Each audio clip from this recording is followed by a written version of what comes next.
Everybody goes completely silent because we all cheer at the same time and we trigger every single sound barrier. Welcome everyone to Welcome everyone to Six Sides of Gaming. And oh, my phone's going off. There we go. I was checking out the chat on my phone.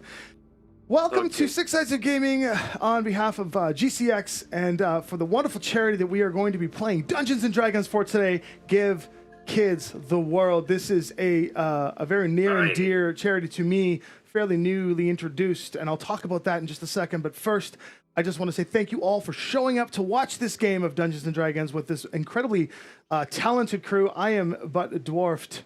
And not a pun on the dwarf Jason over there, but I am incredibly dwarfed by the talent surrounding me on this screen. Though not in the studio with me live, they are all calling from their beautiful places and joining us and giving their time tonight to play the game we all know and love. So, hello everyone. Hello, welcome. Hello. Let's quickly go around and give a brief hello as to who you are and who you're playing mechanically, and then we'll get into the nuances of the game. Let's start over here with Justine Huxley. I'm Justine Huxley, and I'm a voice actor. Herself. Oh, did I? Where'd she go? I'm here. I can hear her. Everyone's gone. I hear her great. Oh, I can't hear her. Can you hear me, Tommy? Oh, sorry. Keep going.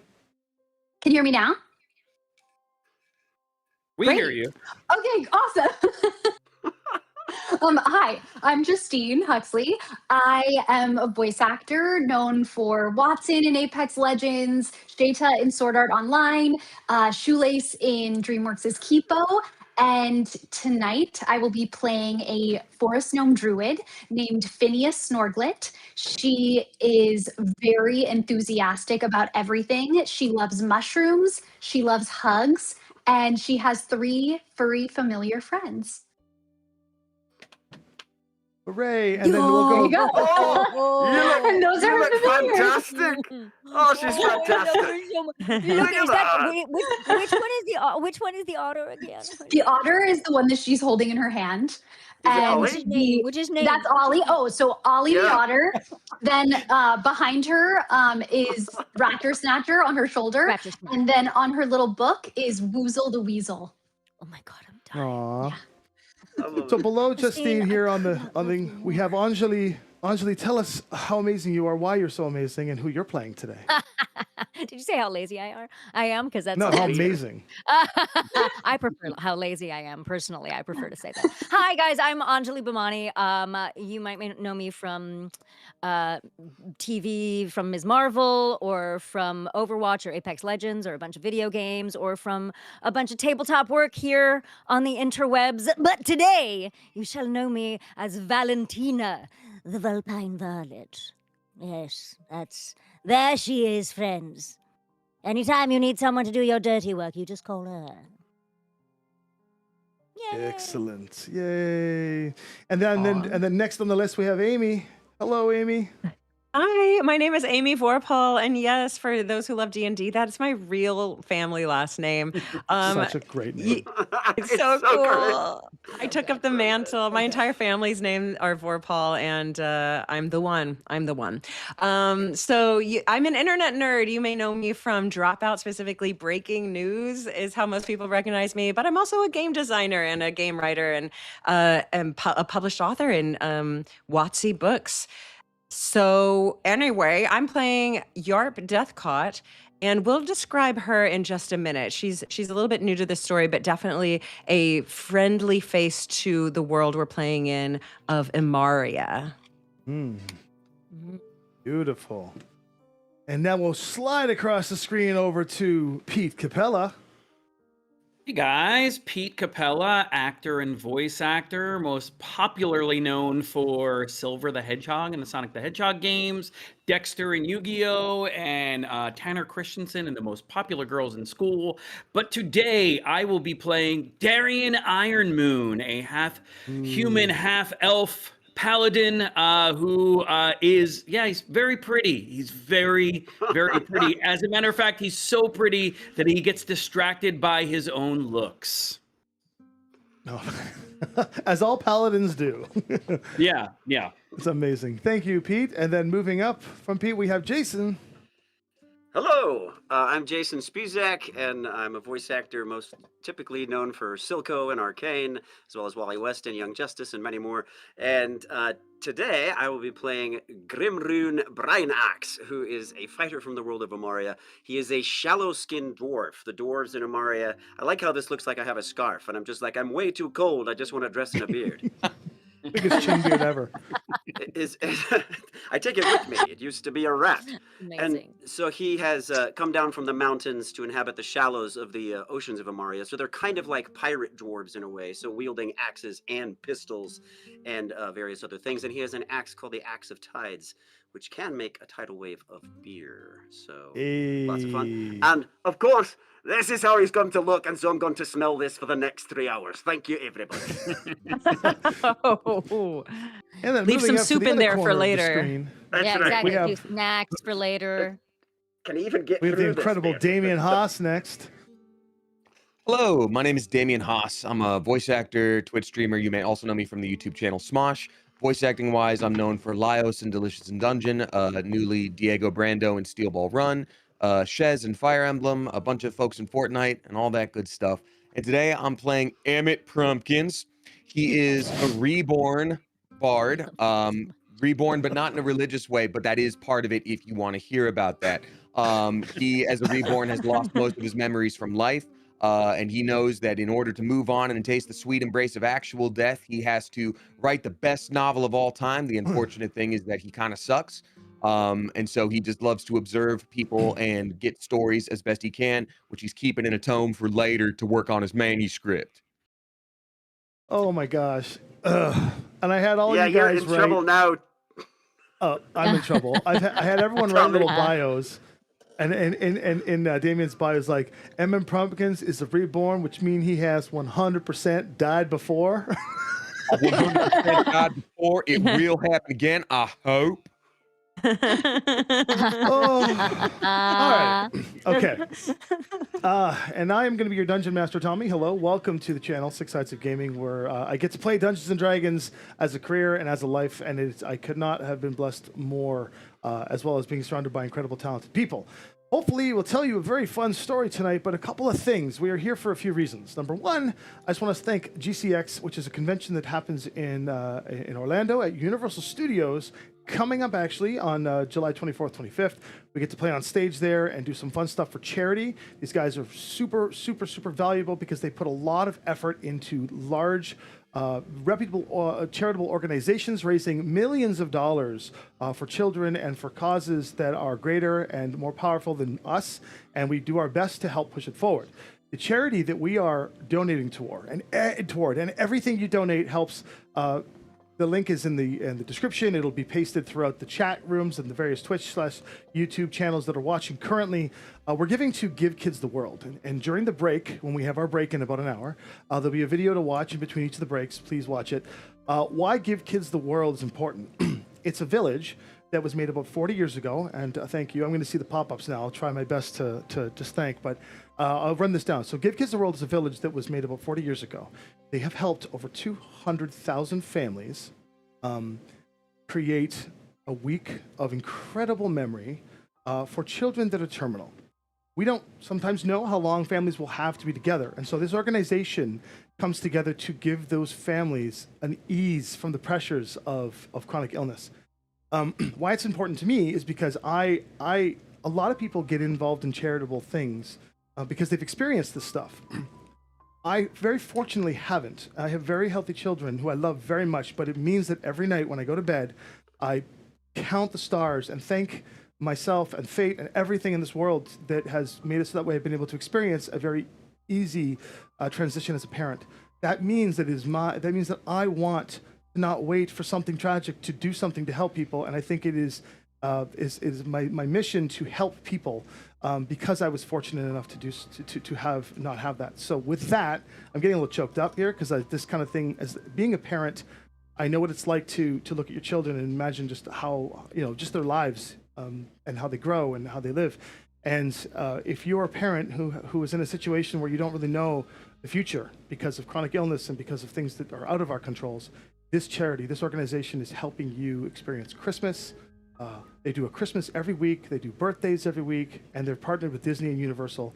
So every dollar that you donate through the Tiltify link is a very reputable organization, and the two of them together are less than 1%. They're in the top 1% of the most accredited charitable organizations. So all of your money is going directly to one of the most incredible causes, and we couldn't be happier to help families create wonderful memories. And so from there. So please feel free to donate. Also, I get the chance to see if you've done something, because they're not just throwing money at the charitable cause, which is also encouraged, and thank you. You are also being able to buy and augment things for this D&D game. So these players here are going to go through a gamut of a storyline with a dungeon and whatnot, and you can augment the storyline by giving kids the world. That means you can do things like purchase a healing potion for your favorite guest here or character. You can augment my traps, meaning you can make the traps harder. And if I see some of these donations, I'm going to do my best to incorporate it, and I'll reveal, for example, fighting a creature that normally has an armor class of 14, and if a character goes to swing and the armor class is 16 or 18, they're like, wait a minute, that's not, I'll be like, well, thank you to the wonderful donations of our watchers, the armor class of that creature has been augmented to become tougher and stronger and make your journey a lot harder. So that is the way you can augment the game, and we'll do our best, and I'll try my best to keep track of that. But I also want to introduce our Sky Voice, Devin, who doesn't have his headset on, and I'm choosing this right now to get him going. Devin is our Sky Voice. Greetings and well met, fellow intrepid adventurers of life. Devin and Adam are in the studio here with me. Yeah, these two fellas have written the adventure I'm running tonight in conjunction with my own creative talents, and they are going to participate with our Dwarven Forge setup that we have in front of us, which we'll reveal shortly, and help me in the studio with anything that needs to be done. The Sky Voice will also look up any rules of whatnot. So, you guys ready? I'm ready. Aye. Audience, are you ready to watch? Here we go. Let's begin.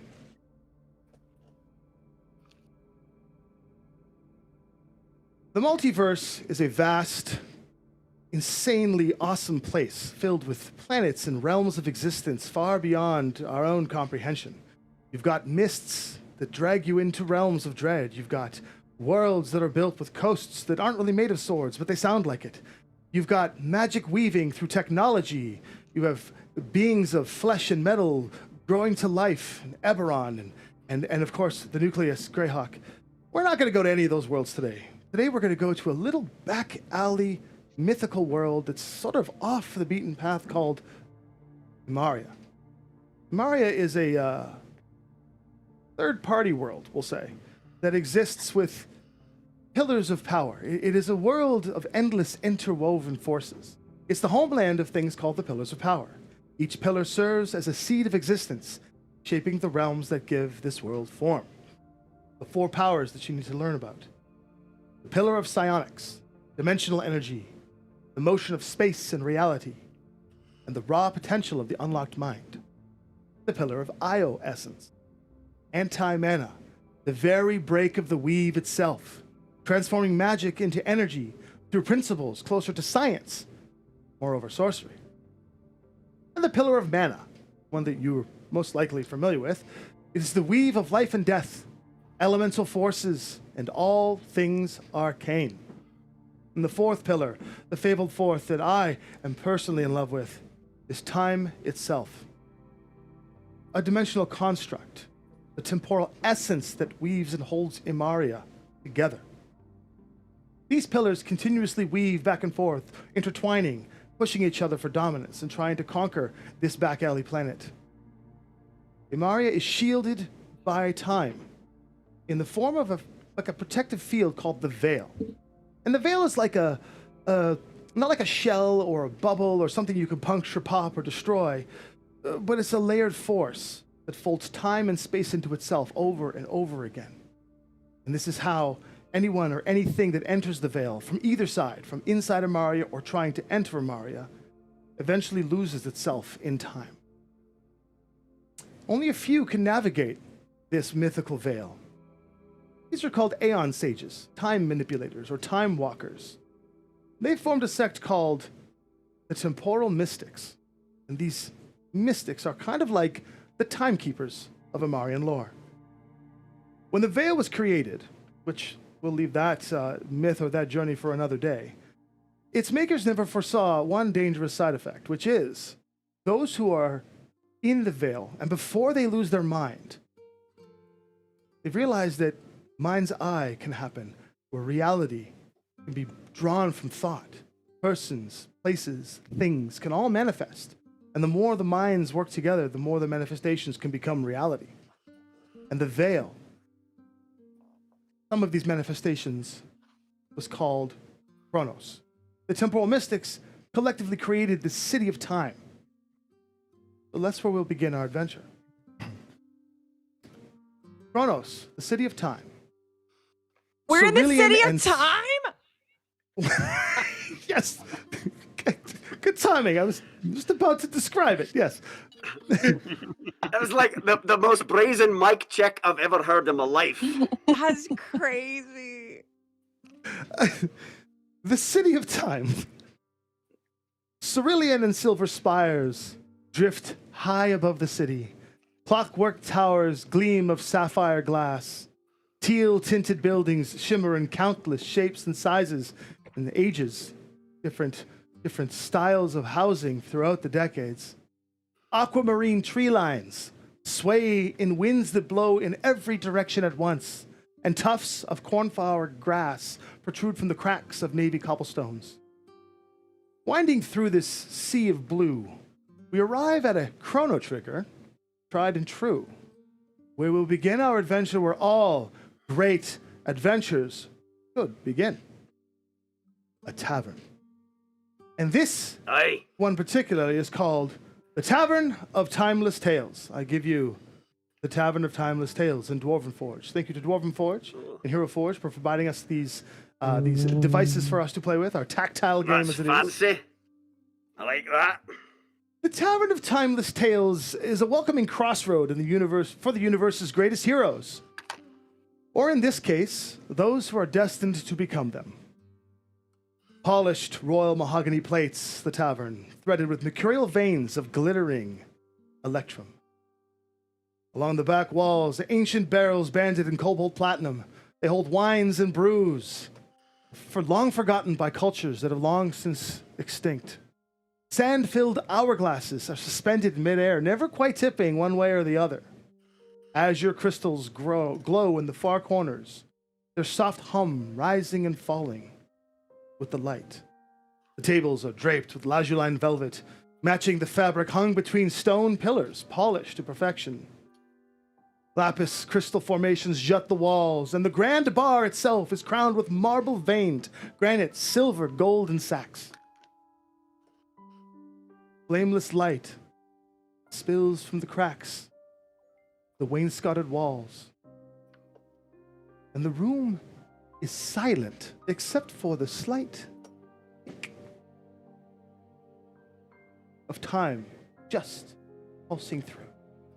So, with the tavern quiet and empty, the double doors to the tavern open. And through the double doors, our first adventurer enters. I grab a model randomly and walk it through. And Grim, you enter this tavern and tell us, who do we see enter the tavern first? Aye.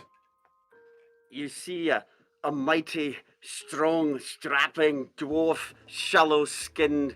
His skin looks like aquamarine water that you'd see in the shallows of the sea. And he's got an axe on his back. He's got a tankard in his hand. He's got a pistol by his side, and a beautiful white tail of hair and a bald forehead. And he surveys the tavern, looks around a bit, and he thinks, now this is a bit quiet. Never seen a tavern so quiet. I think what it needs is a dwarf. Aye, that's what it needs. And he saunters forward a bit, hoping to fill his tankard with a little bit of ale, because it's a tad dry. He cocks his head a bit. Does he see a bartender or someone who can serve him a drink? Let's take a look. So, where would you like to go? There are seats around. You see a fountain in the middle of this tavern. There are Aye. stones protruded from the walls, like I said. Big glowing crystals in the corner, just pulsating back and forth. And there are barrels of ale everywhere, different vintages and brews, but they're not labeled. You can go anywhere you'd like in this tavern, but I will note there is no one there except for the TikTok. Then I'll saddle up to the bar at the back, take a chair, cup a squat, and see if I can't rally someone forth to get me some ale. I slam my tankard on the tavern table and I go, "Hey, anyone here to get me a drink?" And as you echo this through, and the slam of the tankard hits the table, entering behind you through the double doors next is a cute little forest gnome. And Justine, who do we see enter next? Here, I am so excited to be here with my furry familiar friends, Ratter Snatter the raccoon, Woozle the weasel, and Ollie the otter. We hop, skip, and jump right onto those steps, and we see Graham. Oh, Graham, it's so lovely to see you again. Is that you there, Phinia? I thought this Oh, place yes. was deserted for some reason, but it's lovely to behold your fine, smiling face as always. Would you like a mushroom? It's Well, magical. I would never say no. I'd never say no to one of your mushrooms. They're quite fine, thank you. There you Ophelia. go. Oh, Ophelia, it makes you, you very, very happy. Yes? would you like All to right, make your so- way over to Grim? Oh, yes, very much so. I would also like to say just real quick, Justine, I think you have a filter on that cuts out a high tone. So when you raise your voice, we lose your audio. So maybe Oh, dear. we'll take a look at a filter. Yeah, see, we can hear you just fine now, but I know when Phinia gets going, she's very, hello there. And so That's we lose that true. at the beginning. Because we want to hear the beautiful voice of Phinia, maybe we'll give you a second to troubleshoot that. And as you hand your mushroom over to Grim, and Grim is eating the mushrooms, whatever, the double doors crack open yet again. And this time round, entering through with a shiny sword and brilliant hair, we see Darian Ironmoon by Pete Capella. Darian, what do we see enter? Oh man, are you guys ready for this? Because you see a 6'4", 225-pound man of beauty and muscle, and that's about it. So I walk in and I look around and I see my friends, and I am excited. I see Phinia, and I see Grim. Guys, hey, it's me, Darian. I would like to. Hey, I'd like to walk toward them at the bar, but right before I do, I unsheathe my sword and check myself out in the shine of the blade. I turn to Justine and go, "He's gonna look at himself again." That's probably true. So the three of you make your way to the bar. Sitting there, next entering through the room, shortly after, as you make your way through, Darian, we're going to enter in a small Vulpine, a little fox character coming through. Now, we don't have a Hero Forge model for her yet, so we're going to use this little character here. And Anjali, as you enter, what do we see? So you see, you first, if you were to look at the double doors, you would probably first see a hat and a long red cloak and red and brown leather, very finely suited, but you wouldn't necessarily actually see the being underneath it until she tips her head up. And you see just about, if a fox could have high cheekbones, this one would. This is Valentina. And she walks through the doors and she immediately stops because I really was hoping to pick some pockets today, but it doesn't seem like there's anyone here. Oh, hello, friends. Do we know, is the party somewhere else today? No, we're right here. It's so lovely to see you again, Miss Valentina. I love your pussy tail. Oh, thank you. And so does Woozle. Okay, well, I'm going to... Sure, I feel like that's appropriate coming from you. Normally when people comment on my fluffy tail, I take umbrage, but... anyone else know what's going on in here and why there are no patrons? Valentina, it's lovely to see you again, and I have no clue. And then There she you go. spies Darian standing there, and immediately a big grin comes across her face because she Darian. remembers the last time she went on an adventure with Darian. She may have caused a little bit of mischief by leaving an anonymous note in his pocket. Darian, hold on to your valuables, mate. Okay? Yeah, hey, Remember this last is- time? Yeah, isn't this the fox that made me doubt how beautiful I was? It's me. Me? Why would I ever do such a thing? I would never stop someone from looking at themselves over and over and over and over and over and over again. Well, it's very good to see you, and your cheeks look fantastic.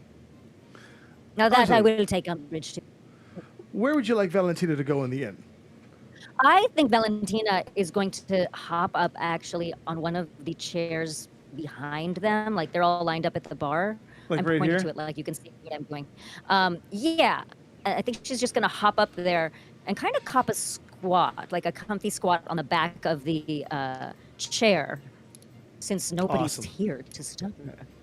Absolutely. And as you go and take that space with the chair, the doors open again, and entering is a gaunt, quill-holding Damien Haas's character. And Damien, for the sake of it tonight, we're going to use this model because we don't have your model printed yet, but we're going to use this Evil Ash model from Army of Darkness. And so as you come I'll through, take it. who do we see enter the tavern next? You see Emmett Prumpkins, a man that has clearly died previously. He was once turned to stone. His consciousness kept with him for the entire time he was in that stone, and he somehow was rescued by an eldritch deity whose name he both cannot and is not allowed to pronounce. And he's made a deal that he needs to write the best freaking novel of all time if he ever wants to taste the sweet embrace of death. Oh, hey everyone, I see I'm back at the Triple T again. Someone asked what's going on. I was waiting for that as like a cue for a cool entrance, but I think I missed it. And who are you? I'm Emmett Prumpkins. I have died. End of story. I don't remember much about my life previously, so I'm trying to gather some ideas and stories from... So you all just do your thing. I'm just gonna watch and observe, and if we go on a quest together, which I have a strong sense we will, I'll take toward the back so I can see the whole thing going on. And also, I hear someone has sweet cheeks. Just kidding, sorry. It's a lewd joke. I'm trying comedy. It's a tight five. It's so lovely to see you again, Mr. Prumpkins. I love going on quests with you. Oh, snap, Finny, that's my best friend right there. Hey, Finny, how you doing? How's your 3 rodentia treating you? Good? Oh, very good, thank you. We love being your best friends. Oh, that's awesome. Hey, Ratcher Snatcher, you and I got matching eyes, buddy. Mine's because I'm That's right. cold and haven't felt the warmth of light in years, but you're just a cute little raccoon, ain't you? Emma, it's good to see you again. It's my condolences on the fact that you haven't died. Hey, Grim, you know, it's been a rough couple hundred years, but hey, each day we die a little more. Those are the breaks. Emmett, Yeah, I've sent you so many drawings of myself for the cover of this book of yours, and I haven't heard anything from you, man. Like, could you? What's going on? Yeah, man, I was busy that year, but it's good to see you. Yeah, all right. Good to see you too. Okay, so, Emmett, where are you going in this inn?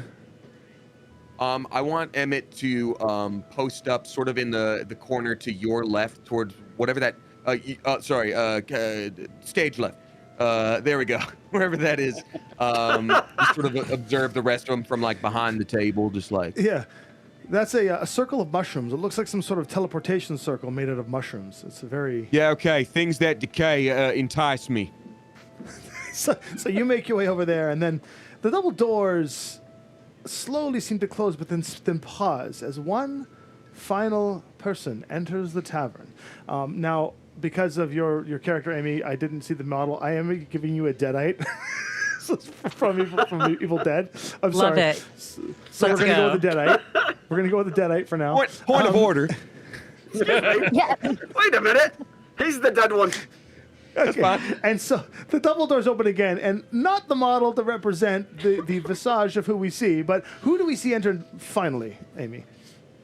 Well, you see a human-like person, and in Amaria, these people are called the Zayan Ku. And like humans, they have many different backgrounds. And so you actually see a Dewisk Zayan Ku. And these are very, not to step on Emmett Prumpkin's toes, but they are very dead-oriented as well.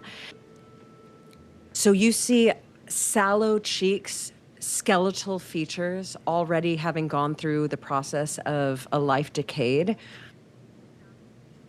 But so much life left. And you see she does have long gray hair and olive skin. And you notice that something odd about this woman. She walks stiltedly and jerkily. And her body, if you examine it even just a little, something's off about her. And if you look at her, it looks more like she's half doll and half human. And if you were to touch her, of course, it feels like skin. But there's something about her that makes her being feel as if it were synthetic, is what I'll say. She otherwise is wearing some leather armor and looks like quite the adventurer. She is always holding a pink, spherically symmetrical, spiky star, and just carries a great club, looks strong as hell. And as she approaches, she's been in Amaria quite a lot, quite for a long time, it seems. And she comes up and says, there are people here this time. How lovely for the tavern. I hope to do good today. Hello there, dollface. I mean, did I say that? I mean, hello there. This is a group of adventurers here, my friends. We've got Darian and Phinia. I'm Graham, and that's Emmett over there loving the mushrooms, and Valentina. It's well met. Did I meet you at one point? I think maybe we were clubbing. Oh, we sure may have. I do enjoy a dance, and also it is lovely to meet you. Will you take... referring to your weapon. You have a fine weapon. I see. That also must have been a fun time. Would you like 2 gold pieces? Oh, I'll never say no to that. You can just drop them in the mug. Yeah, those are for you. Immediately, Valentina's ears kind of like perk up, and she turns her entire body towards this new friend. So, you said you've been here when there weren't any other people here. Hi, Valentina the Valpine Violet. Pleased to meet you. Valentino, what a furry visage you have. I am quite enchanted to meet you. Would you like some food? I'd like some gold if you have any. Yes, and here is 5 gold pieces for you. There have been times when I have been in this tavern, and there have been quite a fewer number of people here. It is lovely to see them bustling, if I may say so myself. Did I hear that you have food? Yes, food and gold for all, if you will. Rattlesnake, Ollie and Woozle are always very hungry. Could they have some of your food, please? Yes, my food, all I need is sustenance. Everything else is to make up for my sordid past. Where I did, in no uncertain words, absolutely peel skin, millimeter by millimeter, from people's bodies and eat them. I've also plucked eyes from humans' heads and eaten them and popped them like not so many grapes. But yes, so now I will make up for it. Here are some morsels and some victuals for your furry friends. So many questions. I like her.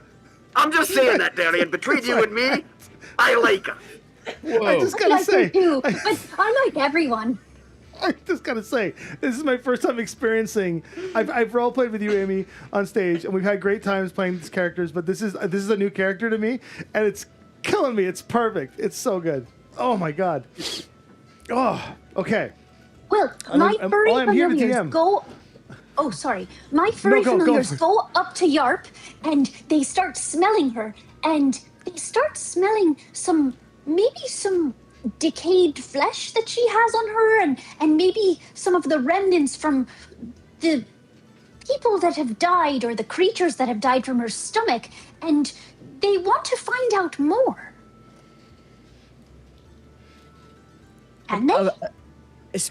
Well, the deeds that I have done were in another life and perhaps even on another plane. I am newly in this body, as it turns out, and yet I feel as though I've been here for 200 years. I keep remembering things about this particular being, Yarp.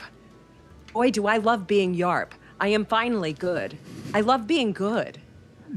Yeah, quick question for the group. As someone who has also died, is this as off-putting as I am when you first meet me, or is it a different thing entirely? No, it's the same. It's completely the same. There's Actually, definitely a no, difference. Emmett. No. I mean, we're talking practically identical, Emmett. I got some thinking to you're do. both Everyone, I'm gonna go sit in lovely. this corner and think. And as you do so, and the rest of you have a moment to continue this conversation, you've noticed that the double doors to the tavern close. To the side of the tavern, there's bars made of some sort of energy force that kind of dissipate. And a door opens, and entering with the clink and clank of steel plate, shining silver, adorned with brass and gold trimmings, runes, imprinted in this plate mail. Some fashion, hair, wavy and washy, a circlet of gold and silver protruding on top of his head. He has a blade upon his back made of amber, glowing ever so lightly, mixing in with the blue and white hues of the tavern of timeless tales. A paladin. His face sunken a little bit, but not in the same as you, Yarp. You would recognize him also as a Zayanku. But this is a different bloodline, a different lineage of Zayanku. His eyes milky white, but not undead, more magnetic. Magnetic enough to make Darian Ironmoon feel a little jealous of his I don't know what you're visage talking as about. I feel fine.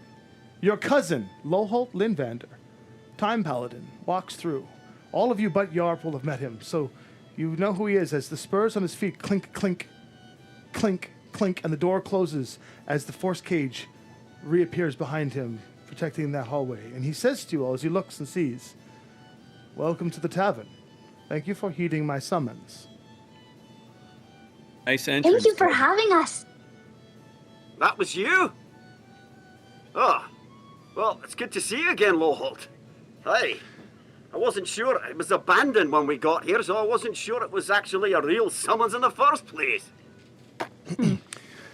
Unfortunately, they have sent me here to greet you because, well, as you know, the person who has the information you need will be here shortly. He is not as friendly as I am, as you know, Eke, the Time Fox. That being said, the tavern is yours to enjoy in the time being. Please remember, everything here has something to do with temporal energies. Don't trifle with it, or you could find yourself aged out of existence, really.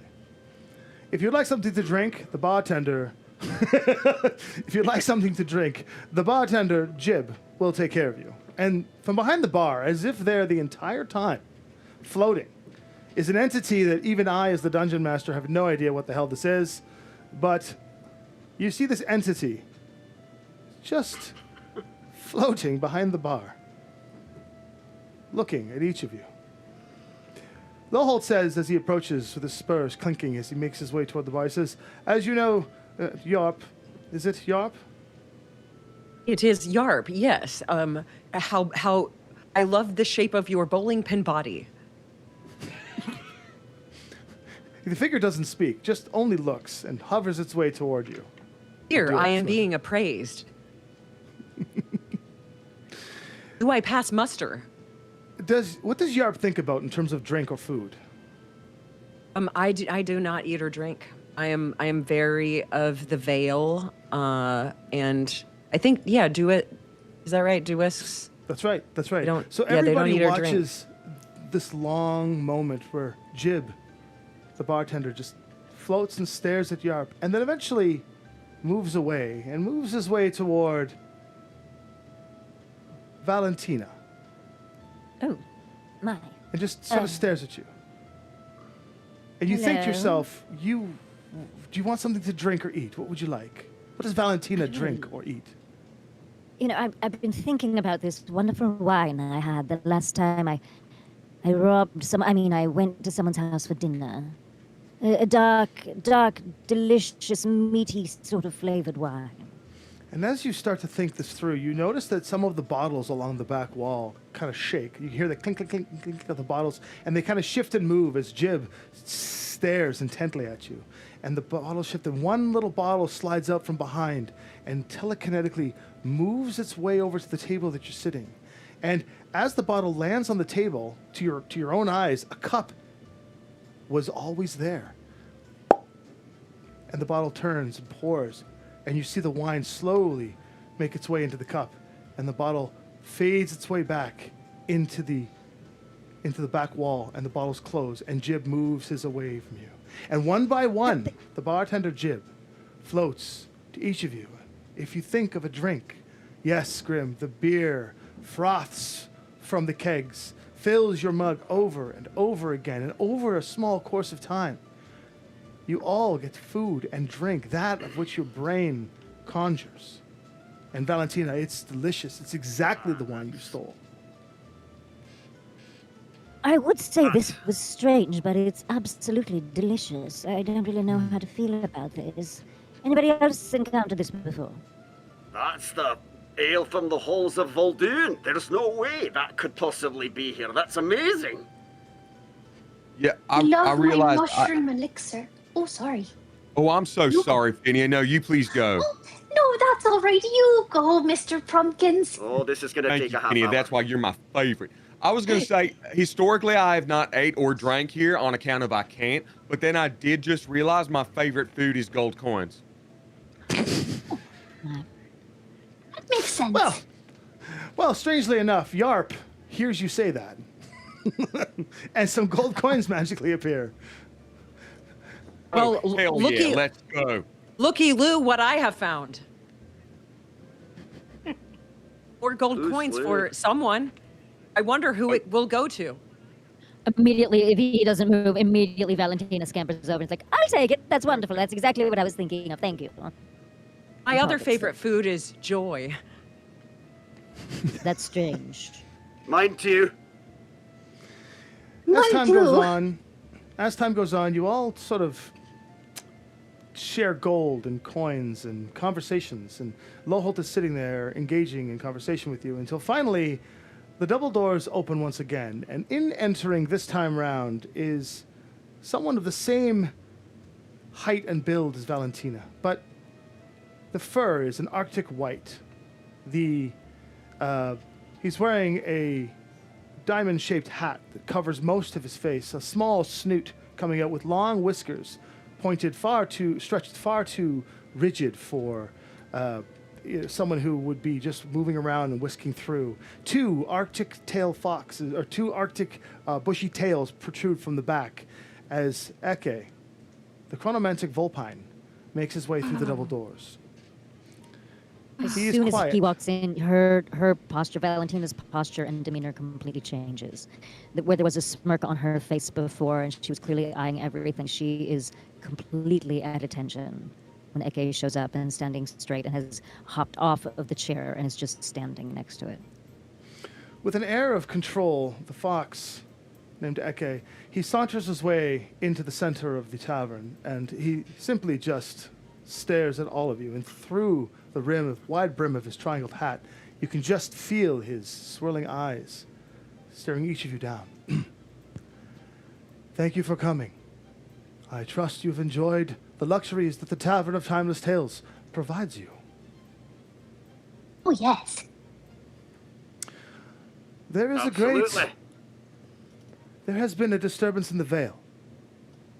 something has happened recently. A grand battle in the multiverse has caused great evil to enter the Vale, where great evil as this should not be allowed to enter the Vale. The problem is, this evil has been scattered, shredded by time itself, and pieces have been scattered. There is a cavern, the Cavern of Insith, a illuminated trickster wizard, whose cavern only appears once a decade, has reappeared and will only be around for 30 days. It's normally not a problem because the traps and protective measures that this wizard, the Illuminated, has put in there protects it from vagrants and evil. But this time, my temporal powers have discovered that there is something evil from within, something dark that shouldn't be there this time round. And I can only presume it is a thread of the great threat that is coming to Amaria. Fortunately for you, or unfortunately for you, some of our greatest heroes are away on other missions, taking care of other things. And so we've summoned you to help us. Would you be willing to find? Seems like a veiled compliment. Thank you, Yeah, Becky. I don't think we needed to know the first part. You can just say, I actually want to take you to the dance, not Becky was busy. You want to go? Yes. We are a bit short-staffed in Amaria, as you know. I'll take offense to that. Short, staffed. I see what you did. I got my eye on you, Fox. Sorry. Your faces are so unafraid, like, I hate you. Sorry. Well, and you can tell that the fox, you can tell that Eke is like, he's so apathetic toward what he said. There's zero rollback to it. This isn't like a slip of the tongue. He's just very blunt and very rude. Are you willing to help? You are. Yes, I'd love to help. Yes, Aye, I understand. Of course. Aye, I mean, you've come asking us for your help, and in fair trade, you've given me ale. I will help you. What's a dwarf to do? Oh, this feels like a Castlevania situation then, if he only appears every decade and there's an evil within. Is that what we're doing? Are we doing a Castlevania today? Is that what we're doing? I'm afraid I don't understand what you're saying, metaphorically speaking. However. Vampires? If there's vampires, yes. you legally have to tell us. You see him look around, his whiskers kind of twinge back and forth, and then he darts his eyes back, the rim of his hat pulls up as he stares into you. You see, as you stare into his eyes, you definitely feel like this guy has been around. And there are no vampires that I'm aware of. You see, Insith was a trickster wizard, full of magic and life, but has been gone for many, many years. All that remains is his cavern.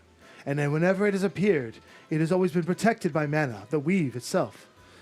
But this time round, darkness is within.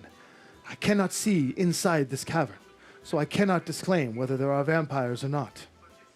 Well, we must remove the evil in order to hopefully save the trickster wizard. Just because someone is a trickster does not mean that they are inherently evil. It is good to have And someone also, with logic. we could always make friends with them. I love making new vampire friends, or any friends, really. Right, we make friends. If that doesn't work, we kill them. Sounds good. All right. If you feel that we have the skills for this, you're not just sending us into a death trap. Not that I would say that you would do that, but you're sure we are the ones you want. I have no need of throwing good people to their death. You are renowned in this land, and even though you are not able to take on some of the bigger demons yet that have come through, you will be proven. I have faith in this. There is What I'm always a sending you caveat do- to your compliments. Perhaps, but time is fickle. Can you describe the shards of chaos that we are looking for? The shards of chaos. How Or best the to threads describe it? of evil? in other universes, in other worlds, there are evils, much like the evils that exist within the walls of Amaria. Veil, it, protective barrier from them. Evil is not meant to come through. Imagine a great evil attempting and having its soul shredded across time. Those threads are trying to reform the tapestry of what great evil exists. And I believe my portent, my study, is stating that if this evil comes together, it can enter the veil and break the laws of our very universe. You are to help us stop this by finding these threads. I do not know which form they come in. I just know that the feeling that I get from when inside the cavern of Insith is something similar to the feeling of the shreds that I have been detecting across the Nightmare Veil. I relate to this because you are talking about a evil being cheese grated, and I have applied a similar method to living people's organs. He just keeps dropping bombs. Do you happen to know how many threads there are, Eke? Do you know in total? When you ask the question, you notice that Eke's intense stare at Yarp, like as if he's like reading past her. And Yarp, you notice him staring at you, and for just a brief moment, his arrogance kind of like wanes, and his ears just drop a little, like he's seen something shocking for someone who would be a master Time Lord. And then he shakes his head and turns toward the dwarf, and he says, "I'm sorry, what did you ask?" How many threads are there in total? I'm just curious if you know. I have detected at least a dozen, but Holy Christmas! I mean, that sounds great. Thank you for the data. Well, there are more of you to go on other quests to find these threads, which you as an audience can see when we do these streams in the future. Please, of course, take some time to keep donating back into the universe. Good. So, with that, you all accept the quest. Phinia has already said yes. Yeah, vampire stories are hot right now. I'm in. I suppose Phinia might need someone to do her dirty work, being the delicate flower that you are, Nord. I accept. Good. Darian? I've taken an oath to this world, and today is my rest day in the gym, so yeah, I'm in.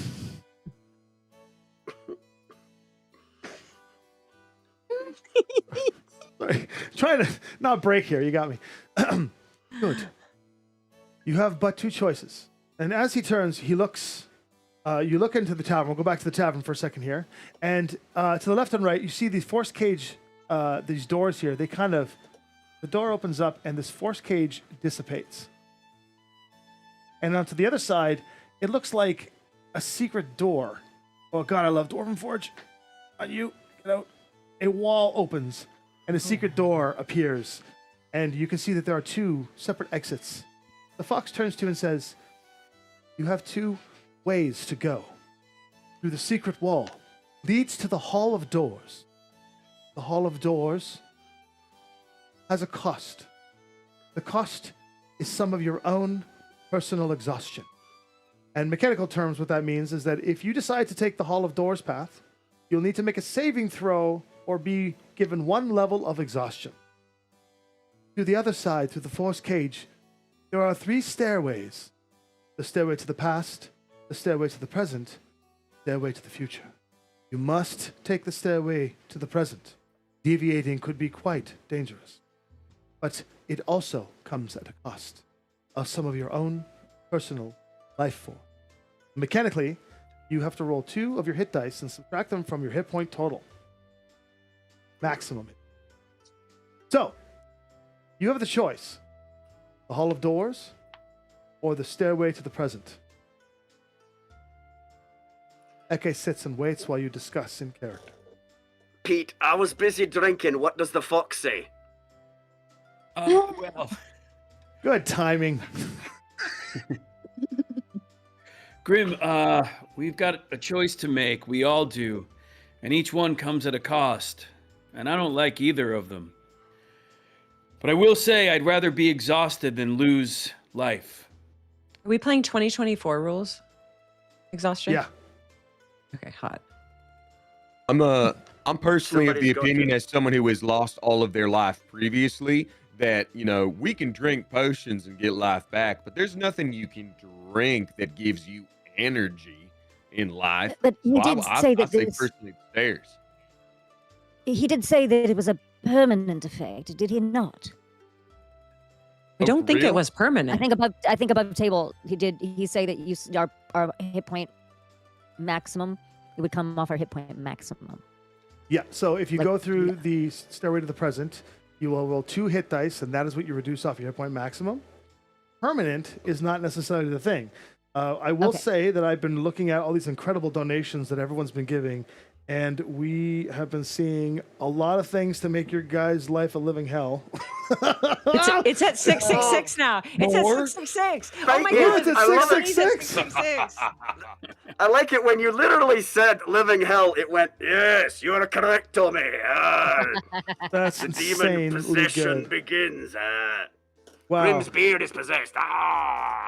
So Loholt comes up, and he says, "Thank you very much for your support. Whichever direction you take, please take these." And he holds out 2 healing potions. These were given by the Souls of the Veil.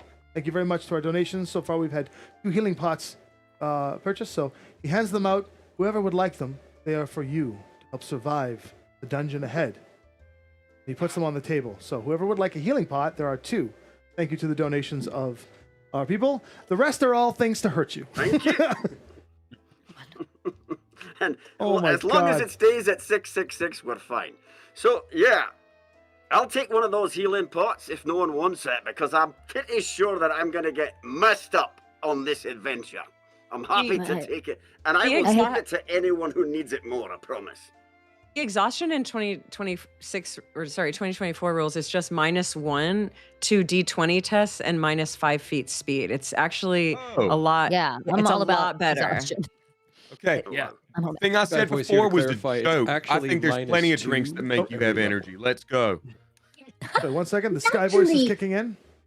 Yes, Ooh, Sky yes. Voice here to interject that it's actually -2 for every level of exhaustion. Oh, -2 to the D20 test. Yeah, it's even worse. Oy. So, But still, So we should just hang in the tavern, is what you're saying. Well, nothing We could. ventured, nothing gained. Let's tempt fate with our hit points. Seems as though Emmett, you would like to die anyway. That's true, but I can't experience true death until I fulfill my pact with the deity. It's a whole thing. We do not have time. But I'm down for the hit point. Well, I'm down to lose some health anyway, because I'd rather be good at stuff and die doing it than suck at stuff and die doing it. You know what I mean? Valentina's I'm going used to to scamper going- up on the table. Going to scamper up on the table where the potion is and say, "I hate to be selfish, but look at me. Do I look like I can take that many hits? There's a reason I'm fast and fiery." And she just takes it and pockets the potion. okay. Second Well, potion. I'm used Wow. to doing this type of thing with half my hit points anyway, so that's fine with me. So as a group, Looks like Are you I'm deciding- outnumbered. I'm down for whatever the group wants. all right. So, That is who wants so to? non-decisive. You The guys always want to stairs, go to the stairs of the present. the stairs of the present. We all in agreement to the stairs of the present. Yeah. Aye, yes. stairs of the prison Aye. for me. You enter into the side room here, and then you work your way and into the the single door opens up, and as you walk in,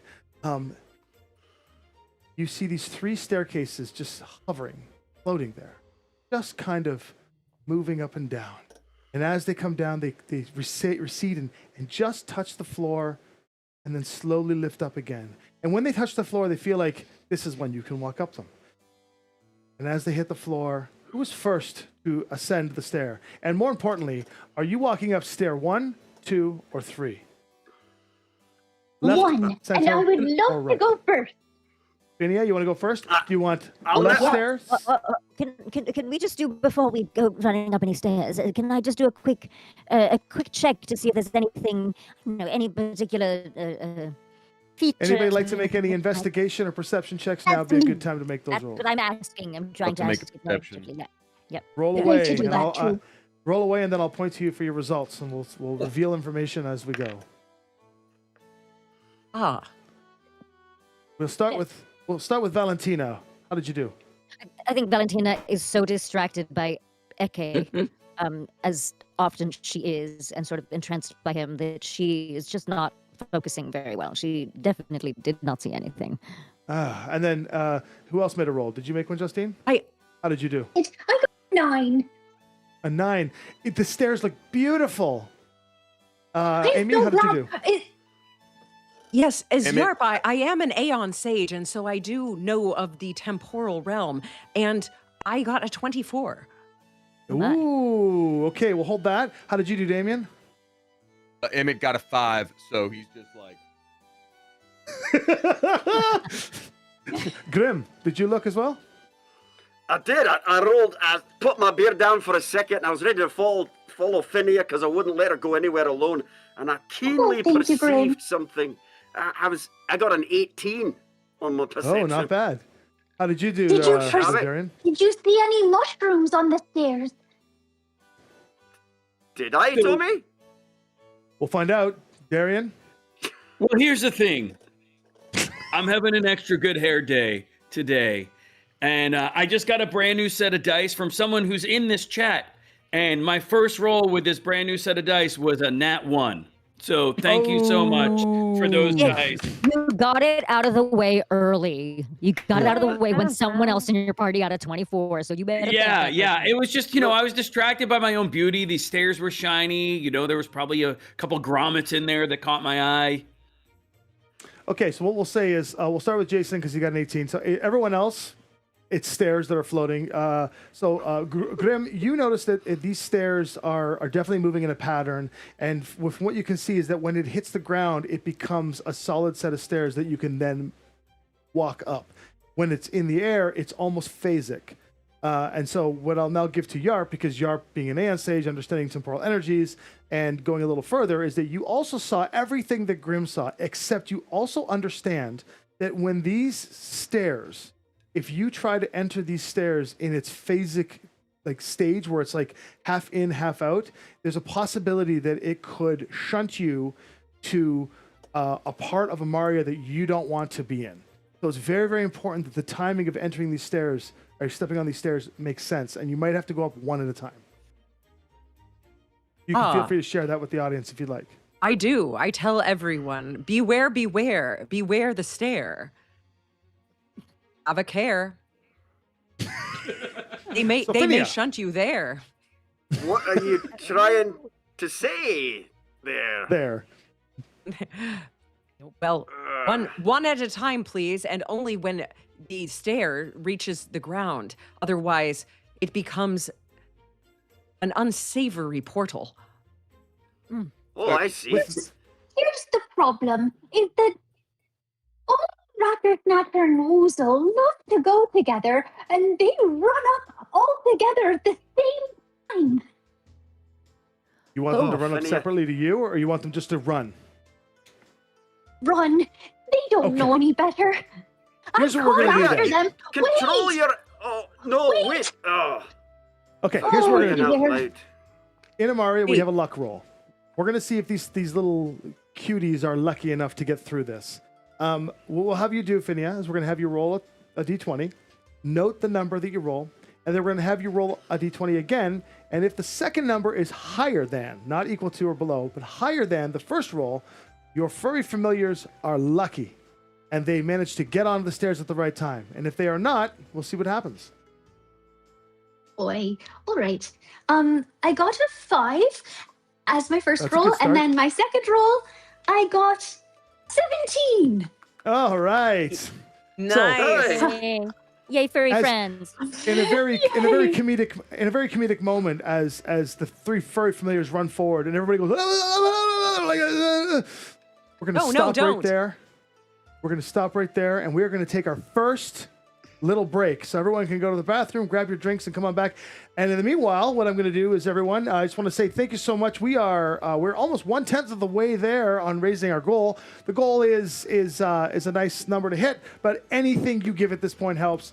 And I need to go through all of these amazing donations because there is a lot of crazy stuff that these guys have bought for you. And what I'm going to do is while we're on break, I'm going to take some of these things and I'm going to implement them into the dungeon that we're about to enter. And so we will all be back here in about 5-10 minutes, okay? So stay tuned, guys. Stay in chat. I'll chat with you guys. Chat soon. Be right back. Thank you, guys.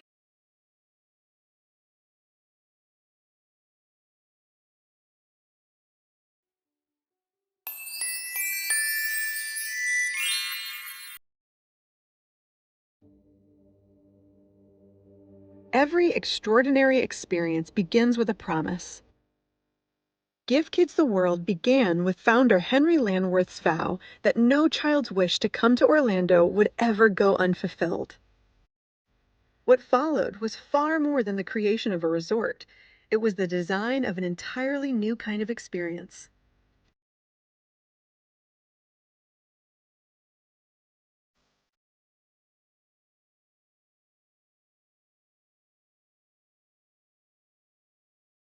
Today, Give Kids the World Village is an 89-acre nonprofit storybook resort with 166 fully furnished villas, unique attractions, and whimsical venues created for critically ill children and their families. A purpose-built environment designed to remove burdens, restore connection, and immerse families in a week of cost-free fun. And it begins before a family even reaches the village. Logistics are handled so families are free to do something illness often interrupts: simply be together. This is not ordinary hospitality.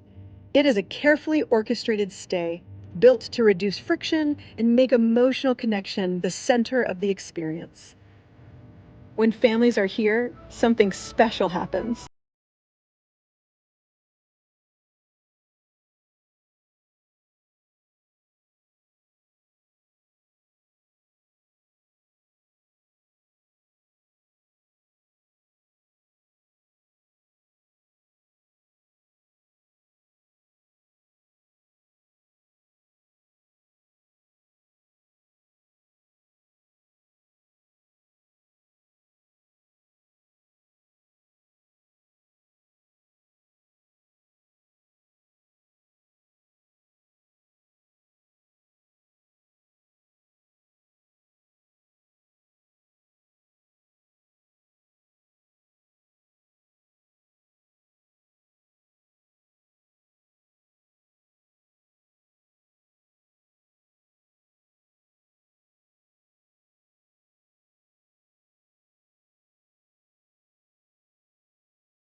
We are back here. Oh, look at that. There's a dungeon map up already. Yikes. Oh, I like that. That's nice. I chose not to cover it up so you guys can metagame a little and see what goes beyond the door. But everyone, welcome back, everyone, to this amazing first ever, or our inaugural charity stream with GCX for Give Kids the World. We're going to be doing one of these a month. We'll have different crew. Some people will be returning fairly regularly, but we're going to be doing one of these charity streams a month. So thank you so much for donating so far. We're almost 1/10 of the way there. Internally, I'm already past what I was hoping we'd hit as a goal. I took some time during break to augment some of this stuff. I gotta say, if you guys don't have a chance to see what's there, but we've had, we do have someone who's given a couple people who have given players long rests. What that means is that we've got 2 give a player a long rests. Now, just for mechanics purposes, at any point in time, this is something that someone has donated a significant amount of funding for. Giving a player a long rest means that if someone is down or you want to bring that character back like instantly, well, you can use it. We're going to say basically you use it as a reaction, even if you're unconscious, to sort of like, boom, that player can be fully rested with all their abilities restored, any charges on their items, all that cool stuff. So that's cool. So thank you very much for the amazing donations of giving players long rests. We also had the healing potions that were handed out. Those potions were given by Loholt. Any additional... By the way, you like Loholt's hair? He was hot. Any additional Loholts or healing pots will be discovered throughout the dungeon. I received well over 7 or 8 trap augments. So I've done some modifications to some of the may or may not have had traps in this dungeon, and I've had everything from adding reinforcements to single monster difficulty increase, which was the #1 thing. So some of these single monster difficulties started as something that should have been like a foot soldier to a ninja turtle to just nothing but an army of shredders. So let's see what happens to our lovely players as we continue forward, guys. This is I'm so happy to see this. Thank you. I've been seeing the names pop up. We'll do a big thank you afterward in the chat for everyone that's donated toward this, for all the incredible help. And I see oh gosh, more is coming in. Okay. I got to write all these notes. This is crazy. I got to write all these notes down because I got to make sure we do all those things you guys did. Okay. Where we ended off before the break was that we spent an entire hour or so getting to know our intrepid heroes. These adventurers from across time have come to the Tavern of Timeless Tales, the Chrono Trigger of Time, where most of them knew each other, so we had some conversations of good to see you again, old friend, and then we had made a brand new friend in Yarp Deathcott, who is here leading them all the way through the dungeon. And together, they have formed this incredible party who is trying to find their way up this mythical set of stairs called the Staircase of the Present, which is going to take them to some place in Amaria, mythic or not. They're going to go to the dungeon. Right before, Justine's character, Phinia, the Forest Gnome Druid, had her 3 furry familiars go toward death. And through the series of a lucky roll, managed to get all 3 familiars on this floating staircase that, if entered at the wrong time, would shred you and damage you in time. But the 3 familiars managed to make their way up the stairs and disappear into somewhere. Because of Yarp's incredible time power and her attunement to the veil and a really well-placed roll, was able to help guide the party. And we're going to say, for the sake of brevity, makes their way through her guidance up the stairs and no danger befalls you. The last person to go up the stairs, and then all of you communally feel this, however your character would feel this. Your stomach burns, feet get lighter. You feel the tingle as if all of your limbs were asleep at once. And if you don't have that ability because you're dead or almost dead or have died before, it is like being alive and then dying again, which is a familiar feeling to some. Your face, the elasticity gets stretched. You feel like your veins are about to explode. Everything is awkward. And suddenly, as if one big snap of an elastic, find yourself all standing heavily on the ground.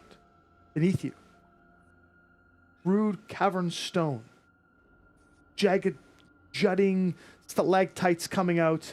You've got little dips in the stone. It's very uneven, making it slightly awkward to walk on compared to the flat wood of the side room of the Tavern of Timeless Tales. The walls, crenellations, slime dripping down, half-decayed shrubbery. all around you. You can see as we zoom in on this little dwarven forge piece here, our heroes appear in this room. Now, the room is the size that you see. No more than 15, 20 feet by 30 feet, or less than that even. I can math.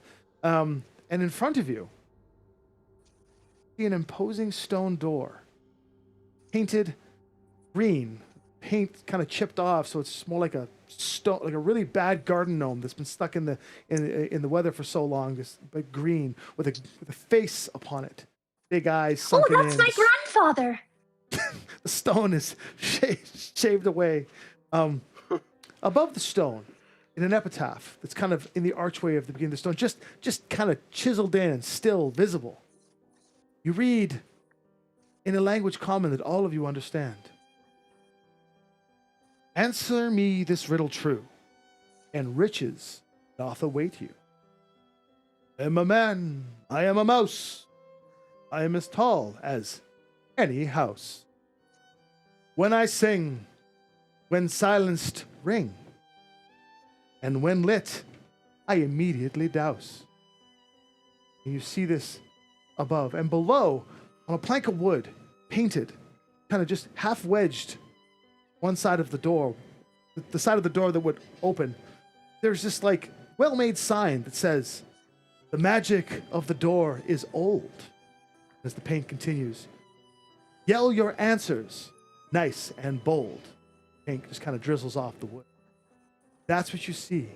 Everything else around you is the walls, the natural cavern. You have a moment to engage with the set. Hands and I'll pick. Who would like to engage with what first? Let's go with, oh my gosh, this was Overload. Damien. I would like to do an Arcana check on the inscription above the door. All right, while you were doing that, Grim. I take a step forward, but those stairs were really difficult, and I throw up in my mug. Phinia. I would like to say hello to the garden gnome because I think that's my grandfather. Sorry, it's not actually a garden. The face does look a bit like a garden gnome, but it's weathered like a garden gnome that's been out in the garden for some time. But the face is there, so you could say hello But to I the face. think it's a garden gnome. Yeah, maybe you think it's a garden Phinia. gnome. So my And question, I would Phinia, love to is, go talk to it. so you make your way up to talk to it. So Adam, our lovely Adam, is going to move the minis. We're going to move Phinia to the door, and then we're going to, Anjali, what would you like to do? No, because I think Valentina immediately she remembers that Phinia, again, a delicate flower, very well intentioned, not always the sharpest of knives, and I want to, as she races to go forward or moves to go forward, I'm just going to tug on your skirt and say, "Darling, let's take it a little bit slower. You don't want to give a stranger everything right up front. Let's take a moment to check out the room before you go and say hi to your grandfather." Oh, all right. I'll do as you say. Okay, and then we'll go down. And I'd Amy. just like to investigate for traps if that's Okay, an option. an investigation roll, and then we'll make our way back to Damien in a second. Amy, is there anything you'd like to do? Well, yes, I would like to see if this door and this riddle is in full, or if it is missing any parts. And if so, I would like to hear it again. Sure, I will give the read again in just a moment. Is there any skill check you would like to add to this? Perception or yes, investigation? Yes, I would like to investigate. I would like to investigate the I guess font or handwriting that is written in. Oh, so you want to investigate the wooden part of it? Because the first part is Yes. chiseled in stone. The second part is written in paint on wood. Oh no, then I would like to the chiseled. I would like to investigate like if there is, how different people have different ways of forming letters. I want to see maybe the history of who might have written this. Let's do a history check for you then. Pete, what would you like to do? I often, if I'm writing a riddle, maybe hide the answer somewhere. So I would like to check the bricks around. I'm looking at the model right now. So maybe on that kind of to the left of where I'm standing, I just want to see if there's anything inscribed and anywhere else on the wall. All right, that'll be an investigation check for you. Damien, what did you roll on your Arcana check? Oh, I think you're silent, friend. Silent? I'm sorry. Yep, that's I was doing that in case there was mic feedback, and then it bit me in the butt. That was a 15 plus 4, so we got a 19. A 19 on Arcana. Yeah. Descriptions like this are often linked with the magic of a door. You think that if it were newer, that something magical would still be part of it, but this simply just looks like chiseled stone to you. Interesting.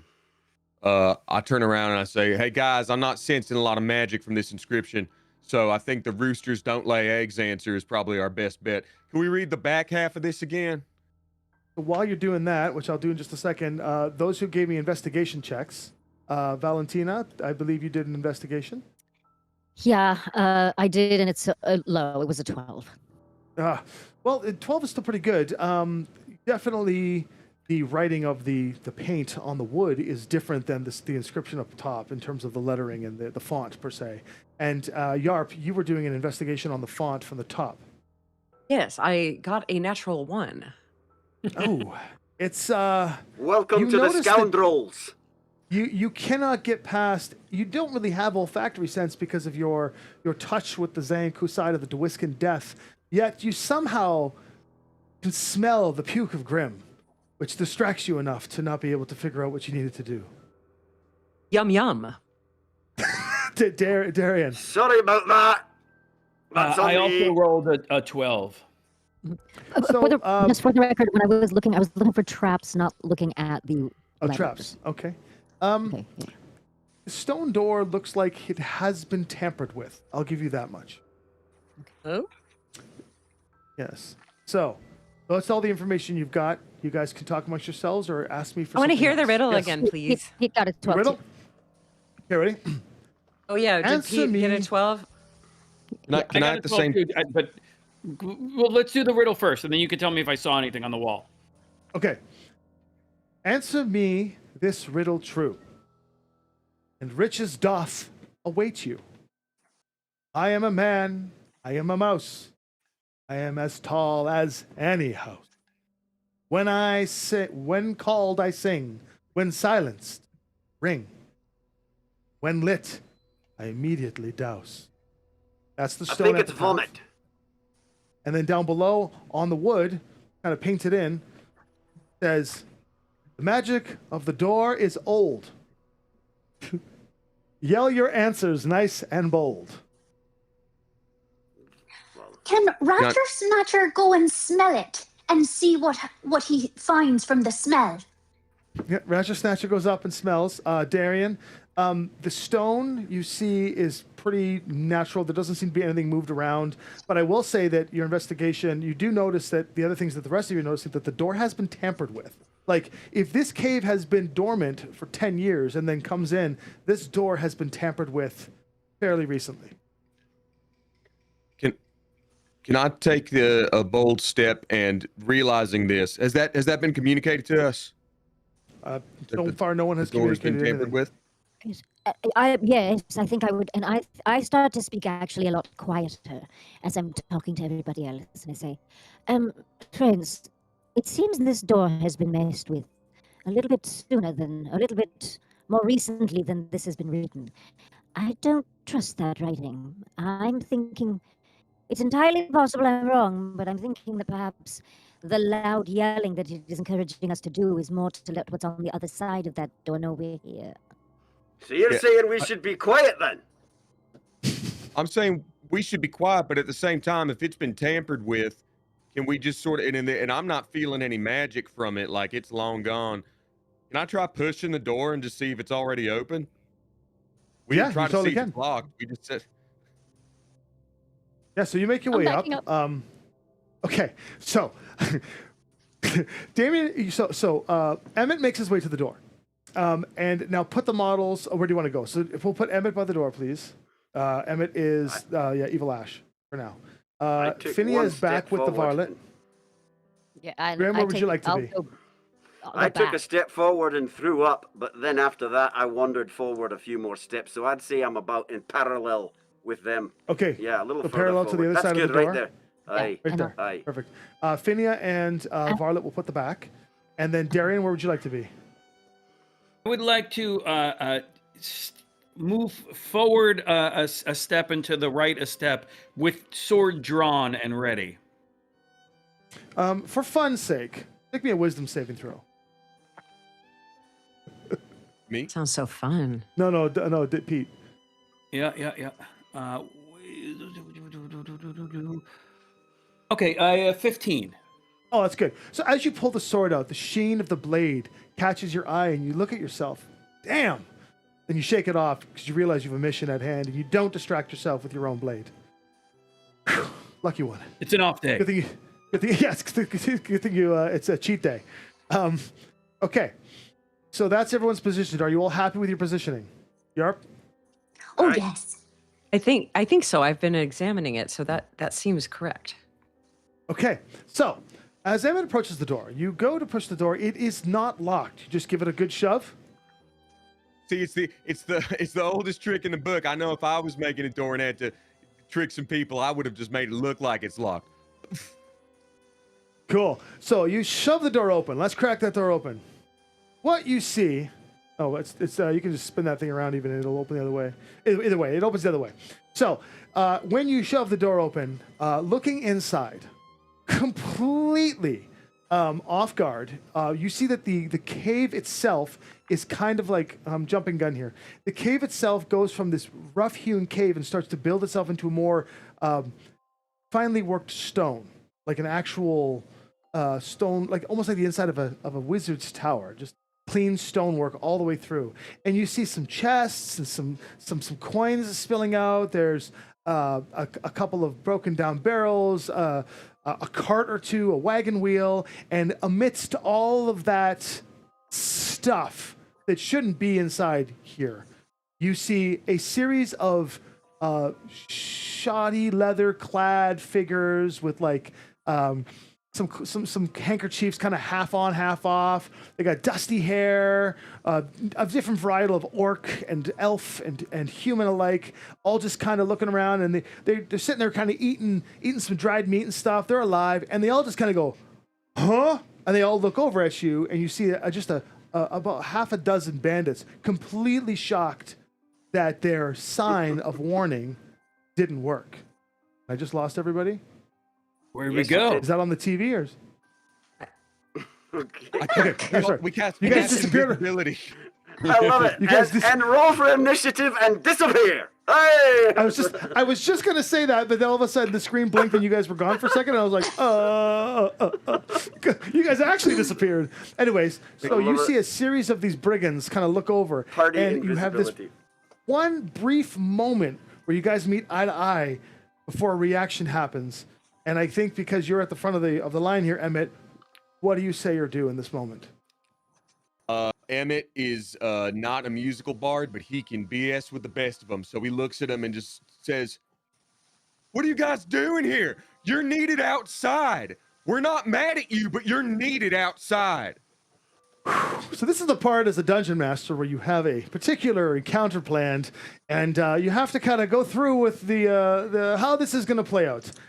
You are trying to convince these folks that you're part of their troop, and you want them to just be completely. So they are befuddled.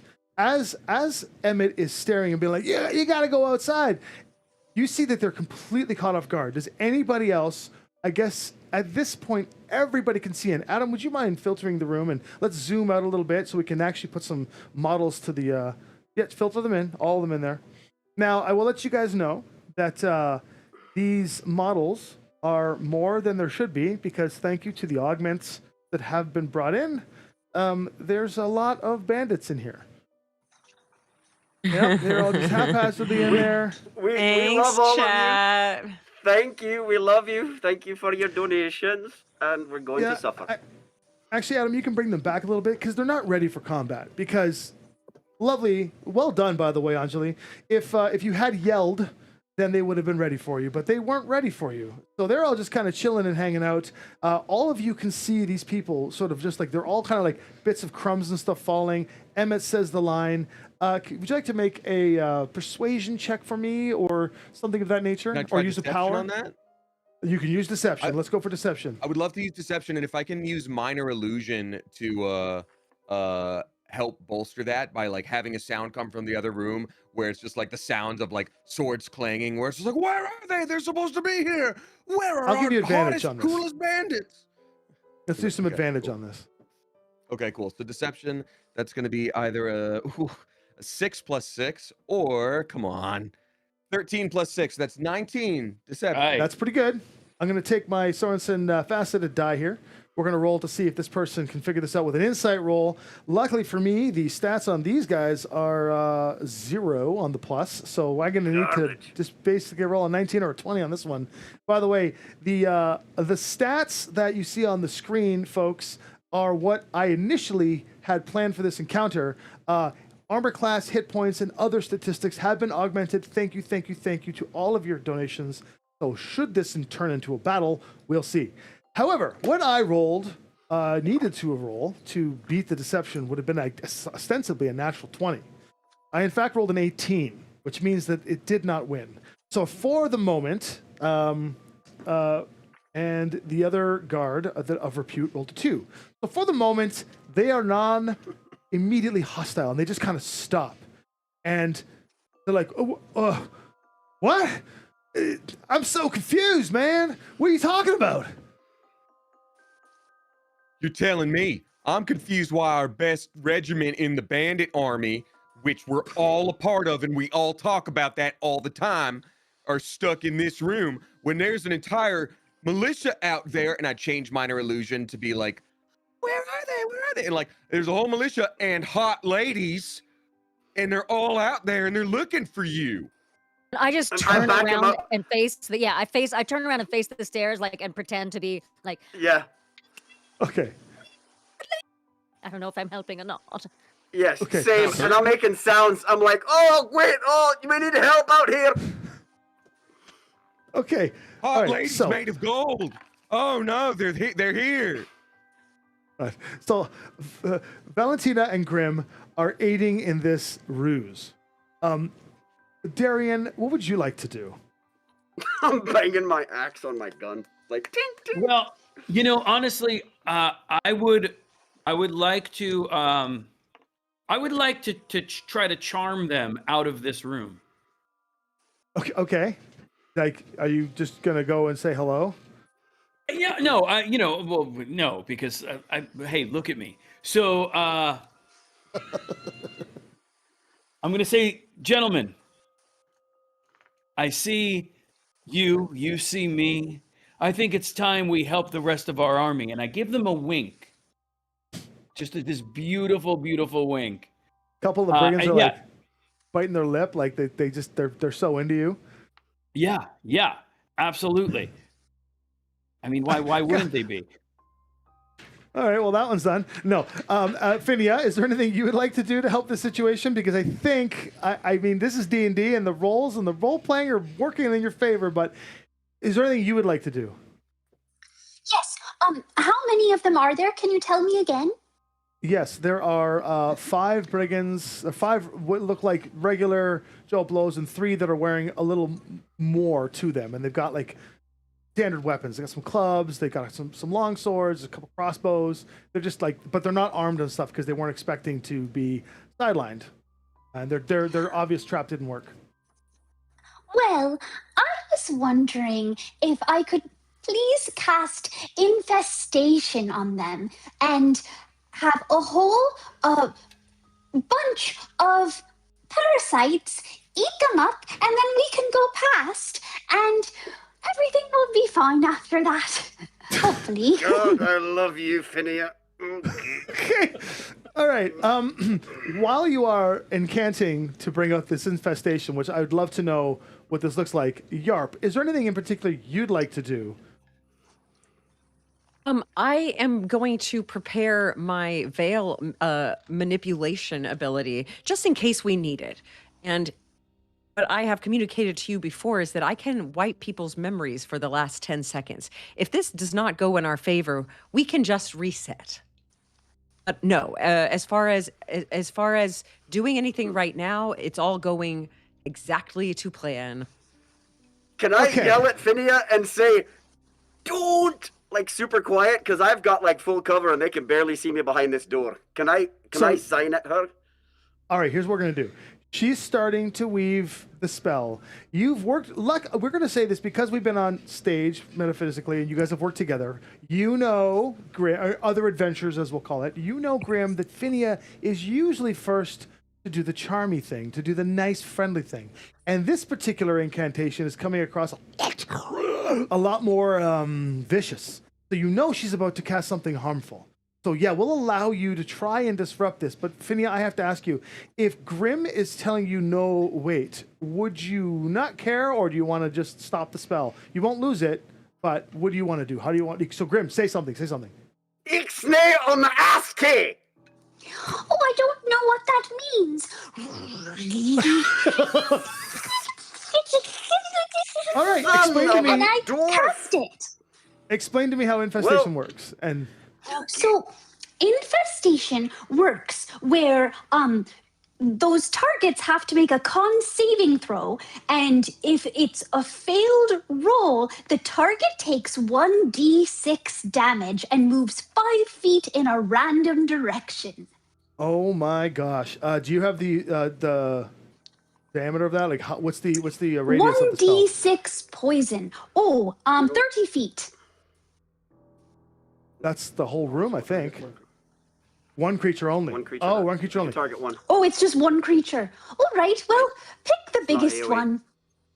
Okay, so we'll take one of the leaders. A Constitution saving throw. We'll make that throw right now, and I'm Because maybe the parasites will jump from person to person, and then they'll all be wiped out. I can Okay, see your so- logic. Yeah, there's a logic. Okay, here's what we're going to do. So there are 3 that look like leaders. We'll say you picked one of them. I rolled my saving throw. I rolled a glorious 4. So this infestation will work. So feel free to roll the damage for me, please. All right. And then we'll say it's one that you can see. So it's going to be the one, not the middle, but the one closest to me. Well, the damage is a 1. That's fantastic. As I see her do this, I actually throw my vomit into the room and I yell, "It's an infestation!" I'm still at the front of this looking at them like, we need you outside. And I just hear this behind me and I'm like, I chuck my vomit in and I go, "Oh The bandit no!" lord To try to that make you it hit seem as though it's happening everywhere. gets stung by a bee, essentially, and then turns and just kind of moves into the door, trying to brush off whatever is happening to him. I'm going to make... So then the vomit hits the ground, and we hear infestation. So now we've got a bunch of confused, low-intelligent brigands. And now, these guys are just a basic 10, so they're confused to begin with, and they're not And sure the what's happening. parasites are eating their brains. Yes. I'm going to roll a couple of dice here to figure out what happens next, and we're going to determine whether there's just initiative or if we're just going to have them sort of like try to get the hell out of here. I'm going to do just a big luck roll, and then I'm going to roll the blue die first. That's an 11. And the second die, if it is higher than, you're lucky, and we're going to have these guys just get the hell out of here, and then you can proceed with the dungeon. How's that sound? Oh, I love the Yeah. sound of that. If not, I'm ready to I fight. rolled a 3. So you guys are unlucky, which means I think we should best roll initiative. All right. All right. Here we go. All right, I will roll for the brigand leaders. Put them on a chart. 15, Tommy. 15. Give me 1 second. I'll go around. Right. Give me a sec, folks. Please feel free to chat in the group about this chaos. Hey, what do you think So- the answer to the riddle was, guys? I think it might be shadows. yeah, I thought Yeah, it was that's what I thought it was thought. darkness or shadow, yeah. Shadow. I thought it was a shadow. Or vomit. But the one that didn't make sense was call me and I Yeah, that's sing. where I was getting stuck. Yeah. Call me, and I answer, but if you Well, yeah, silence, but I I will guess ring. if you're calling out, then maybe it's singing back. It'll look like it's Oh, singing like an back. echo. So, Yeah, like an yeah, echo. yeah. Aye. But if What do it's you guys think in silence, chat? it'll ring. Yeah, like if you Okay. silence a shadow, it rings at you. Yeah, you know. Yeah. how that- Yeah. Oh, yeah, like- yeah. Oh, Yeah, see, yeah. yeah. That's like, good. Obviously, yeah. We So were it's almost out. probably You guys have You guys have almost just walked this encounter out. Almost. know. So close. So close. So close. Team we meeting. were role Just real playing quick, team meeting. the crap out of that. No, I'm just kidding. Okay. No, All I'm right. just saying So initiative. Just like team meeting. Damien, what's your initiative roll, Damien? 17. Okay. Grim, 50. you say 15? Yeah. Okay. Aye. Grim. Darian Iron It's a Moons. 15. Sorry about Lucky the number accent. 13. Okay. Darian. Amy, or Yarp. 13 as well. Well, luckily for you guys, in the new 2024 rules, they've added the Canadian clause, where you guys get to discuss friendly who would like to go first. I'll go second. I'm more of an intelligence caster support character. Sounds good. Valentina. 19. Excellent. And Lovely. the instigator, Phinia. 18. Ooh, okay. Aye. Good rolls. Yeah. That's very good rolls. Yeah, nobody rolled Okay. complete trash. Top of the order. So, fellow with the infestation, he gets to keep doing that every round, correct? Or is it just the Sorry. one round? Say that again. Yeah, he's just the one round. So he's managed to brush off the infestation because there's only one round.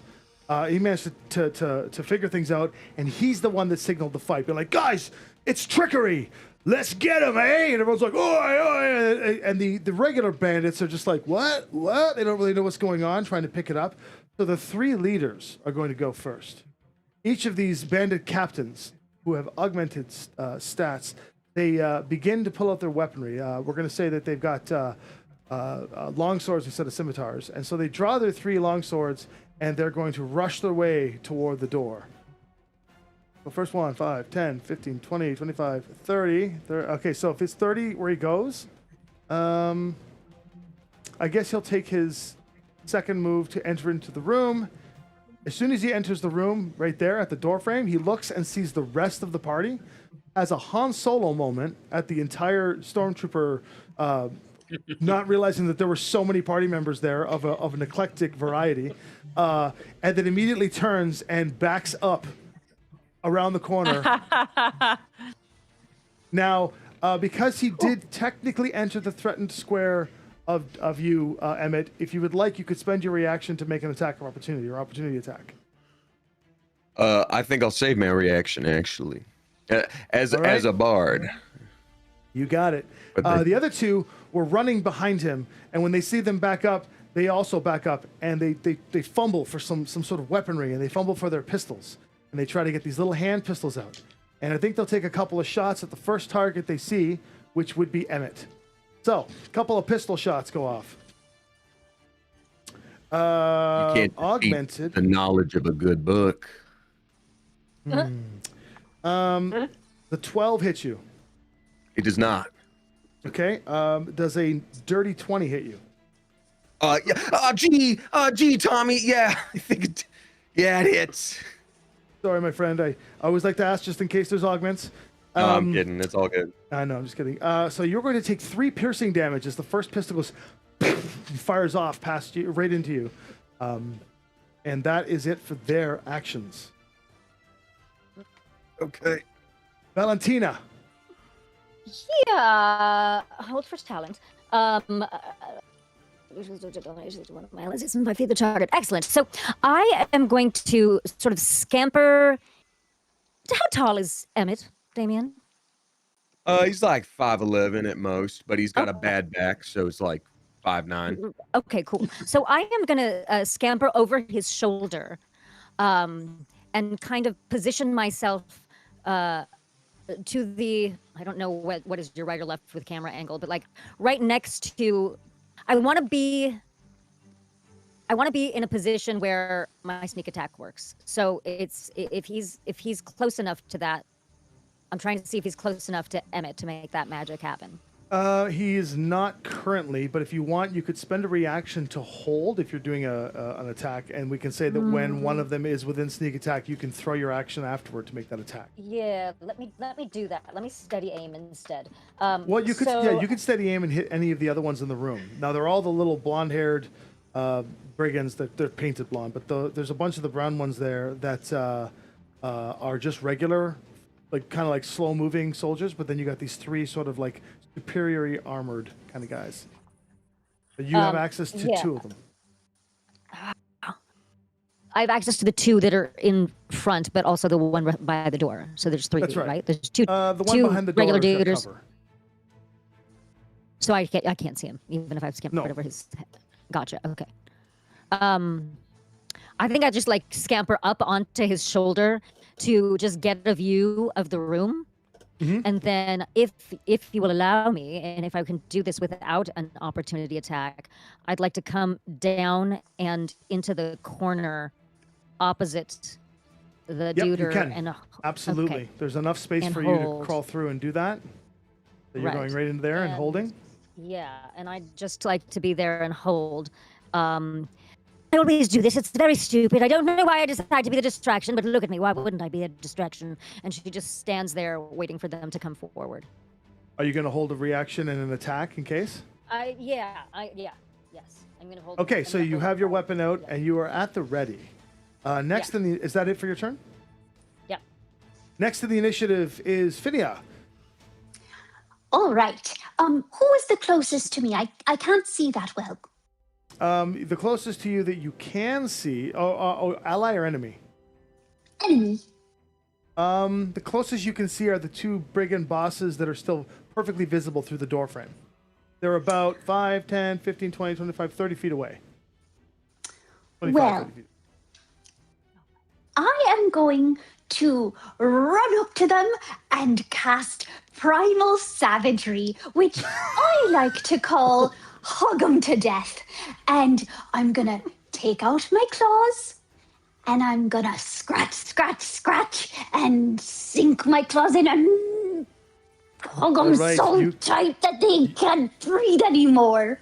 Okay, Primal Savagery. And I'm gonna roll for that. Yes, please. I got a 17 plus 6 is 23. Oh, that hits. A roll for damage. So you just hug right on, and this brigand who saw his friend go in and then back up confused, his eyes widen as he sees this cute little forest gnome suddenly just basically go feral as you jump up and with this shit-eating grin on your face, smiling with your incisors and your claws, and you dig right in. How much damage does he take? I am rolling for it. He takes 4 damage. Okay. So you bite into him a little bit. His armor's a little bit tough. You see he's got some scars. He's been in battle before, so your damage digs in. That's everything for your turn? No, I would like to take a bonus action if that's all right. All right, what would you like to do? I would like to cast Healing Spirit. How I'm going to do this is I'm going to wave my hands and cast what I like to do as a spirit is a spirit animal. So I would like to cast Healing Meerkat and put this little spirit meerkat on my shoulders. And for anyone that comes near me and I give them a hug, that means that it will be at the beginning of my friend's turn, they will receive 1d6 of hit points. Ah, I see. Yes, we'll put a little model in there to represent that you have that. Brilliant. So you've just done something completely feral, and then you suddenly went and created this mythical, protective, happy little meerkat that's purring away. The brigands You are have very to have confused. the best of both worlds. Yeah. They are. What can I very say, gentlemen? confused. She contains multitudes. She's And the in this- yin and the yang. In this yin-yang confusion, Emmett, you watch this happen, and then shake loose and realize it's your action. Emmett realizes that this is a time for action and no more words because that time has passed. Which one of these guys has taken damage so far? The only one that has taken damage, actually, the one that Phinia is hugging has taken some damage, and the other one beside him has taken a little bit of infestation damage. Okay, the one that's taking a little bit of infestation damage, I'm going to look at him and cast everybody's favorite bard spell, Eldritch Blast. How does this So- look when you do it? Oh, well, not good this time, Tommy. Because that's gonna be a 9 to hit. Ooh. So Emmett takes his book, puts it down, and remembers his time turned to a statue, and just fires out what looks like the ghastly hands like clutching through stone layers of the earth. It's sort of ghostly, but it looks like things trying to claw themselves back from unlife. So he's just like, and just fires it out of his mouth. Then, but as it goes toward the brigand just eyes wide, ducks, and this blast just kind of goes off into the distance and disrupts the stain on the wall, and that's your blast. And then you have more action economy. I'm gonna look around and be like, yeah, everybody remember that I can do that, because that's what awaits you if you keep being rude to my friends like this. I will also cast a bardic inspiration, and I will give a 1d6 bardic inspiration to Darian. Darian, how do you inspire Darian? Be like, Darian, I'm gonna read you a story about the most handsome bard in the world. There was once a bard named Darian who didn't botch anything at all. His friend Emmett did, but Darian didn't botch it. The end? ? Oh, there's a sequel. Hey, don't screw this up. So you now have bardic inspiration of a d6, Darian. And You want me to roll that now? No, you can use that whenever you want. Whenever I want. Add it to Okay. anything. Great. Does Emmett want to stay where he is, or does he want to move around? No, Emmett is Valentina still on my shoulders, or did Valentina tuck into the corner? And Valentina's tucked into the room. Yeah. Okay, Emmett is going to, like a hero, just sort of sidle against the wall, like back behind the door. So he's sort of like a little bit covered from, yeah. Yeah, Done. exactly, right there. Perfect. All right, next to the list, Grim. Time for you to act. Grim puffs up his chest, works his shoulders a bit, cracks his neck, and goes, no problem. He sees the guy, he comes out just barely enough from his full cover position there, and he sees the guy that's kitty corner from him on the door, whips out his pistol, and goes ahead and uses, he's got gunner anyway, so no loading, and he's got, gonna give him a shot with his Do it. pistol. That's a 21. That's Ooh. gonna hit. Even I with guess. the augment to his armor class, you definitely hit him. Nice. Right on. And that's, let's give him some damage. That's 6 damage. Okay. Crunch. And as my bonus Right into his action, chest. I got quick toss. So I kind of shoot him with the one hand sideways like this, and then I grab my other hand onto my little tiny silver hand axe and toss it at him for a second attack. Yep. Bonus action, quick toss. That is a... Oh, that's 2 14s in a row. So that's a dirty 20. Wait, Finny dead? What? Sorry. And I accidentally Sorry. shoot I just saw Finia R.I.P. in the Finia. face No. with my hand axe. Why? Unfortunately. What did think I he do was- to you? I think he was testing if one of us dies. Okay, cool. Yeah, They're not dead yet. unfortunately, my hand axe hits Vinny in the back of the head. No, No. I threw it, and I got a hits. dirty 20 for that one. Hits. That And hits. So now we've got some damage for the hand axe coming up. All right. Wow, that scared me for a second. I was like, what? I'm the DM, man. too. Jesus. And that's 6 of slashing. Oh, okay, so you've cut into him pretty good. Normally, in your combative skills, normally a good blast from a pistol and a twirl of a shiny axe into another being would cause enough to knock these people back. But this guy he's been going to the charity gym lately. He's a little beefier than he should be. So this would normally have taken him out, but he's still rocking, and he's kind of like he's giving you a bit of a smirk. Like he's coming right for you next. And thank you for the donations to make this brigand a little stronger than normal. I And got is that my it for Grim? movement. Yep, I got my where's Lex movement. move? So I'm gonna run right out into this room and try to draw some of the attention from some of the other characters. So move me straight out and to the left of the two buff guys. So go straight through the room. Yeah, slightly and to the left. My left. So towards the wall. there because I don't want to grab any opportunity attacks. So I just dodge by them all, kind of like this, making sure they don't have a chance to swing at me. Yep, and so I'm going to draw some attention. I'm good. Okay, next up, the most recently inspired in his own reflection, Darian Iron Moon. Okay, I'm ready. Okay, so it's just hard to zoom into this thing, so I just want to know who's closest to me right now. Hold on a second. Because we have so many, let's just rewind for 1 second, because I did read something in chat, and we do have some rewards here. Grim, can you make me a dexterity saving throw, please, as you run through your vomit? Oh no! Oh my gosh. Absolutely, I can. We're gonna add this as a bonus trap / augment to the dungeon. Thank you, donors. This is phenomenal. We give you your dexterity saving throw, and That's because so good. I want to use more augments here. We're gonna make it a higher difficulty. So what did you get? Oh, I'm not succeeding on this one, Tommy. I got myself a 9, and that's with 9. my modifiers. Adam, would you be so kind as to tip Grim's miniature over and put it right in between Valentina and the other? I push off with my back foot, and it goes right into the vomit, and I just go, "Ay!" and I just slam my face down on the brick. Valentina, your beautiful velvet leather boot, or your beautiful leather boots, get a little bit of the vomit spray from the splash as Grim lands back first, right in front of you on his Sorry own. about that. I'll have a clean Vomit is piece of that. difficult. Thank you very much, there chat, was a- for that suggestion. I apologize. I read that just as Darian was going. I didn't mean to take your economy away, Darian. You still get to go. But you now know that there was a vomit trap there thanks to the universe. Sorry about the difficult terrain, everybody.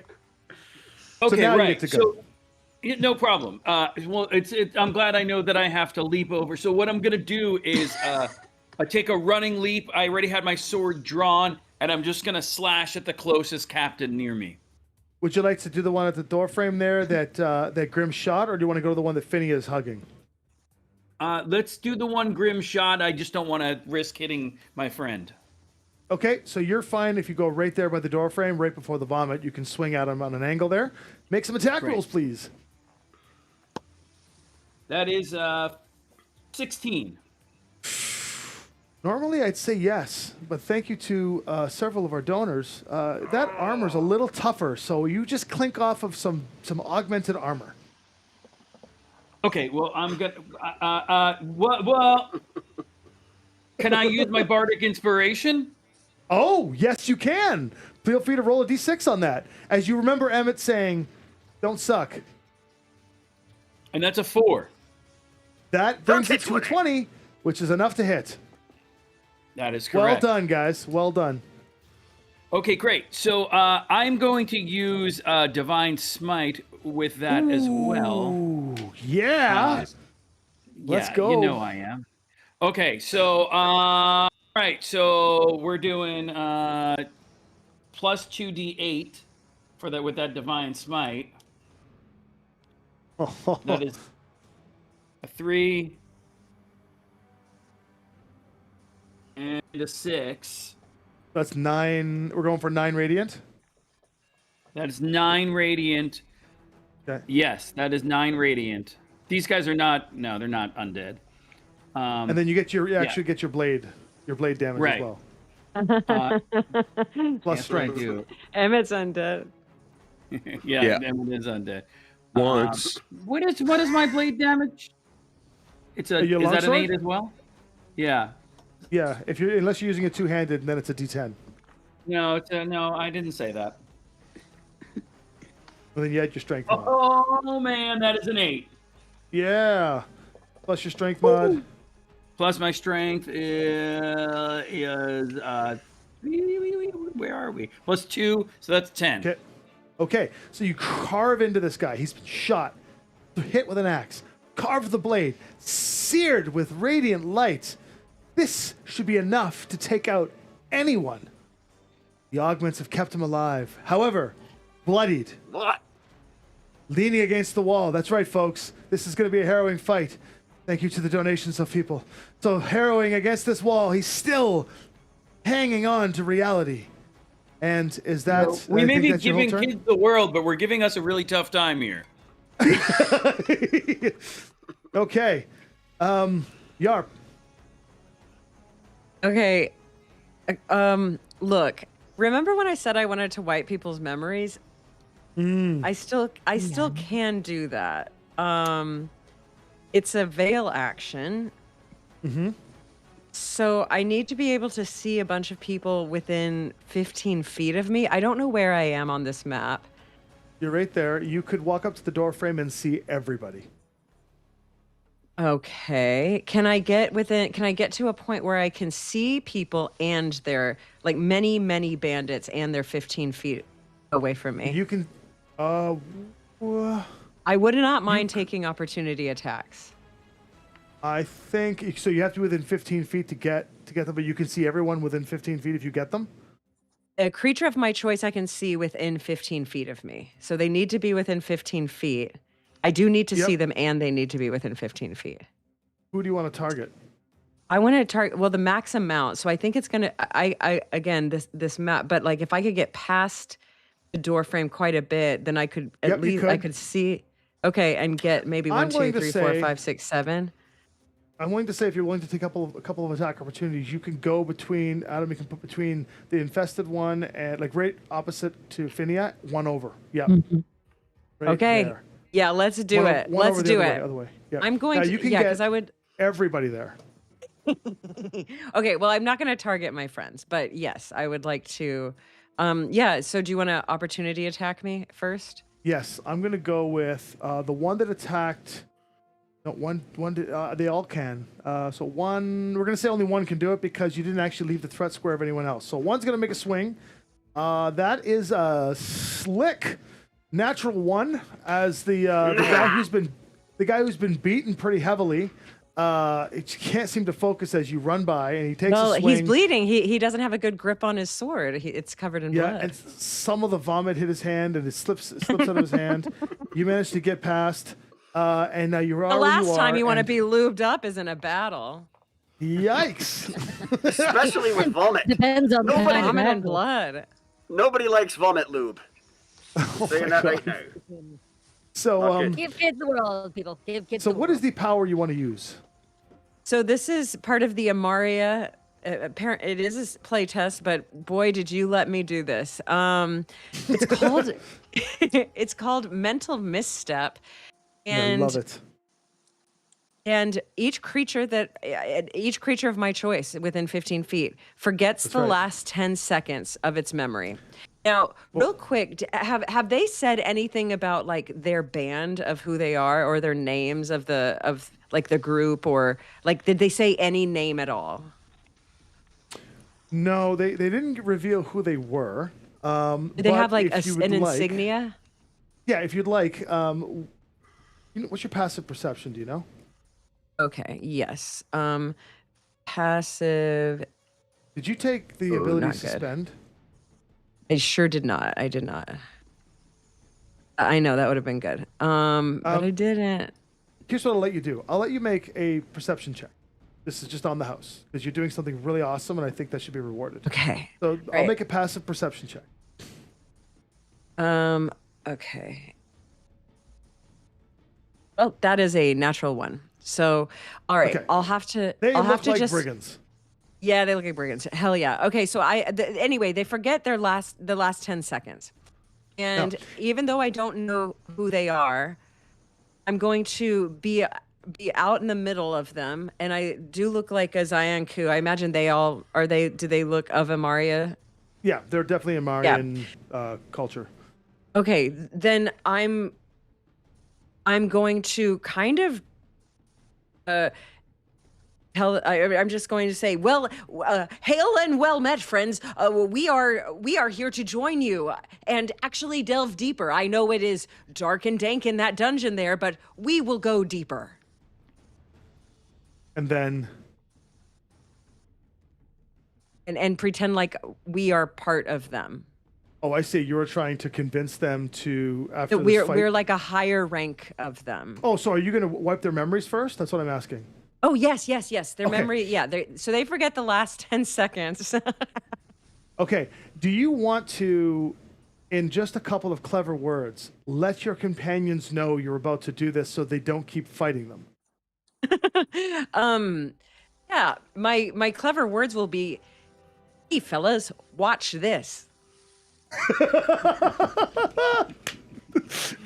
In anticipation, how do you warp the veil? What is your use of time magic, time power look like? Okay, I hold up my spherical symmetrical pink orb, and it casts this glowing light that shines brighter than anyone thinks than you think it should. It's almost celestial and planetary in its light. Yeah. And as I hold it up, the veil around it, the temperature doesn't change, but it looks like it shifts the way that when heat rises off of metal or concrete, the world above it just there's refracted light, but it's not refracted by glass or something firm and tangible. It's refracted by just mental abilities. And so as I grab the veil, I'm grabbing it, I'm holding on to it and twisting it. And the people I'm twisting it towards are mainly the bandits. And my other friends just see it as this, blurry kind of esoteric change in the time space. Their spirits almost just kind of shift in and out of existence, stutter a little bit. The rest of you just see this blast of light. Now, I will say this: you have traveled a lot in the Tavern of Timeless Tales. You've worked with Aeon sages before, like Loholt with his paladin powers, and Eke when he freezes time and suspends to have conversations. So the use of temporal energies, especially since Yarp has dictated that there are some temporal powers to them, you know that they're doing something with time. And almost as I do it, you see that like my form actually turns almost see-through, but like gelatinous or like plasma. Like I turn almost liquid, but not quite. I'm still exactly who I am. She shifts out and then returns back to her form, and in just the blink of a second, you notice from the flat of your back, Grim, that the hostility toward the guy you hit multiple times, he just starts to cough as if he realizes he's been hit, but his adrenaline has dropped. And all of them just look super confused for a second, as if they just seen you for the first time. And then Sorry you say about your that. line. I threw up all over the place and I kind of lost my footing and fell down. That is some crazy ale. In a very clever way, Yarp has reset the encounter to the point where all of them have forgot what the heck they were just doing. Everything is still the same in terms of initiative at the moment, but the combat is kind of dismissed. So the next would be the brigand folks, but they are just like looking around as confused as they did from the first moment. And then the leaders all look confused at the fact that there's carnage and weird people that just suddenly appeared out of nowhere. And Valentina, disappeared. You're the first. Yeah, it did flicker out. Valentina, you're the first to react to this because of the initiative order. Right. Is there anything you would like to say or do? There is. So did we hear Yarp say, "We are here to join you and walk through go deeper into this dungeon," and so on and so forth? Did you hear that out loud? Did you say that out loud? After that pink flash and all the warping and everything that happened time-wise, which of course, because you're from you are from Amaria, you know what time is all about. So this kind of stuff is not new. I've seen Eke do this all the time. It's super bad. Once that happened, and then the brigands all kind of went like this for a second, and before they could get hostile again, you have an action to react. Right. So I see what she's done, and I immediately go, right, so we're here to go further into this dungeon, right? And I just scamper. I would just like to scamper over as many as I can and get to this back door. Yep, sure. We'll make you to the door. Yeah. No attacks of opportunity because they are all non-hostile at the moment. Right, exactly. Can I check this door can I use, because I have fast hands, not just in life, I have fast hands as a trait. Can I use a bonus action to check for traps? Is that a thing? You certainly can. Make an investigation, please. Okay. Haha, first good roll. 18 plus stuff. 22. Ooh, yes. Gotta find my note for this one. Yes, you do notice that this door, unlike the first door that you've seen, is not tampered with. At least not to the degree that the first door was. It has been tampered with, but it hasn't been opened for some time. You can see that it is still sealed based on the elements of the door itself and the ground not being shifted. You do also notice briefly that there is some thin copper wiring laced by where the door would be reconnected by the door handle. You just catch it through the crack of where the tooth of the door meets the door. You can just see that if you were to pull the handle of this door, It would there's some strange copper wiring in there. Yeah, so it's definitely trapped of some sort. Don't worry, gentlemen, I'm here. I will remove this trapped door, and I'm going to use my action to disarm the trap. Okay, absolutely. 17 plus what is it? My dexterity, I think. Yeah, well, your skill, which would add your dexterity and proficiency. Well, it's the picking of the lock, so there is no Sleight of hand. Yeah, it's just dexterity. Sleight of hand. Oh yeah, so 17 plus 9 for a 26. No, 20. Yes, 26. I will tell you that the original traps that I had put in this dungeon were all DC 15. Some of the traps that were purchased and augmented would raise the DCs by 2. You were well into the low 20s, but with such a high roll, you were able to snip the copper wire to stop the electrical charge that would cause this door to electrocute you to a very, very strong degree. And you can hear the hum go as it all disables. Now, the brigands, they're pretty, impressed with this. But because we're still operating in quick initiative order, Finia, you're next to act. You see that Valentina has stopped the fight. What would you like to do? And the door is open now, completely, correct? Not open. Or no, She's just not tampered open with yet? it briefly. I'm just kind of I've been futzing with the lock, and I don't know if you can see that I have disarmed the lock. You heard it, right? Did I hear or see that Valentina disarmed it? You do hear some snap when she does it, and a hum that gets really loud for a second, and then it goes zoom and goes away. Valentina, would you like help opening the door? Why, yes, darling, absolutely. Just my tiny little paws can't do it myself. I hate playing helpless. All right. Well, I would like to cast Gust of Wind on the door. Are you going to do it in an angle that you don't blow the brigands around and just get the door? No, the brigands will get blown around too. It all happens one way or the other. Okay.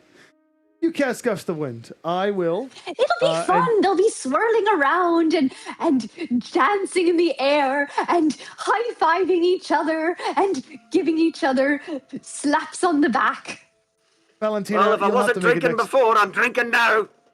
Valentina, you'll have to make a saving throw as well. Yes, of course I will. Clearly. A dexterity, please. Oh, no, it's strength for Gust of Wind. Is it strength, though? Are you sure? Are you sure you don't want it to be? I think it's dexterity. I think Gust of Wind is strength.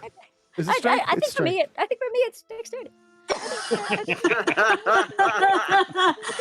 For me, that's what it is. No, actually, I think as a vulpine. Nope, lied. Okay. Sometimes I don't know how strong I really am. 14. What is your spell save DC, What's your Finia? spell save DC? Justine?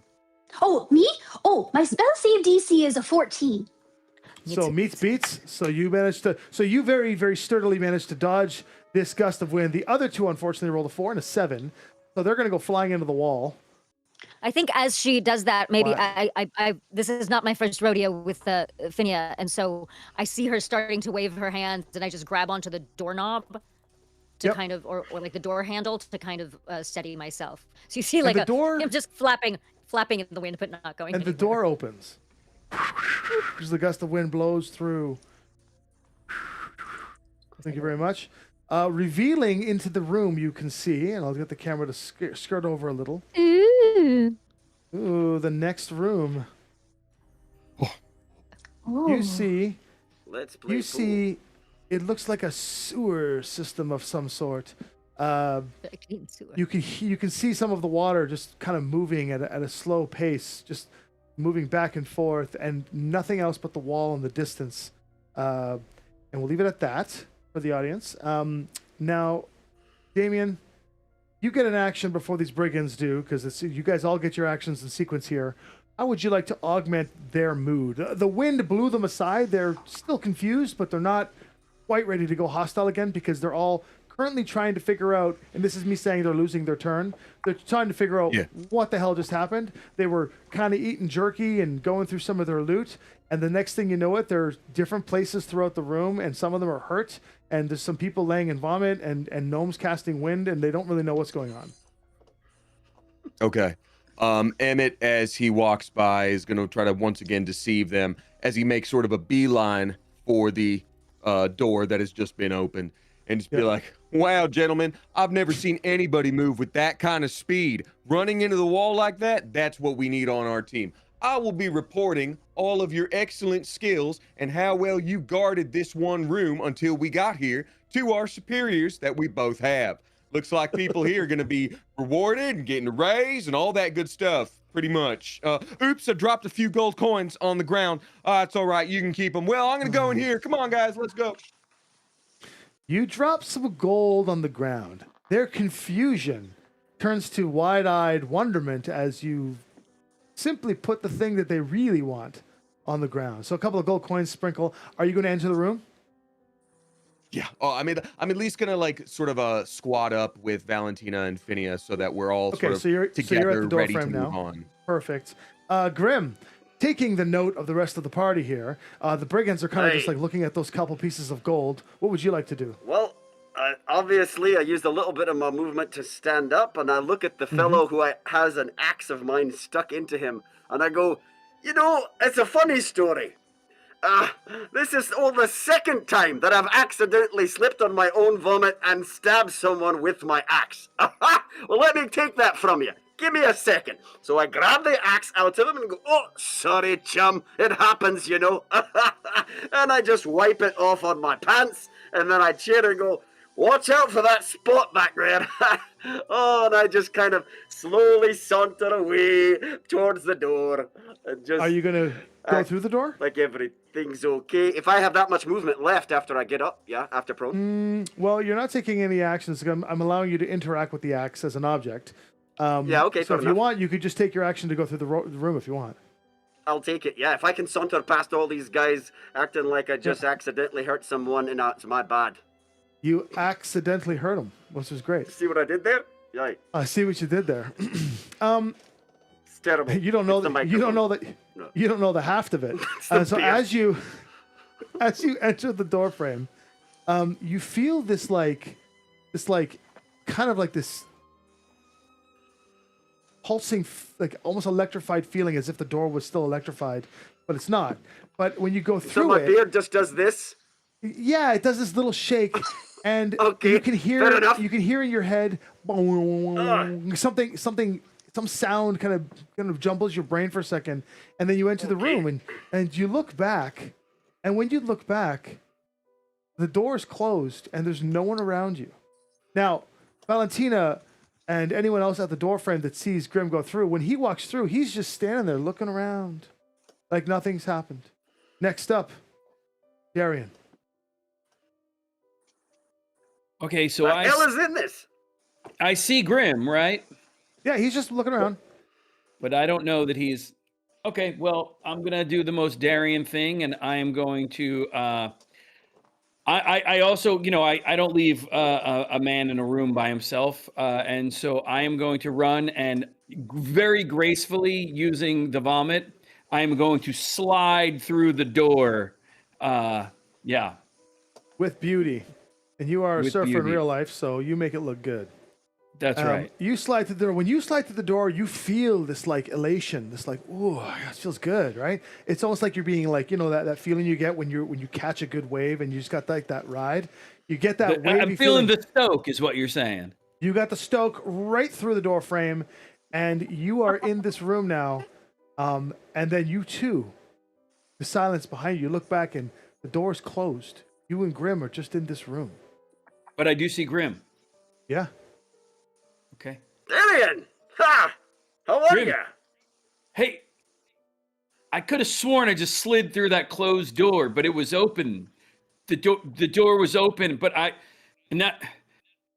where the hell are we, dude? Wait, you mean you see that the door is closed too? Well, yeah, the door's closed. I'm looking at it. But I just slid through it and it was open. I thought it was just me. that conversation's happening over the next round. Yarp, your turn. Yes, I am not much one for persuasion, so I also will just enter the door. I will sidestep the vomit if that is possible. Oh yeah, And you're past it. great. The same sensation happens to you. Now, because I have seen, these two looking around and being confused the second they walk through the door, am I able to put two and two together that I'm having the same experience that I witnessed from outside? Yeah, that's your intelligence enough, because I know you're an intelligence-based character. That you Okay, definitely I know do that nothing stepping about through that, and I let them just keep being confused. But deep down, I know that this is merely an illusion. The bandits finally regain some sort of composure, and they find themselves torn between their leaders and the gold coins, and ultimately, because they're silly and we do only have a limited time tonight, they squabble for those coins. And thank you so much, Damien, for that move. So they start grabbing the gold coins and fighting over it and whatnot, which leads us back to the leaders. And the leaders, the one who's bleeding in the corner, he immediately, in his confusion, starts to figure out why he's got wounds all of a sudden. He looks at his buddy, he's like, "Did you do this?" And the guys are, "I didn't do that." And they start arguing with each other, losing themselves completely for what's going on. And it leads us back to Valentina. Valentina, Phinia, and Damien, are you just going to enter the room? Oh, yes, I'd love to. I'm just gonna, Steve, look, if you don't mind. Yes. I feel like I'm standing next to Emmett. Are you seeing them looking around like I'm seeing them looking around? Well, Yeah, you I see the do guys see them. looking in the room. Yeah.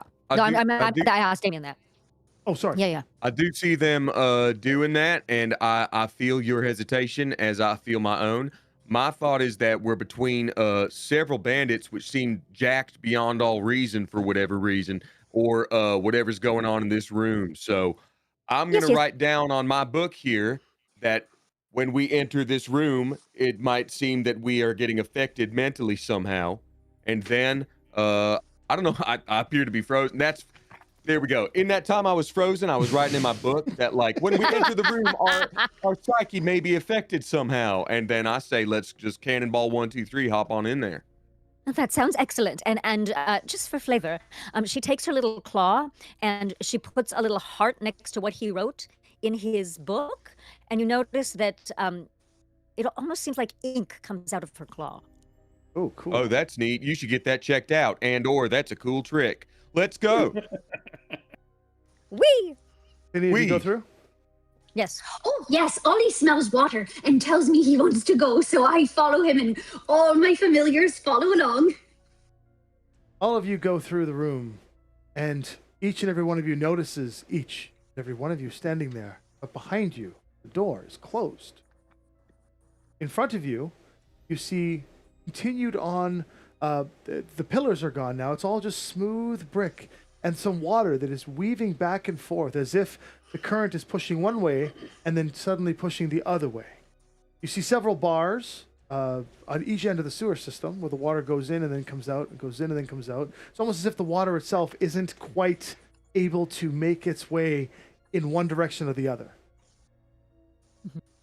Just since we just came through, and I think we were the last ones in, I'd just like to wave my paw behind me and feel if that door actually is there. Everything you feel is as real as it can be. Interesting. I love DM talk. My middle school girlfriend said the same thing. I was wondering if I could do something, if that's all Sure. right. What would you like? What would you like to? I was wondering if I could please wild shape into a can I wild shape into an aquatic animal right now? Yeah, you I can do think you could be a fish. what- You can do a yes. dolphin. I would like to be a dolphin. I love Okay. dolphins, and So you- I would like to wild shape into a dolphin and do an investigation into this water sewer system and see So- what it's all about. So by investigation, you mean you're just going to jump in the water? Oh yes, check it Excellent. out. So Phinia, and this jumps right into the water. Now, when you enter the water, Phinia. Oh, sorry. Go ahead. No, that was just Valentina. That was acting. Thank you. Oh, very good. Don't and as get you hurt, jump Phinia! into the water you go. As soon as you crash into the water, it's cold. The current is actually moving you back and forth.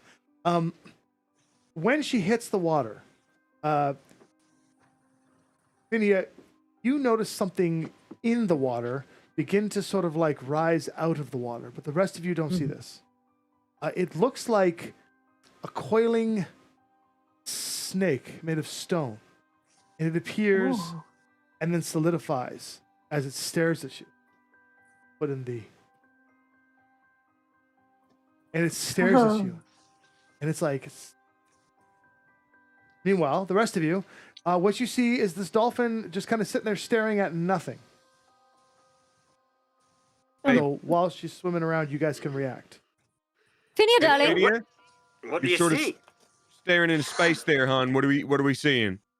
I see a stone snake going and it looks very beautiful. And I was wondering if it's friendly, this stone snake, Mr. DM. Phinia, have you eaten any of your mushrooms? I was going to ask the same question. I probably had about 10 today. All right, unreliable narrator. So the dolphin is just hovering up and down, staring at the speaking. Well, actually, you're a dolphin, right? So in reality, yes. what they hear is. I think in I think in 2024 rules she can speak to us. Can she speak? I believe I so. think so. I believe Sky Voice, that's 2024 true. rules. They can speak when wild shaped, right? This is good. As far as I'm aware, as of I'm pretty 5.5e, druids Yep, can perfect. indeed speak. So then you while can well speak normally. Okay. Anyone want to do anything while Phinia is asking that question? I'd like to make an investigation check and try to see these two areas where you said like the water is not quite coming out. I'd like to check on one side there and see if there's any mechanism or anything that looks like it would affect the water. Okay, so you make Like the a- investigation like- check. I'll go to the other side and take a look, also looking to see if there's a way to get across if I were to climb on the stones without going in the water.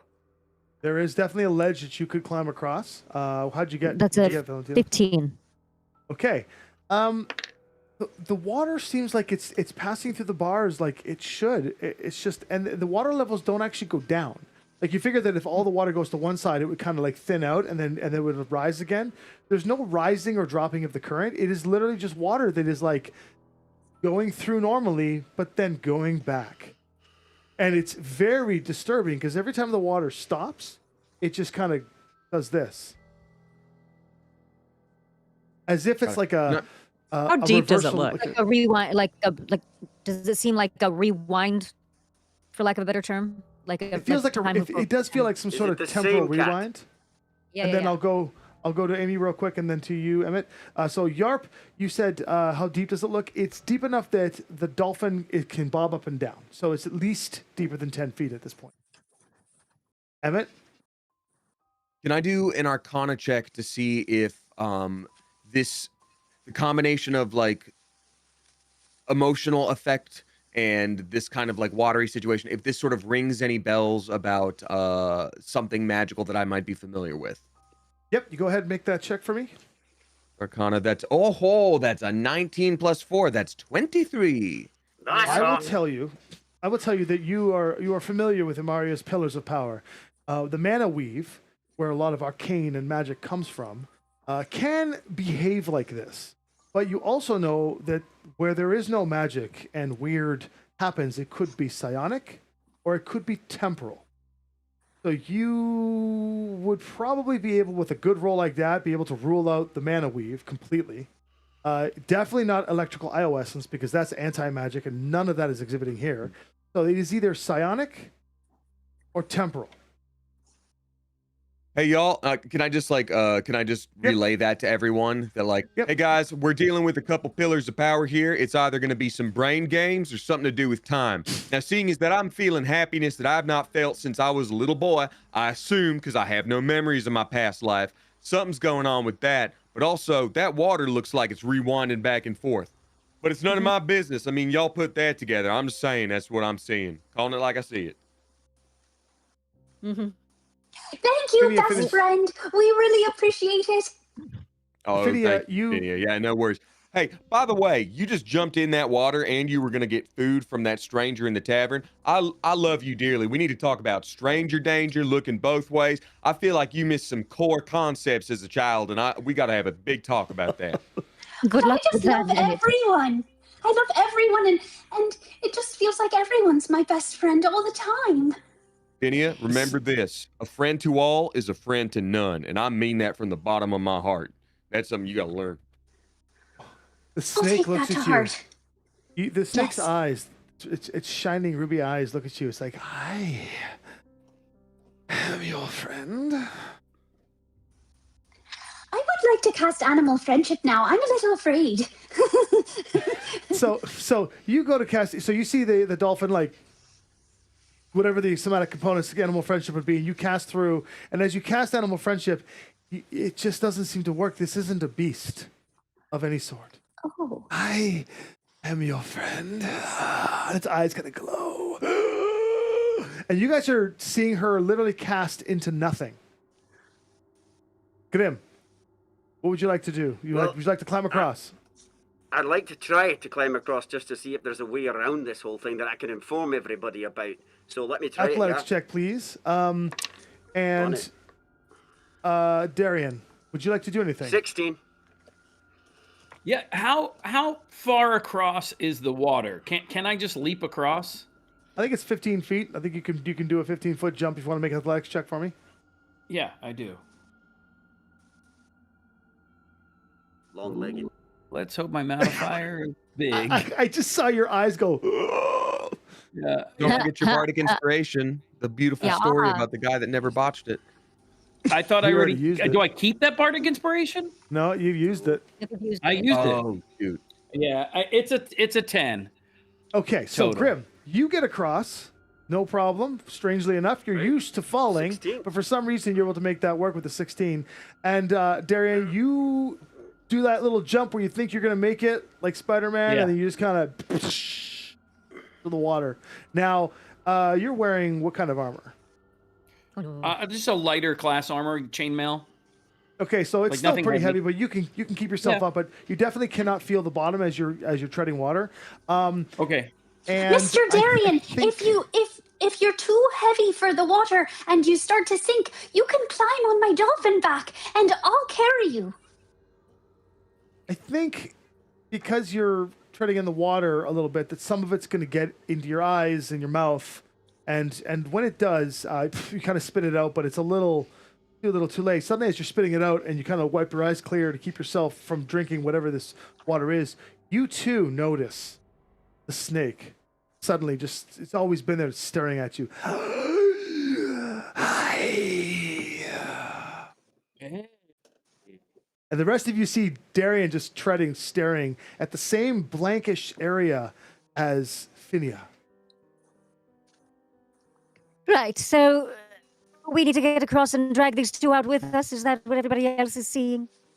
Yeah, well, like I said, something psionic might be going on, which means, seeing as both our friends touched that water and are acting real weird, I think we got to be pretty careful about that water. I'm concerned about the humidity in the air, but until that point that we can suck it out of the room, let's all be super careful.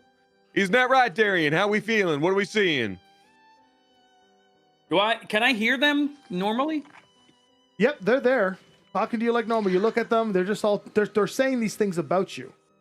Yeah, I was wondering if I could make an investigation check to see if this water canal is what it used to be, or if it's something from the future, like what maybe Mr. Emmett Prumpkins is saying, something magical. An investigation check, maybe, but maybe nature would be a good one for you, or religion All right, would be I'd something like to help you to- there. And while you're rolling that, Darian, you had something you wanted to say. Yeah, well, I just, I'm not convinced that this snake is necessarily against us. Is there a way that I could communicate with it? Sure, so you can say something to it if you'd like. Listen, snake dude, I have. I was big. I started my training on ropes. So I feel like you and I have a kinship. How do I get out of this room, dude? It's easy. Simply listen to what I have to say and do as I tell you. Do you have to poop? So, Valentina, did you hear that Darian addressed some giant snake and then asked it about poop? I think Darian's pretty effective. You heard that too, right? I did I indeed. do All think right. he's talking to himself. Yeah, Grim. I think it's right. So we go back to Finney for a second. What was your result? I got a 5. Oh, this snake's talking to Darian. It's a very interesting conversation you're having. The snake looks a little bit constipated, as Darian might point out, but he's not. Meanwhile, does Yarp or Valentina, Grim, or Emmett want to do anything? Ooh. If no one else does. Go for I it. do, but I'm going to let you go because I think I talked when someone asked for you last time. I thought he was talking No, to no, no, me. no, no. You go, because I've been consistently having a conversation with Emmett. So I'm happy. I'm going to your come time. back over to the center of this room as though I'm staring at the snake. So put me right in the center on the other side of the snake. No, on the other side. Right there, yep. Right there, yeah. Right there, yep. Aye. And is there any way for me to... Are they both looking at the same point in They're space? looking in the Is it same area, obvious? yes. So is it obvious for me to see exactly what they're looking at, even though it's not there? You're a fighter. You know how to get through narrow crevices in a fight. So I'd say, yeah, you're able to follow the eye line of your opponent to find the area. So Okay. yes. All right, so I could. Hey, do you guys think I should whack this thing, whatever it is? If you do your thing and something ends up being whacked, I'll say go for it, man. You know what your strengths are. All right. Can I... He's about, what, 10 feet away, though? He's right in the middle of this. Is it 5 from me? How far is he? You definitely can't hit him with a melee weapon unless you have reach. Okay, so it's a pistol then. So I take out this pistol and I aim really good and really close so I don't hit either of my two friends. And I shoot a shot at him. Make a disadvantaged attack roll, Okay. please. And while you're doing that, Yarp, is there anything you'd like to do? Well, yes. I am looking in here, and Phinia, have you told us that this, like, what have we on the outside? Have we been told what any of what they're seeing? That there's a snake, and it's made out of stone. Well, if it is made out of stone, I might enter the water alongside my compatriots and reach out, touch it, and perform the manipulation object reading. And now the object must be a non-fluid, inanimate object that was not at one point a living creature. But I can, if I do that, I can see the memories of the last creature that interacted with it, how it came to be as its current location, things like that. Okay. What it I'd love to saw do within this. Okay. 5 minutes of leaving its last owner's person or being touched. Just some history. This is awesome. So you enter the water just as Grim takes the shot. So Grim, you take a shot. How did you do? 13. So you see your shot go, and what you think should be an enemy in the distance, you see the wall that you hit go. Piece of the stone just kind of chips off from the shot. And oh, thank you very much. So bang, the shot goes off just as Yarp enters in. As you enter the water, Yarp, the water consumes you briefly, and you kind of imbibe a little bit of it. And when it washes away from your Zanku eyes, you do see the snake, and it's like.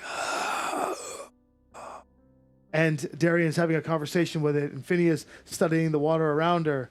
And then you make your way over. You place your hand on the stone of the snake. Now, it only works if it's a non-living creature. Strangely enough, it works. And you realize that what you're experiencing isn't the snake itself. There's some other dimensionality that's causing you to see the snake. And it might have something to do with the water.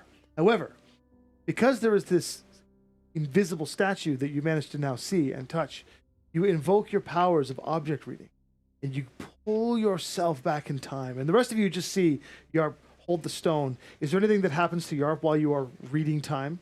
Is there any visual? Yeah, I just get a little more shiny on the surface. It's as if like I go more doll like I look more animatronic than human in that moment. More as though I could melt at any second. In from the object's point of view, it's one of the most like cerebral feelings that you kind of can like you can rotate around, yet you don't feel the ability of rotation. It's almost like you are just moving like some sort of sedentary object, and you can see the same room laid out, and there are other figures here from the object's perspective doing similar things like you guys, searching and arguing and trying to survive.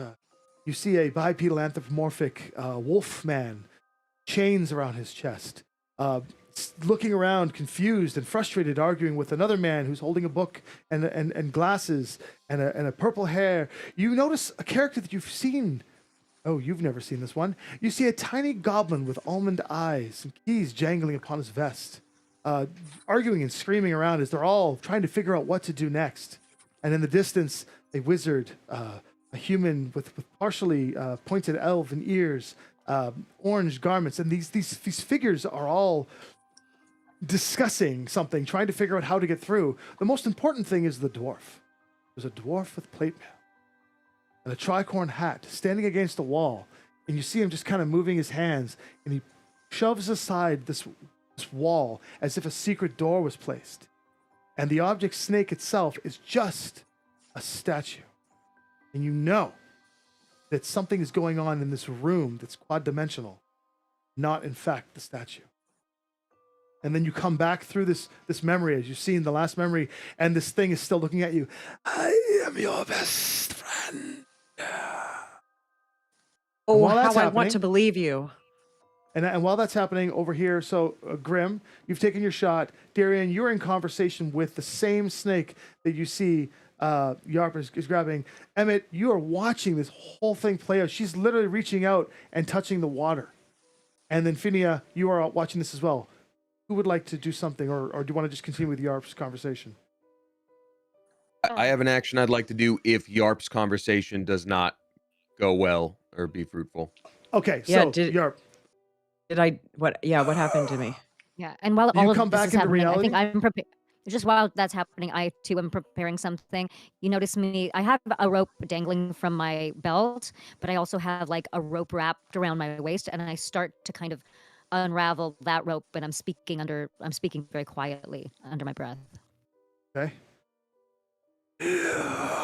So Darian, Finia, and Yarp, you can all see and speak to this statue as if it's talking to you. You're the only ones that can see it right now, and you communally see each other, and you know that you can see this. Listen to me, and I'll get you out. Oh, as much as I would like to believe you, and as much as I could use a friend right now, I love the idea of a best friend, but it is not true. Everyone, look around. This is not a true thing, and sometimes, the truth is more painful than the falsity. I must deny your reality, Mr. Snake.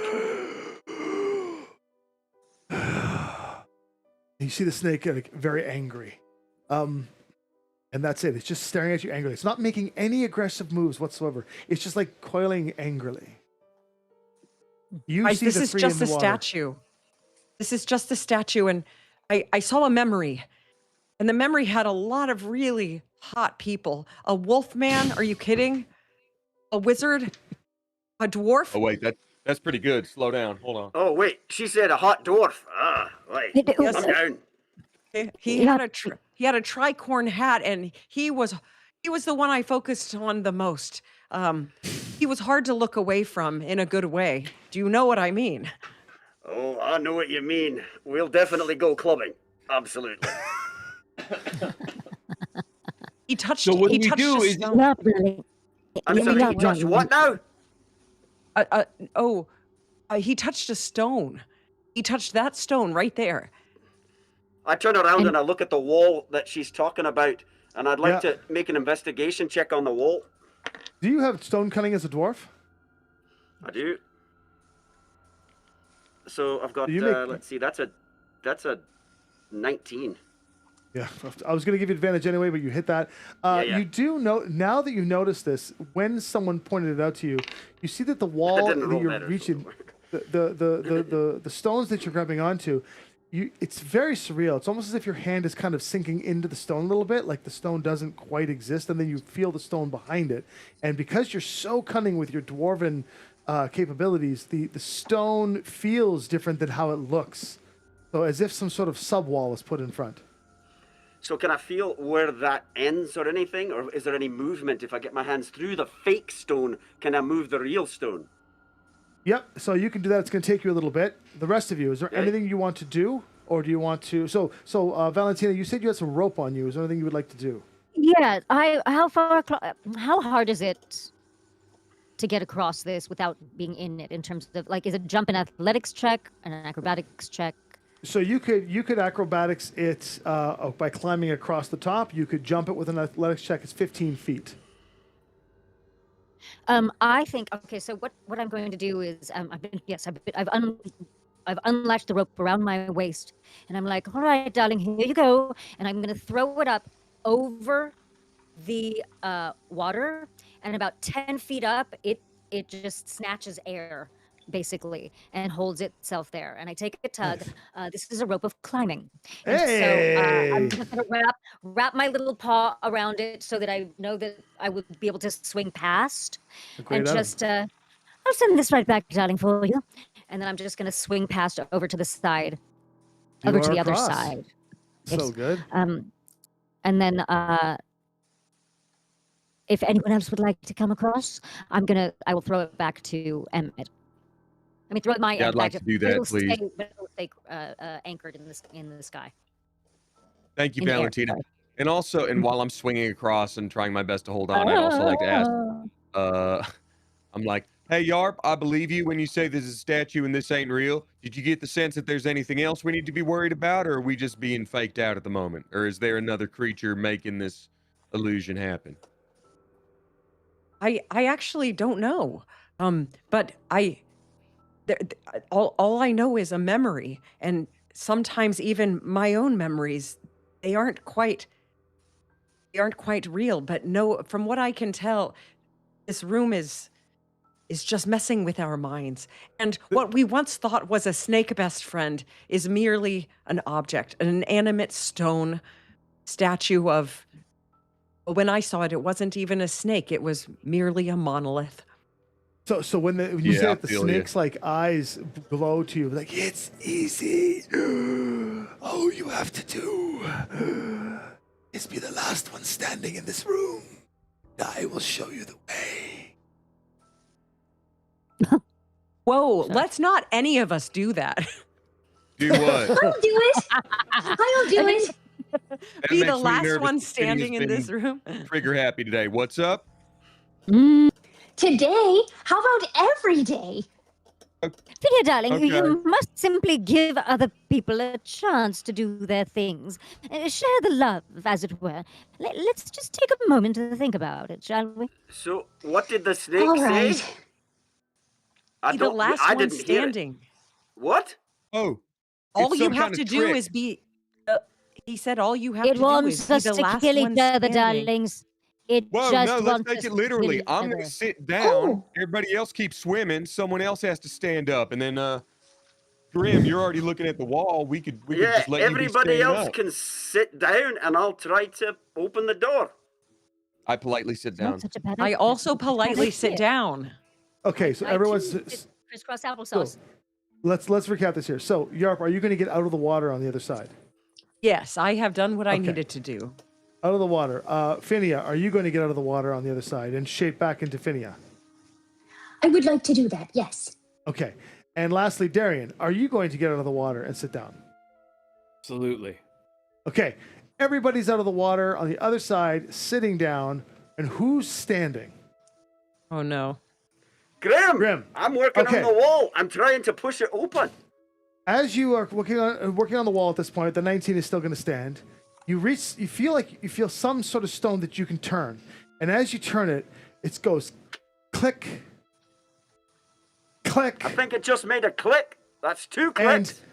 in a completely unrelated circumstance of situations, you do manage to open a stone door. And you see the stone door kind of appear through the wall and slide over. And the moment you see the real brick pull through the door, everything kind of just shimmers aside and the snake is gone. The water is continuing to flow back and forth in some sort of weird rewind state. But everything in this room looks exactly as it was before, except now you've opened a door into a hallway. And just for the record, wasn't because you were the last one standing. It just so happened to be you were the one that was opening the door. But Emmett, you figured it out. It was because he was the last one standing. It sure did seem that way. Called it. With that, This is my we're going day. to take a quick break and come back for the last little segment of this. We are a little bit past time, but we're going to take a quick break, come back, and we're going to fast forward into the next room and complete this quest one way or another. So hang tight, folks. We'll be back in 5. Thank you all for the donation.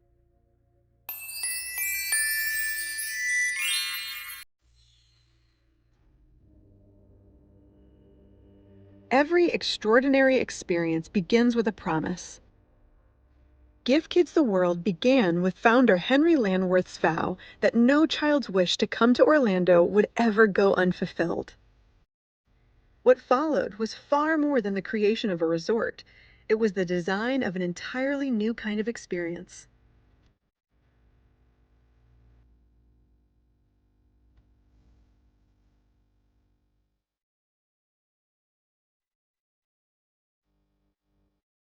Today, Give Kids the World Village is an 89-acre nonprofit storybook resort with 166 fully furnished villas, unique attractions, and whimsical venues created for critically ill children and their families. A purpose-built environment designed to remove burdens, restore connection, and immerse families in a week of cost-free fun. And it begins before a family even reaches the village. Logistics are handled so families are free to do something illness often interrupts: simply be together. This is not ordinary hospitality. It is a carefully orchestrated stay, built to reduce friction and make emotional connection the center of the experience.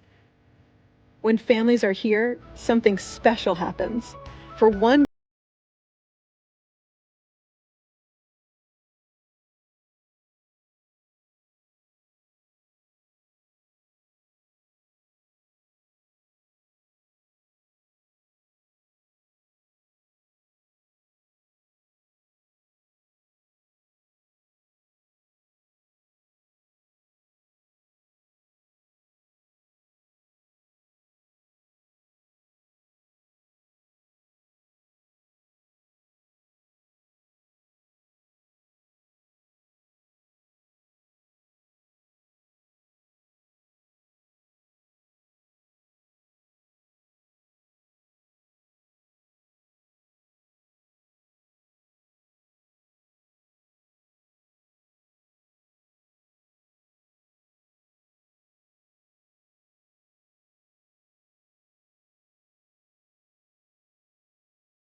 We are back for the final segment of our very first Tavern of Timeless Tales initiative, where we are raising funds for Give Kids the World.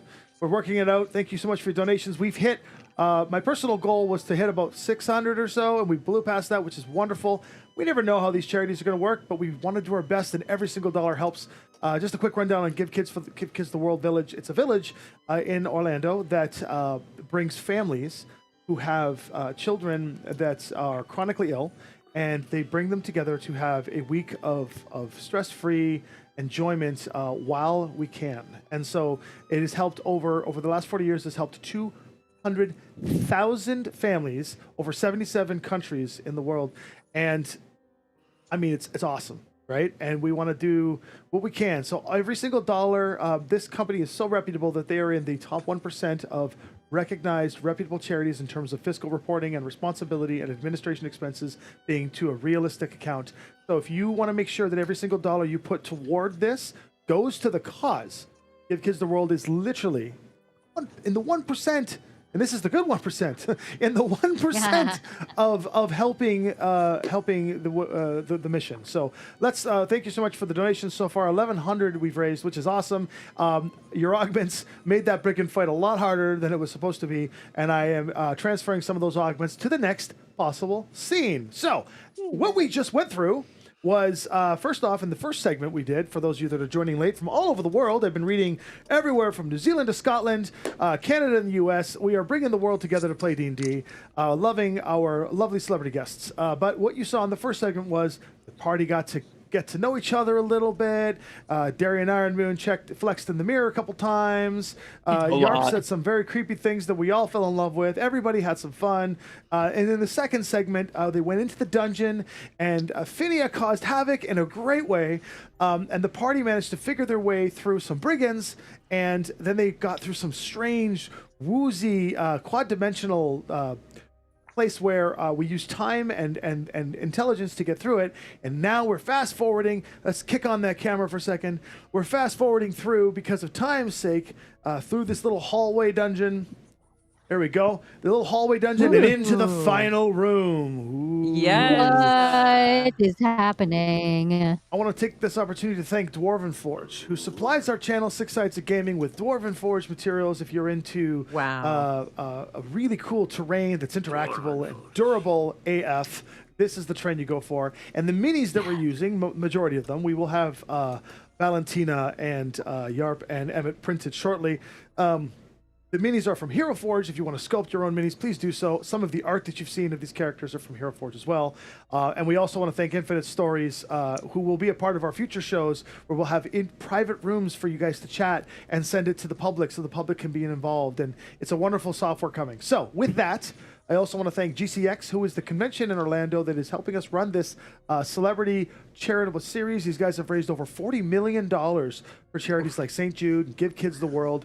Unbelievable group of YouTube and Twitch influencers who've come together to try and help the mission to help other people. Conventions in Orlando, July 24th, 25th. Some of us here on the stream will be there as guests this year, and hopefully all of you will be guests there next year to perform D&D live on stage, to do charitable donations live on stage at the time. I do read the comments as best I can. Thank you for the suggestions. The whole vomit trap thing was awesome. Any suggestions you make to augment the game, I will do my best, along with your donations, to put those together to create ad hoc, improvisational, and fun traps for the party to embarrass themselves by. Whew. All right, we're good. Now that I've burned all of my energy, I have to DM the rest of this scene. As you walk through this tiny hallway, which normally, if we had more time, would be wrought full of traps, you make your way into this little door that you push open, and you burst into the room to find this shard, this strand of evil. And what you do see is a large chamber, like a laboratory, shattered glass and crystal all over the place, bookshelves pushed strewn. It's hotter in here, as if some heat has wafted in. Like when you open the door to walk in, it's like opening an oven that you didn't know was on, and just like that heat blast kind of assaults your face. You can smell the sulfur. It's unnatural compared to the rooms you were just in. There's a dais. Behind it, flame slowly rising, not flickering like a wall of fire that you would see in real time, but almost like the flame is going at half speed, but is constantly curtaining the back of a throne. sitting on this throne.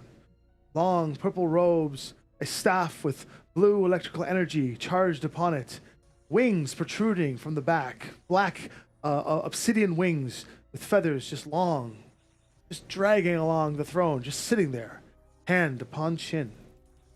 A gaunt wizard, Insith, the Illuminated, sits there. Yet, in your minds, you're not entry-level travelers. You would know if this is a temporal cavern, a temporal tower that appears every 10 years or so, and this is something that has been happening for decades on end, highly unlikely that Insith is still alive. This is something else entirely, as the figure doesn't quite move like a being that's alive. It moves a little more jagged and smiles. That's all you hear. And then from behind you, by the door that you just opened, you hear as he's right there behind you. You look back. What do you do? So he's behind us now. He's sitting there on the throne, but you can hear behind you. Oh, okay. His lips aren't moving. The first thing I do is if I could, I'd like to give bardic inspiration to Yarp. Okay.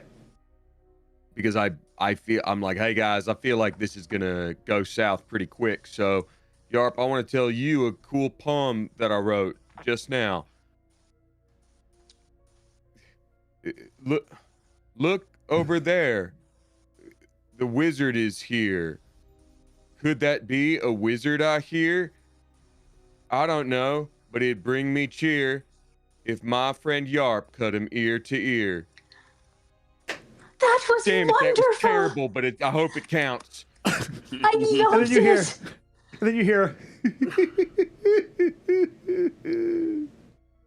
and you get bardic Brilliantly inspiration, Yarp. inspiring. Oh, you're silenced, Demi. I think you got your mic on. Amy, you have At no the bottom. mic unmute. Wow, Emmett, you sure are speaking to a part of me that I thought I had forgotten, but no, it rings true to the past part of me who loves treating the flesh of creatures as meat. Hey, don't I know it? So We while all these do two, that, right? Everyone who's on Yarp's team, and then Yarp has no cause to ever turn against us. Absolutely. She's Right. fantastic and one of us and always will be, fleshy strangeness included. Agreed. as you're having this dialogue together, the pile of you, Darian, you and you're into your own sword for a second. You're just like checking your teeth for anything. As Valentina, you are the rogue of the situation. You're the one that seeks out the danger and keeps the eyes on the prize. Correct?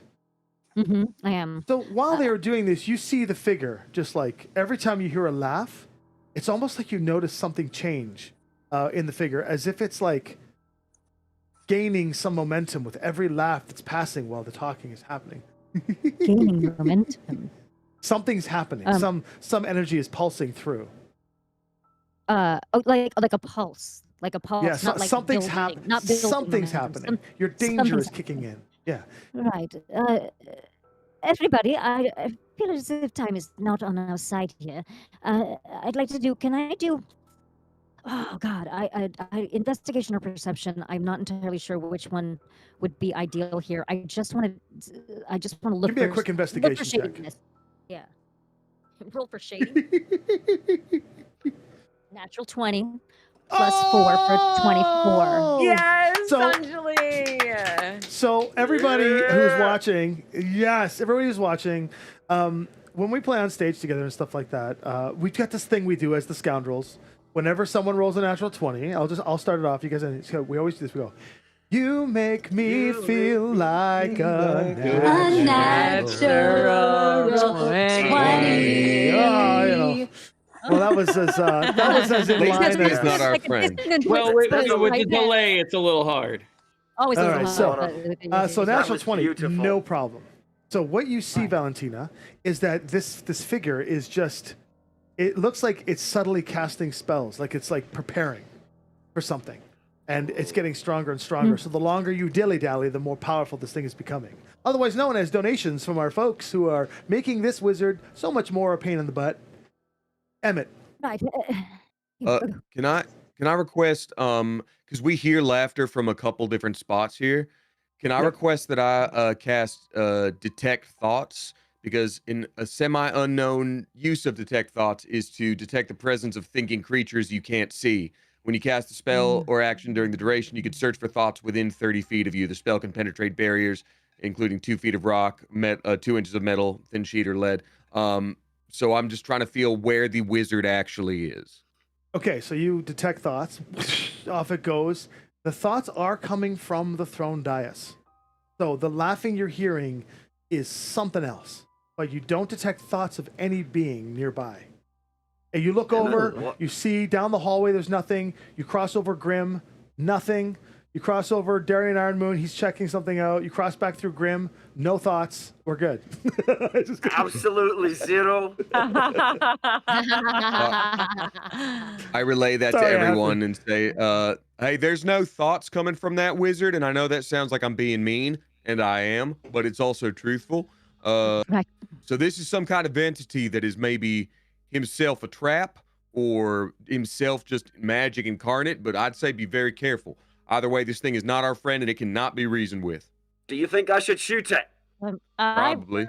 I would like to. I'd like to kneel down and reach into my pouch and pull out a handful of ball bearings and just throw them across the floor and see what happens. All right, I think that's an offensive.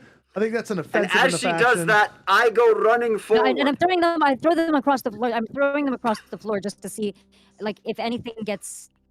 It's basically to set off traps if anything happens without us going forward. As she does that, I pull my battle axe, I grab my pistol, and I am screaming like a banshee, "Die, you stupid wizard!" There really is no finesse with this group, is there? And so what I want to do now is we're going to roll initiative, and then we're going to see between Valentina and Grim how that one's going to play out. So let's roll initiative, everyone. Let's I will do roll it. for the Insith. Okay. That's pretty good. Oh, that's awesome. That's absolutely incredible. I love this game so much. Tommy, I just not won my initiative. So for those of you that don't know, ball bearings. we do have a song for 1 too. It's what is it, Grim? One is the loneliest number that you'll ever roll. For those of you at home who wondered, it's right there. It's my stinking one. It's lovely. What I did love you it so much. What did you get in total?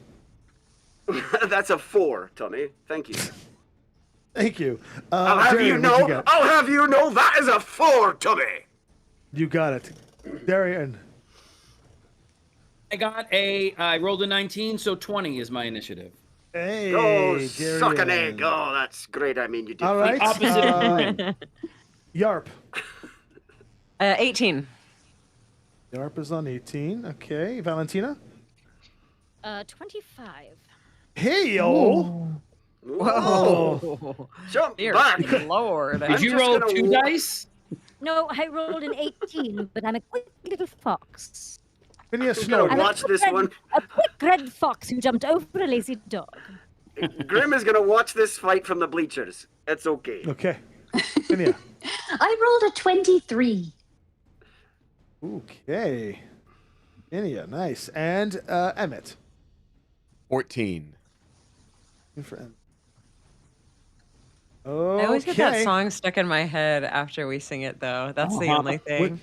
Which one? You make me feel, or one is the lonely? Yeah, you make me feel. You make me feel. Like It's a natural. just, I know. it's I'll just- sing that all night now. Yeah. Among the right. penalties of playing with the Scoundrolls, that is definitely what one of number them. was Yarp? 18. I got 18. 18. Okay.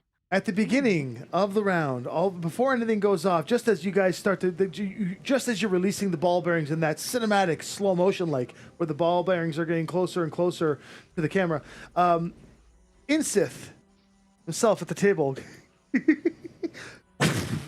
turns into 4 versions of himself as he stands up, and a mirror image spell goes off as a reaction. Then we begin the round. Valentina, you are quick. All right. You are witty. So, you are powerful. And the ball bearings scatter the ground in front of you, and now you have your full turn. Cool. So when the ball bearings scatter on the ground in front of me, do they do anything? Are there any like floor traps or anything that they? That's the goal was to trigger anything when it's. Do you know the sound of like little steel balls hitting stone? Yeah. It triggered that sound. That's what they right? do. That's Okay, what I they do. knew it. I knew it. See, I'm so smart.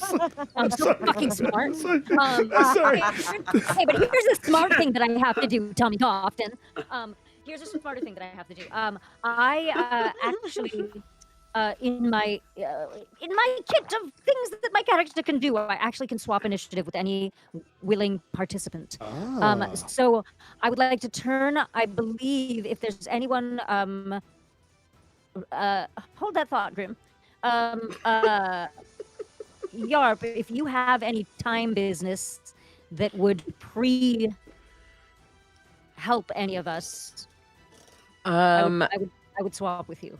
I think in another time and place I would have, but I've really used some big stuff in this dungeon. Right. All right. Well, in that case, feeling a little squishy back here, gents. So I think I'm going to, well, Grim, do you really want to switch?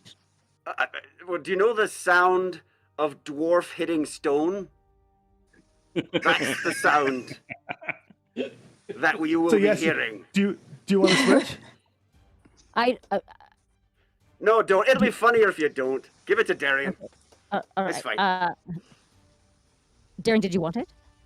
Did you want to go first? I have things I can do. I'm just trying to see if anybody else. All right. I say fox it up. We call this a Canadian traffic jam, by the way. This is a Canadian traffic jam where everybody's like, Valentina. You go first? No, you go first. No, okay. Trouble with my D&D Beyond. Hang on a second. Talk amongst yourselves, and there it is. Cool. Well, I'm gonna do a little bit of scampering, but I'd like to again not touch the floor. So I'd like to kind of zigzag as I race forward, and I'm just gonna go up to the one on the side, the first one. You're gonna go to the one side of the wall. Okay. We'll move over to.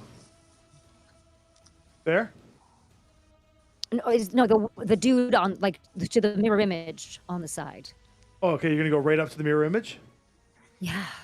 All right, let's go.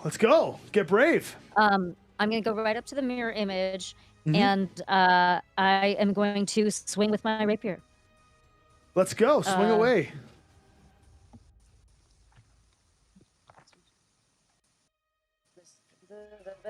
$17. 17.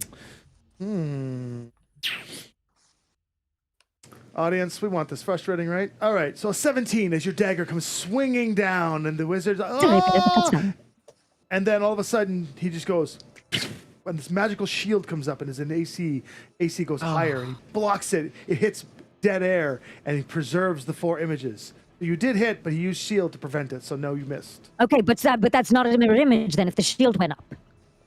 No. What I'm saying is that instead of allowing the mirror image to take the hit, he casts shield so that you miss entirely, so you don't pop an shield image. You can cast shield on the image. You can cast shield on yourself. Yep. And it puts up the shield on the mirror images. Yeah, because the mirror image, the way mirror image works is that when you attack and you hit, you pop an image instead of this, but this time you've missed the hit because he's put up a force wall that blocked you. He raised his AC, so you missed. But his reaction is gone. Right. Interesting. If you have a second attack, you can... I don't know. I do not.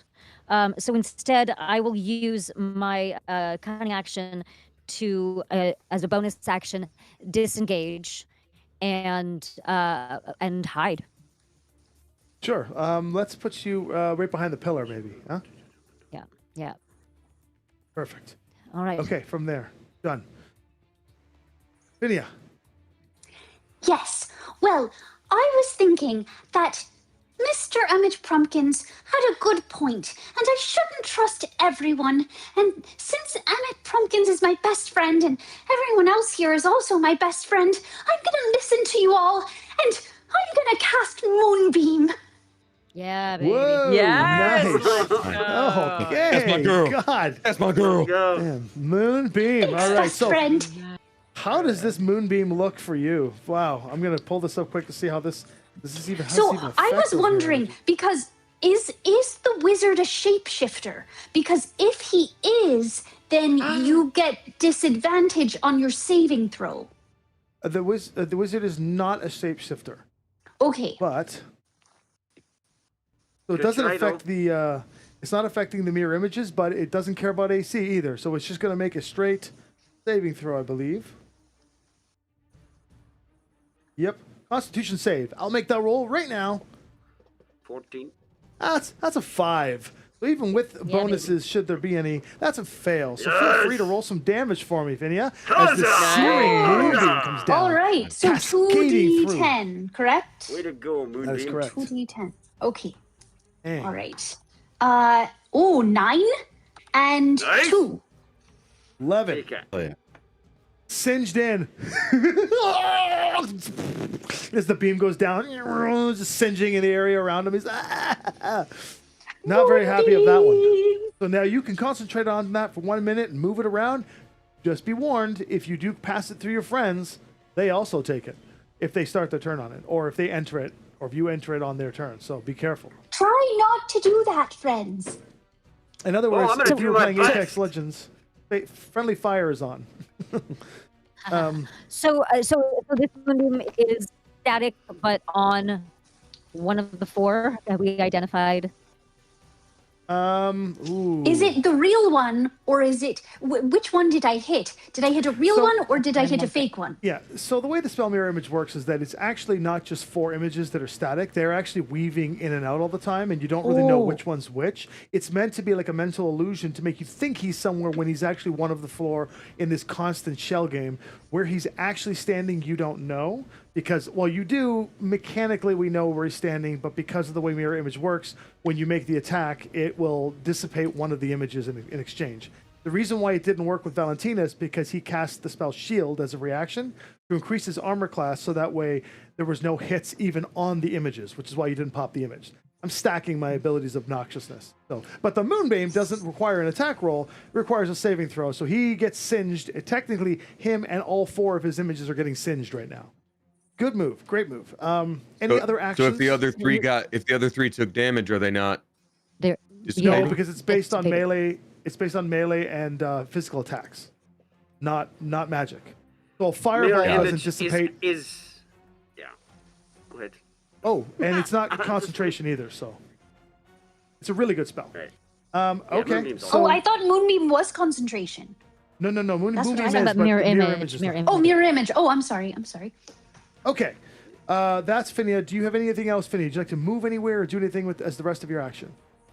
Well, yes. I would love to do a bonus action of a spirit totem, and I would like to cast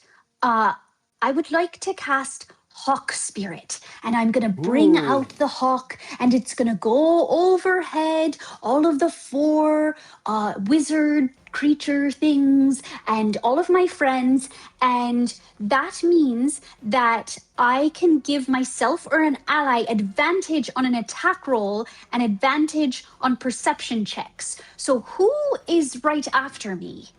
I would like to give it next, to the person Darian right Ironman. after me. Darian, would you like advantage? I don't know if I'll need it, but yeah, you could give it to me. I'll give it to you. All right, Hawkeye. Are you gonna stay where you are, Finia, or are you gonna move? I'm going to stay where I am. Am I safe where I am right now? Perfect. Okay. So All right. I have this. So Finia is done. Darian is next. However, everyone knows that bosses and lairs have things called lair actions or legendary actions. So I'm going to do a legendary action.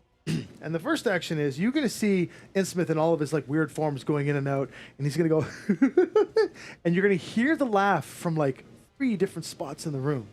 and then all of a sudden there's like this whoop, it's like this little like bubble warp goes off. And I'm just gonna roll a die for no reason. Uh-huh. That's good. If it was for a reason, that'd be terrifying. Yeah, then I'd be worried. I'd be super worried. Cool. All right. So I rolled the die. Something happened. Some little blorpity blorp happened, and the laugh happened, and that's it. We now go to Darian. That's not Okay. disheartening at all. No, I'm sure this is going to go perfectly fine. I'm going to cast Guiding Bolt. Hey, right at the figure in the moonbeam, yeah? Right at the figure in the moonbeam. This is the look on your face is really telling me that I'm making the right move. So I am going to cast Guiding Bolt at him. All right, make an and attack roll. That's a spell attack roll. Yep. That's- And also, while you're making that spell attack roll, go ahead and make the roll. While you're doing that, Grim. That'll be an 18 altogether. Perfect. Grim, can you do two things for me? One, can you make me a Constitution saving throw, please? Okay, well that one's good though. That's 15, not too bad. That's pretty good. That passes. Now hold that thought for a second. What's your armor class? 16 now because I don't have my shield on. What armor class did you hit, Darian? Sorry. I think you hit 16. Yeah. Oh yeah, I got an 18. So, you blast out this guiding bolt. Roll for damage. Oh man. Phinia, This can is you gonna roll go for so moonbeam poorly. damage too, please? This is 4d6. Go for it. So no. Everybody behind the scenes is just like crying. That is 17. 17. It's Total. radiant, right? Right. And then Yeah, how much did you radiant get, damage. Phinia? I got a 4. 2 plus 2 is 4.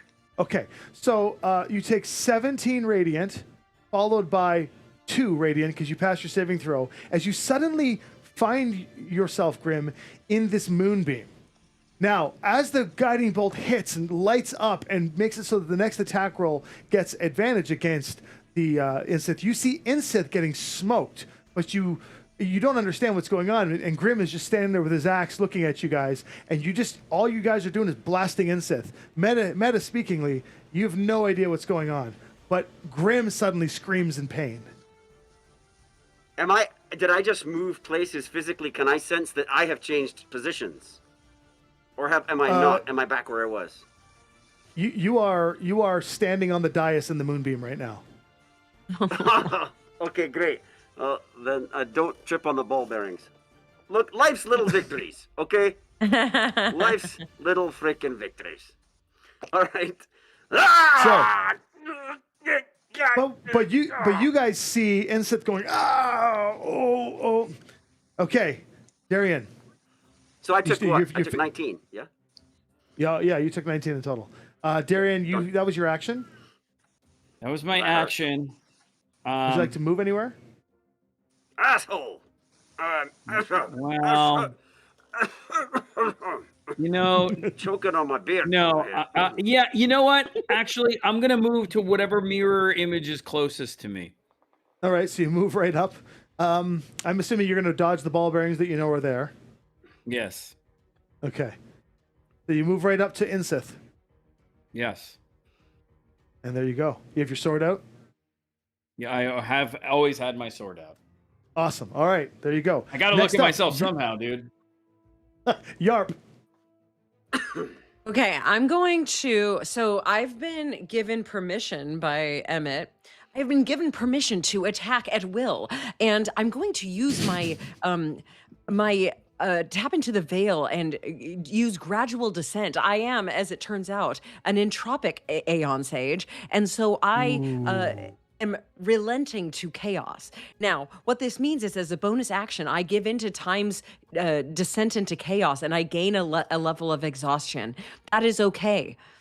Because as I go to run up and hit melee with this guy, I'm going to use simply my great club. I'm going clubbing, Grim, and I'm going to attack.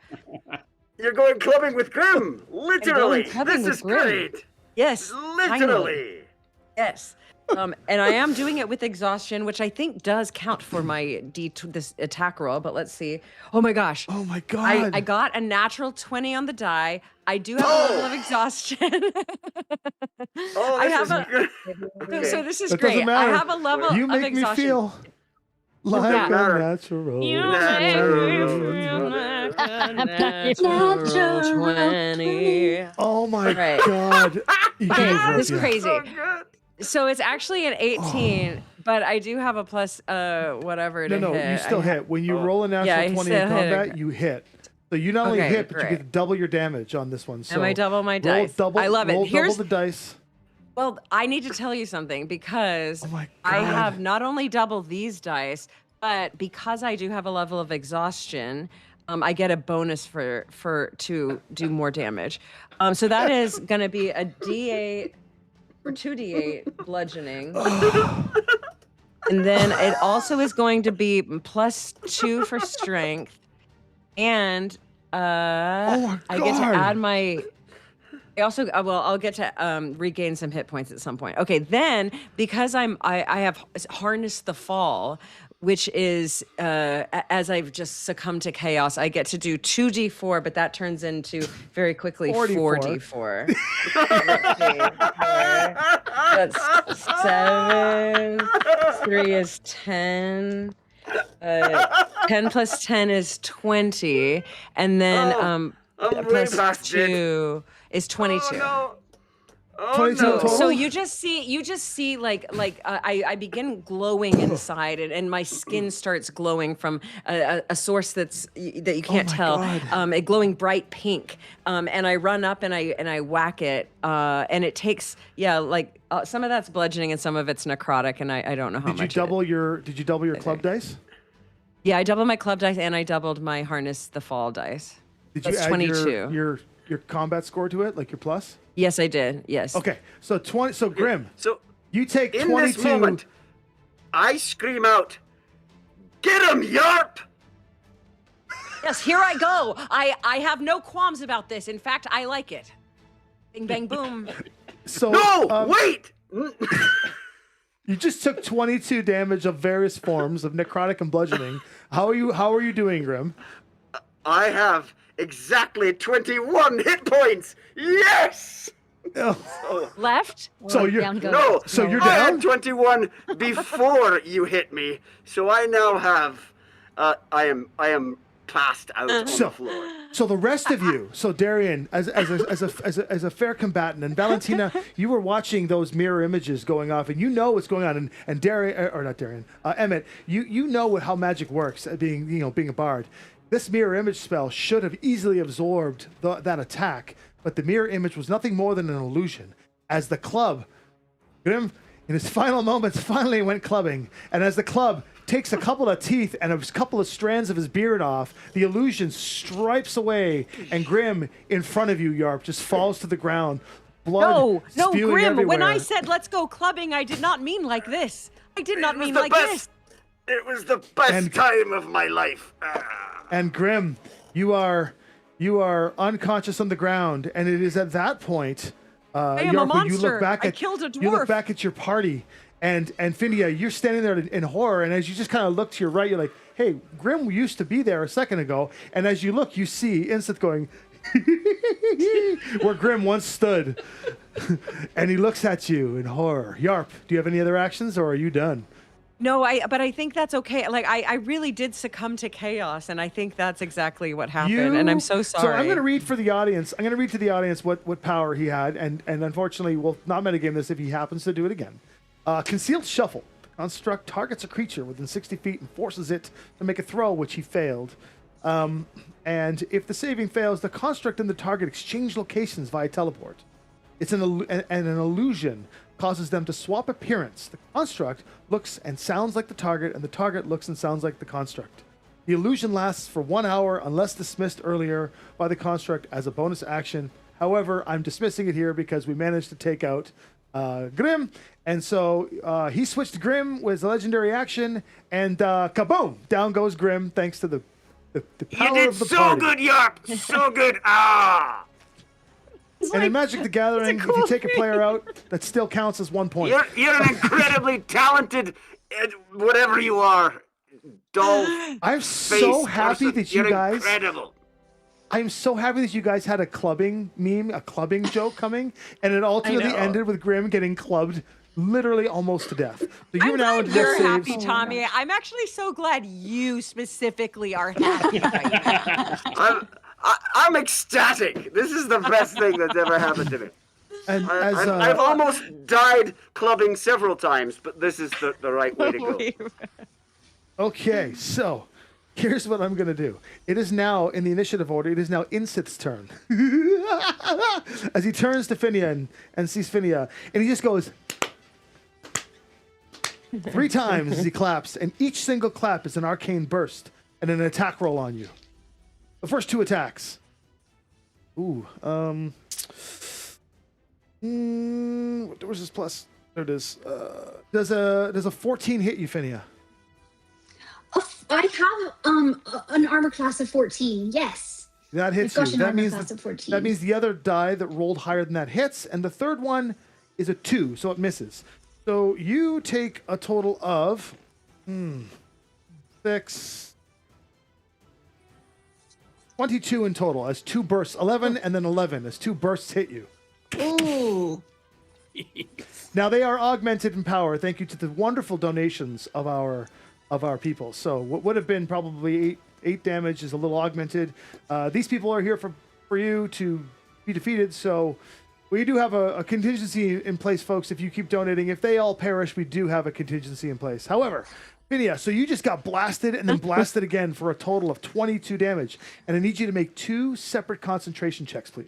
Which is a Constitution saving throw, adding your spell modifier, to see if you can hold on to that moonbeam that is quickly charring Grim. Oh God, there's a moonbeam on Grim. Would you like to dismiss it? Oh boy. Yeah. I would like to dismiss it on Grim. Okay, don't even Well, you worry can about move the it. concentration. You can just. You Oh, can I just move guess it. I would just like to move it. Can I just Okay. move? Is the But illusion on- still Concentration checks. up? Okay, It's still up. so Still up for me. Oh, okay. Sorry, did you say concentration or constitution? Well, it's a Constitution. Constitution check. Constitution check. Okay, constitution, I got a 6. And then my next constitution, I got a 3.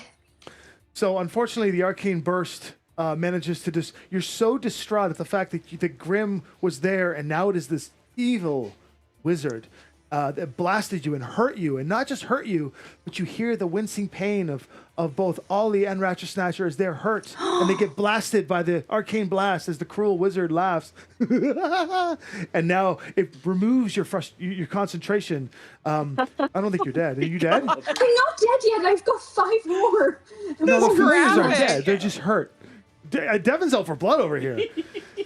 So, The X So, is over okay, the so you're- familiar's eyes. and then after that, after those 3 blasts go off, the figure. I have to see if he does this thing here. Nope. Okay, the figure just stays where it is. Next on the list, Emmett.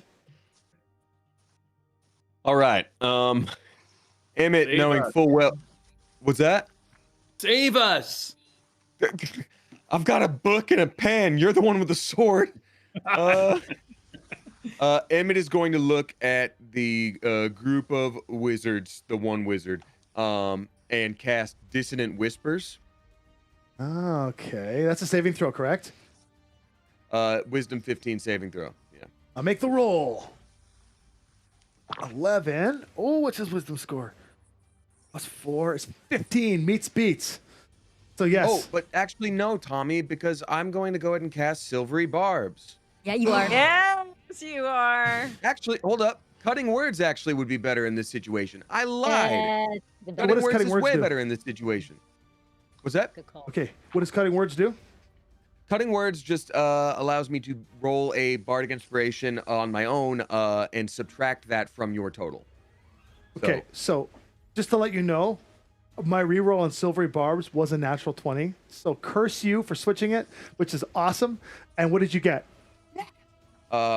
let's see. It's a 2, so you didn't get a 15. You got a 13, silly.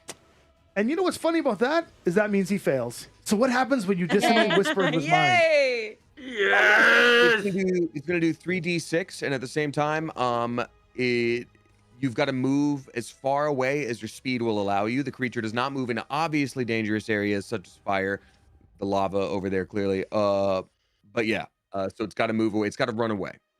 All right, so you hear, and he just 6. disappears around the corner and on the hallway. 1. Oh, Got bye. Oh, Got it. there. So it did 8 damage out of a possible total 18. Oh, it's still pretty good. So he takes a little Keep bit of your head damage. You up. see him, and away he Does that goes mean- down the hallway and out of sight. Oh yeah, dissonant whispers. So he just looks at him and goes like, and then Bad things Yeah. going on in his head. Do we That's see incredible. the shard or the sliver or the thread?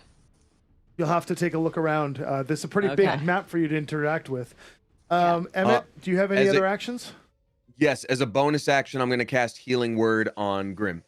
Oh, All right. nice. How does Emmett, he has been dead before. How does he heal Grim? Walk it off. Here's what we're gonna do. Because of timing and stuff, I do want to use some of these donations. So why don't we add some healing pots that they bought you as an augmented healing word? You guys like that? Love it. Oh yeah. Sure. Okay. So let's add 2 healing pots. Thank you so much to some of us here and Scott and a couple of anonymous folks for your healing potions. Amateur, please, thank you so much. So we're going to augment it with a couple healing pots. So please add another 4d4 plus 8 to that. And Another. So we're at 9 with my natural stuff. Another 4d4. So that's going to be. Let's see yeah, here. 2 healing pots, 4. right? 2d4 plus 4. Another 4. Holy crap. 2. So that's 8. I get to play. No, 10. You're at the Not if I can help it. That's 17. 17 plus 9. So 26. He gets 26 back. Do your best, Amy. You just wake up, You Grim, get suddenly. 26, Jason. Please. Yes! I rise up like this. I just go, ha! I'm fine. I am ready. Ha ha! What Yeah, the so you hell got it, or do you happened? move? I don't understand. Okay. Emmett's gonna back up slightly. Wait, sorry, where am I in this location? I can't see too. Oh, that's honestly great. You know what? I am gonna step up maybe 3 blocks to the southwest there so that I can be next to Valentina in case she needs to make a sneak attack near us. But otherwise, that's yeah. Okay. Cool. And that's my turn. Next up is Grim. So Grim, you finally get to move now. Hey, where did did I see the bad guy go anywhere? Or I had no knowledge of that because I was passed out, yeah? Oh yeah, I have no idea what's going on. I have no idea. Can I perceive any targets in the room whatsoever? There doesn't seem to be any targets in the room currently. Tommy, So I as a asked- free action, can I say, "Hey Grim, welcome back. The thing moved behind that pillar. It's weird. Try not to hit it and shoot magic at other people." Yeah, we can Okay, totally have I it. go- Grim wakes up and he's like, "Where did he go?" And then you tell him. Okay, so which direction is the bad guy? Show me on the map. Tell me, where is the bad guy? So I will go running that way with complete disregard for the ball bearings. I was just gonna, damn it! I was just gonna say, I need you to make a dexterity saving throw, please. But I said, we've had I a said couple with of. complete disregard for the ball I bearings. know, but Like, I was kind of hoping you'd have forgotten about them because I wanted to hit you with them. But we are going to augment the trap a little bit. So make a dexterity saving throw, and we're going to say the DC is 20 because of the lovely rewards here given to us by TJ. Dirty and- 20! I got a dirty 20! Oh. So Grim just does one of these across the floor, and he skids his way right past Phinia and into the wall, and then around the corner. right. Do we have enough movement to get him there? Or? Oh wait, I've got my action surge. Whatever it is, I'm gonna take more movement. I'm doing got it. it. This is the turn, mate. So Right. Grim disappears out of sight. That's like your whole action, Grim. Okay. But Perfect. do I get it? Do I see him when I round the corner? Oh yeah, you see him there. Okay, let's He's do like it. he's So I've sitting got- there and he goes. All right, then I'm withdrawing my axe during this time, and I go ahead and I swing my battle axe at him, and I'm going to do Action Surge 2. I don't have extra attack yet. We're at level 4, so I'm just going to take 2 swings with my axe. Okay. The first one is a... Ooh, that's nice. That's a 24. Ooh, okay, let me roll. It's a D8, I believe now, right? It's a D6 for the images. They've changed it.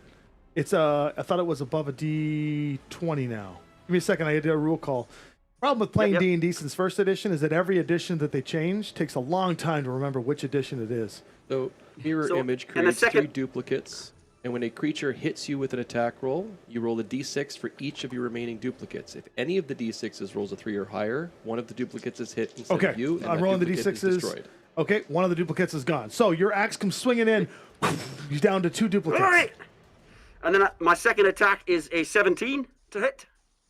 No, That wait, actually, hits. let me do this. Let me do this in proper mechanics order. So it's one swing with the axe, and then I'm taking my quick toss with my...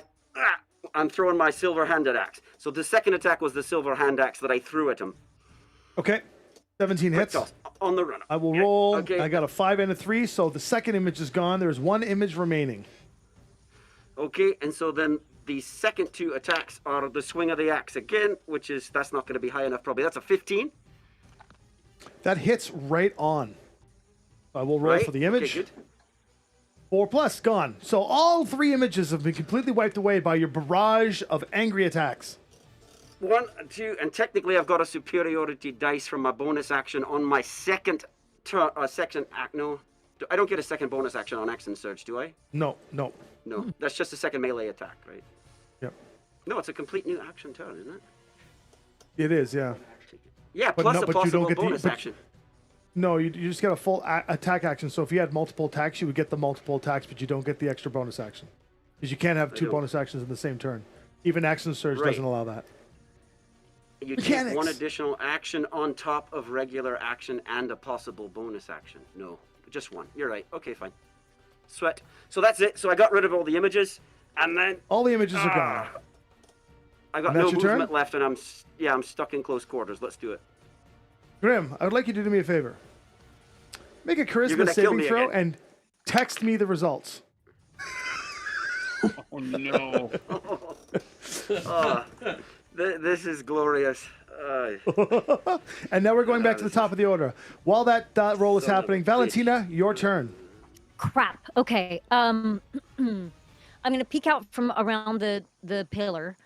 There is nothing back where on the dais, right? There are no mirror images. There's no nothing. There's just whatever's going on back there with Grim and Duder. Is that right? Ostensibly what you hear is yar, yar, yar, like as he's swinging around, and you hear the Technically, like something's it going was on a over there. throw, a swing, and a swing. So anyway, go ahead. Yeah, something of that nature. But then on the dais, you've got this very slow moving fire, the throne that the image was sitting in, and the burn marks as to where the moonbeam was. Do I want to explore? I think I am going to. Fuck! I really want to get up in there. I'm gonna go up to the. Okay? See how there's all that stuff behind the dais? Do we see all of that? The lava Yeah, you and can all see that it through the business? fire, and you know you can go around the corners to see what's in there. It's all like magma. It's heated. You can hear the lava pouring. Something's powering the dais. You're not sure why or what. Yeah, You I just can like to actually run up take to some the. time. Yeah, I'd like to run up and investigate the dais. Make a roll for me, please. Okay. Don't worry, I've got this. That's 18 plus 4, 22. This dais was once the throne of the Insith, the Illuminated. It has been untampered with. It appears that by anything that has got here, because the brigands and stuff never got in this deep. Everything is as it should be. There are a couple of hidden compartments on the side of the dais that could be removed. It would take some time and action to go through them. You're not quite sure if they're trapped or not. They appear to just be normal pockets in the throne. I'd like to take. Okay, so from there, I think I'd like to take my movement to just look around on the other side, Sure. so that I can we'll see just what's going on with the lava and get a sense of like what the. I want to get a sense of what the two, how the two might be related. Sure. So you go around the corner. You do see that this lava is pouring through somewhere coming out of a crenellation in the ceiling that's pouring down and creating this river. The magma, the dried magma around it seems like it's been sort of stagnant and sitting there for centuries. It's not really pouring into the room like it should. The magma's going somewhere and is being controlled by something. And the only thing that's weird about it is that this fire, this flaming wall that is moving at like half speed. Yarp, There we go. I think you might need to come over here. I don't know how to stop this. Let's see. What have I done? My investigation counts as an action. Yep. Is that correct? Yep. With fast hands, can I use a bonus action to check for traps on the thing? I will allow that. Okay. Normally it's a bit of a stretch, but let's do it. Sleight of hand. Oh, +9. That's a 14. Oh, the little pocket on the right side of the chair that you're studying right now, it's got a little lip you can pull open. Who knows what's in there? Well, but I can't tell if there's just okay. It's got a little handhold you can pull down. No, I'm sure I could, but I can't because I was checking for traps with my fast hands. It's perfectly fit for a Vulpine's paw. I'm sure it is, but my action economy won't let me do that. Oh, I guess you're right. No. There's an object interaction if you really want. No, I already have object interaction. But I know. Next up, Phinia. I'm just gonna save my own life with my action economy. If that's okay. As all rogues should. Phinia, it is your turn. I would like to wild shape into a giant goat and headbutt the wizard into the lava. Okay. Well, the wizard's in the hallway behind you now. I would like to move him all the way because goats like to move and like to headbutt, and so I will move him all the way into the lava. I'll just keep pushing and pushing. Okay. All right. Let's see how we're gonna do this here. So, as you bound the corner, you see the wizard with his back face to you fighting Grim, and Grim is swinging his axes and whatnot. To get in front, it's a little too crammed, but if you really wanted to do damage with the ramming, you could ram him into the wall. Let's do that. Okay, make me an attack roll. And really stick my horns into him. Let's give you advantage. Go for it. Great. All right. So I'm swinging my axes like this, and a goat goes by. Oh yeah. I got Goats running up behind Deuter. 14 plus 6 is a dirty 20. It's dirty enough for me. It totally hits this wizard. And if, do you know? It's a good look up a goat's ram at this point. Sky voice. Don't know. I'm so sorry. Give me a magical goat ram. We'll I think augment it's like this a little 20 bit. D10. Large goat. Yeah, that's a 16 D6. Yeah. Let's see here. Oh, 96 damage, the max. You did it.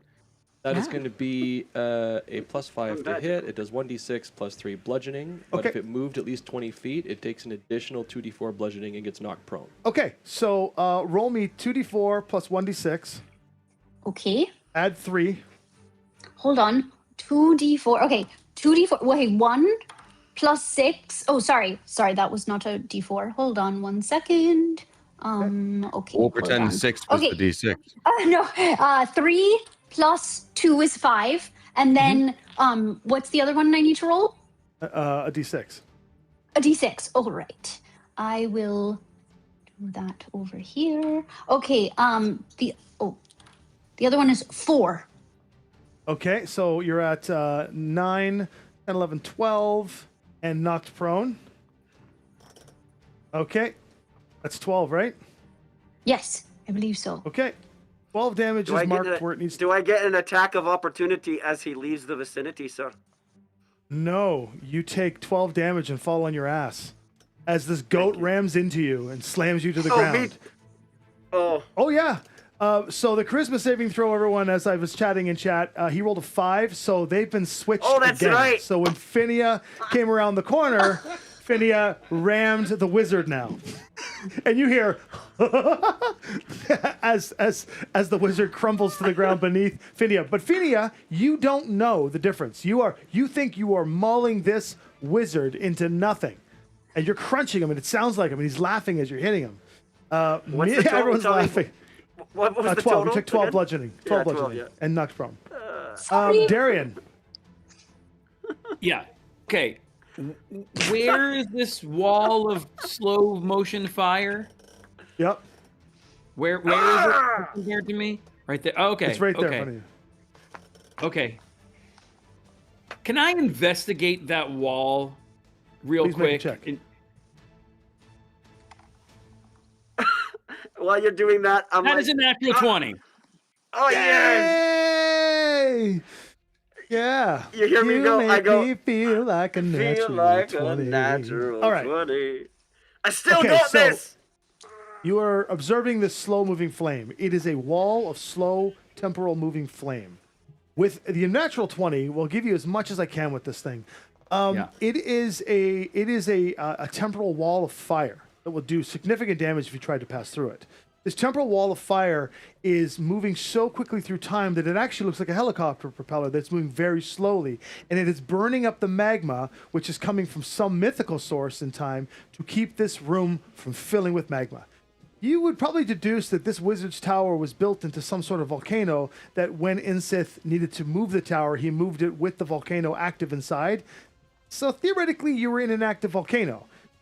We're going to put the thought process together that maybe, if this flame ends, the magma will have nothing to consume it and will begin to fill the room. We'll leave you at that. Christ. Oh, that's okay. I just got headbutted by a goat. The big Yeah. question in your brain is, though, I'm really sorry, Grim. what would What? stop the I magma still from love happening? you. This has What been would the stop best the night wall of from- clubbing of my entire life. Tommy, say the important thing again. The important thing is, what stops the flame? That's it. Yeah, that is an important thing. So you do have like a 4 or 5 word sentence you can say to your friends to let them know what you know. Go. Okay, we have to stop this flame. Done. We have to stop this flame. Done. That's what you guys all hear that's in the room near him. That So, was your action. above- You have any bonus actions Question. you'd like there, Darian? I have a question above board, because obviously we heard that we have to stop the flames. So that's what I'm going to believe and trust. But above board, do we know that you have to stop the flame? Like, do we want this place to fill with magma or lava? You asking me as the dungeon master? Can your character survive a magma flow? Not usually, no. I rolled a 5 charisma. So, you know. Yeah, remember, Let's just- Darian's not the smartest. Right. This is the Darian's best. not This is either. the best book ever. But here's Emmett. the This thing. is your. But here's the thing, like depending on how fast we can book it out of here, because we know where we're going. We got to destroy this place, right? We got to destroy the string thread. We have to find the strand? thread or the sliver. We It's have to find not, it, I or don't do we know have if to it, destroy it? You have to find it. Okay. So, Darian, Yeah. you're done for this turn. Yeah, I'm done. My Yarp. bonus action's not gonna help. You're up, Yarp. Oh. I think you're silenced Amy, we again. I think you have Amy, your we mic can't off hear again, you. Amy. My gosh, all I would like to do is find this shard. My goodness. And so no one has found it yet, right? We haven't located it. No. Well, I sure as heck haven't. I don't have anything particularly special, but I'm going to detect magic because I do sense that perhaps it's a magical thing. It's an action, Okay. and I will learn something. Oh wait, I Thank can you. just I'm do gonna it. get- I started rolling a die. I'm going to give you this. So you cast the spell. Yarp. And I just say, where the heck is this thing? So Yarp, you're holding your hands out in this triangle form. I was trying to like kind of zoom in on the magical, and you can see the various glowing items, the rope and stuff like that on your companions, and the magic flowing around each of the companions as you go through. You're feeling around. You can't sense it anywhere in the vicinity that you currently are, because I know detect magic is blocked by things like stone or walls. And so in this room, you can't really detect it, but I will tell you, you have a strange sense of familiarity You feel like you could pinpoint it real quick. You don't know why. You feel like you could pinpoint it real quick if it weren't behind some sort of protective barrier. I run. Look. That was Like a my wall. action. So yeah, I'm gonna run behind a wall. I'm gonna run on where, those. where do you want to run in the room? I'm gonna run on those magma stones, the igneous You go rock. running around the igneous rock. You're running around, detecting nothing is appearing. Nothing is appearing. Nothing is appearing. Damn it. Then okay. Look, guys, our thing is not in this room. We must vacate this room. I promise you, it is not in this room. It might be on the wizard, is what maybe it is, but it is no longer in this room if it once was. Yarp, can you make me an intelligence check, please? Yeah, I'm real smart. 11 plus something. Just intelligence is a plus 4, so that's 15. 15's just enough. I'll give you this Okay. one insight piece. Okay, please. Not in this room. Who else is not in this room? Grim. Oh, I'm just kidding. The wizard. Well, you have that correct. You got I me. have been- You got me there. I was like, I have there's been- no way. You literally wrote fizz bands and a whole bunch of things. There's no way you're not getting this. You're just so, Amy, you're just so dense. Oh, I- this is like I- Candle Keep. All I know right. the wizard. It must be the wizard. Onward, get the wizard. The wizard might be the shard himself. It is now Incid's But turn. don't hurt Grim. me, please. It's just you and the wizard. So I'm gonna roll Wait, a I thought he recharge ability teleported here. away. Did he not No, he teleport didn't. away? No, he's right in front of you and Phinia. Oh, he just swapped spots with He me. just Is that what happened? swapped places. So what he's going to do, audience, we're here for the long haul here. Let's make this work. Phinia, I'm so first. ready. I'm so You ready. see Grim turn to you, and he's like, Phinia! And this magical burst goes off on you. Ooh, 15 plus. So a 21 will hit. And for the arcane burst, you're going to take 14 damage. Oh dear. Is that are you still okay? I'm dead. Are you down? No, I'm You're dead not now. dead. You're not dead. Oh, So okay. Phinia, you get blasted, and the last thing is your eyes Very flicker. sad picture. You morph yourself. Wait, does Wild Shape not shift her back, or does she go down? Doesn't she have the does Wild Shape still work like? Wild shape doesn't give you. You won't go knocked out of wild shape. You would basically just when you hit 0, you go back to your true form. Okay, But you're still at so 0. you shape back into Phinia as you go to be unconscious, and you look and you see the flicker of Grim as he smiles, and you hear out of Grim's mouth as you realize the person you were mauling was Grim, and then you go into black, unconscious. As the wizard turns, he looks at you, Grim, and he goes, and he blasts you. You see yourself blast yourself 2 more times. However, Yeah, Grim, you see yourself blast yourself. Blast yourself. The hell you of know, a if I had clubbing a nickel, That's what you see, okay? if I had a nickel for every time that I blasted myself, I'd does a be 14 a very does rich a 14 man. hit you? Does a 14 hit you? No, it does not. So Does a I 17 don't hit blast you? myself. Yes, I do. 13 for 13 force damage. Oh yeah. I have 1 hit point, mate. You're gonna Oh my go down. gosh. So now the wizard just like, or you look at Grim's like, damn it. And he kind of like sidesteps you. You're prone. If you want, you can make a disadvantaged attack roll on the wizard. On yourself. Yes, absolutely. As I he- want to as he runs disadvantage past attack you. myself all day long.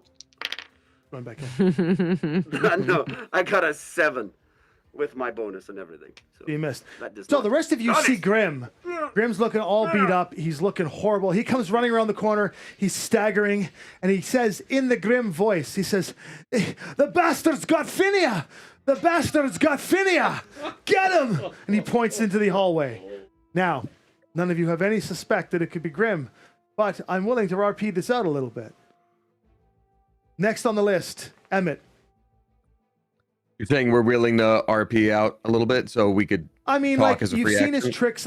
You've seen his tricks a little bit, but I mean, like, I just want to say, Grim just ran from a fight. which That's I true. just realized as a DM, that was a stupid move because Grim would never run from a fight. So I kind of boned myself here. But He's got Phinia! He's got Phinia! Everyone is boning and blasting themselves, and I don't know what to do about it. Well, on the East Coast, it's almost 3 a.m., so I mean, it's about the time to bone and blast, folks. Okay. Yeah, what do we got? I can say, hey, Grim, what's that beer that you had in the tavern earlier today? Go ahead, Tommy. Tommy Grim, I guess. Go ahead, Tommy. In my voice, please. Grim's like, oh, it's simple. And the Grim has that smile, and the illusion drops, and you see the wizard there. You can now act. I cast Dissonant Whispers again. He makes a saving throw. Get him. 13, 17. 17 meets it, but you just take half damage. Okay, give me my half. Please. So you're gonna say, you take 3.5 damage, Tommy. I'll take 4. Okay. I hurl myself into the lava. He just like leans back. I will say that as the illusion drops, though, Yarp, you are around the cornerstone. You can look, and I think it's a 60-foot range, right? Detect magic. Deep doot doot. 30 feet of myself. But yeah, let's say it's 60 feet. No, you don't see anything yet. You just see the wizard back in the room. Next up, sorry, Emmett, you have more as a actions? bonus action, am I able to heal Phinia, or I have to be able to see her? You have to be able to see Phinia. Okay, Where are and you, everybody Emmett? else is up? Okay. Where are you, Emmett? Which one is Emmett? He's the undead one, right there. Gotcha. Well, I can't tell who's dead or alive in those tiny little minis. That narrows it down. I'll stay right where I am then. I'm gonna hold my ground and be like, hey guys, this one's the wizard, and you all know that because he looks like the wizard now. Next up is Grim. Hey, did I see which way he went? I did, right? Yeah, he went back into the room. Then I follow him back into the room, and I'm charging at him going, you absolute piece of scum! Yeah. And Take a before couple of I attacks. close distance, I have my second silver hand axe, which I pull out from my back, and I quick toss, so I get a bonus action at range. All right, couple of attack rolls. Let's do it. That's a 16. That hits. Lovely. And then I'll roll for all the damage in a second, and I do a 7 plus 7, 14. That's not going to hit. Nope. For my axe. Okay, so damage on that is 1d6 plus 4. Well, that's good. Maximum damage on that. So 10. Okay, so how of much the damage in silvered total? hand axe. Yeah, 10? just Okay. 10 slashing. Okay, he is. Yeah. He's now looking a little bloody. He Nah. he's not as happy as he was before, and his perma smile that he had is more like a. So I'm moving. Actually, with that, I've got one superiority dice left, and I'm going to turn that last attack into a goading attack. So he'll have to make a wisdom saving throw, or he can only fight me. He makes the save at. You make me feel like a natural 20. So I did roll 20, sadly. So he And I he will say, choose to fight you who he chooses. lily-livered, worthless illusionist! You are a piece of slime at the bottom of my mug! That doesn't really Top work. of the order, Valentina. You now have eyes on the target and Grim in combat. Yeah, I'm so. Your time to shine. So now Vulpine. she's just. She's pissed. And Anjali's pissed because she just keeps running back and forth in this room and not solving problems. So she's just gonna run directly toward the wizard. How far will my movement get me? 30. So you can Great, dash and to then get in. I'm going to cunning action dash with a Okay. bonus action. And then because I've got my boy there, I am going to sneak attack. I'm going to roll. going to give you Really? flanking rules. Flanking rules is the first time. The way I do flanking rules is advantage. Yeah. So you have advantage on your attacks. Great. Excellent. So that is 14 plus 7 for a 21. Okay, you And see I him will try to also- cast a shield to defend you, but 21 beats it. So the wall goes up and he goes, but your dagger goes straight through it in some fashionable revenge. Right, and so this is my rapier at this moment, and that is 1d8 plus 7, 1d8 plus 5. Excellent. 8, which I will also add my sneak attack damage. Yep, 8 damage in. 8, 5, and 6, so 19 points of damage. Oh, gross. Nice. Okay, he's not happy right now. I think that's all I can do. You gonna stay there? Damn it. Yeah, I guess I think you- yeah, I'm gonna say right. I feel like she if you will allow me the extra flair, I think she got so Please. mad that she jumped up. Like so there's like a little fox like on his front trying to yeah. Now we go Chucky. to Phinea's turn. Phinia, you get to make the very first of our streams. You get to make the first death save. So I think I'd like to do Oh, this. dear. If you guys don't mind, I'm going to do this. I have this really nice dispel die, this chonk die. I'm going to roll this die. I'm going to roll it. Next We'll see what happens. I'm going to try and roll Otherwise, it on. Phinia is finished. Yeah, ready? the only one that's Ooh, I rolled a 4. So Phinia, you take a death mark, and if you get 2 more of these, you die. So Phinia, in your dreams, you can feel the crawling of decay calling toward you. Your amulet is pulling you toward death. Your unconscious state is whimsical. You're fading. You feel the fade. And Darian, you're up. Okay, I can't see this board, so how far am I from the wizard? You can charge right in and hit him. Great. Okay, cool. So I'm going to make as many. I'm running, and it's just jumping and coming straight down. Let's do it. Being mindful of Valentina on his front, I course. will come straight down on the top of his head. Make the big attack roll. God damn it. That know what? is not. Yeah. Okay, here's the thing. We've got a few long rests here that people have paid for. Yeah. I think I'm at this point willing to exchange those for advantages with Okay. double damage. What do you guys think? Oh Yes, yeah, please. let's do it. We want Please. these donations to be useful. So instead of a long rest, if you want, Darren, make another attack roll. And if you Yeah. hit, you can double your damage. Come on, baby. Great. That is. Because people have donated. Yeah. That's an 18. That hits. Yeah. Okay. Great. Okay. So audience, I will type in how many hit points this creature has so that you know. and give Phinia a long rest. Yeah. Oh, yeah. Actually, actually.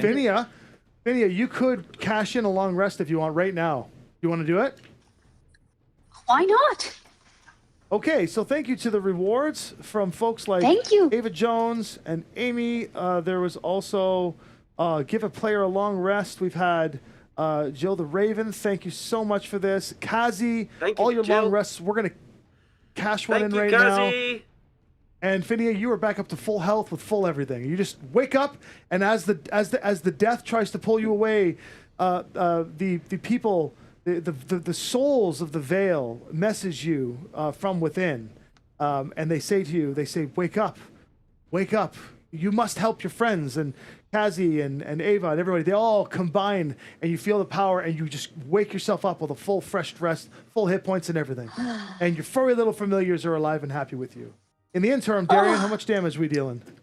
Okay. So I said I was coming at him like this, right down on his head. So it's two-handed. So that's 2d10. So an 8 and a 7. So 15. Are you going to smite? You want to smite? Oh, you know I'm gonna smite. All right, you can double those dice too.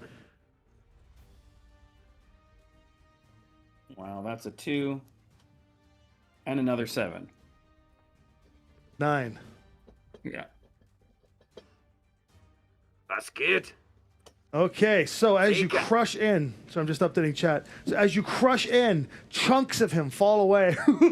No, he's in complete like sad face in the theater, and he's just wobbling but barely standing, And Yarp, Oh, God, this you're guy. up, Yeah. Take him out.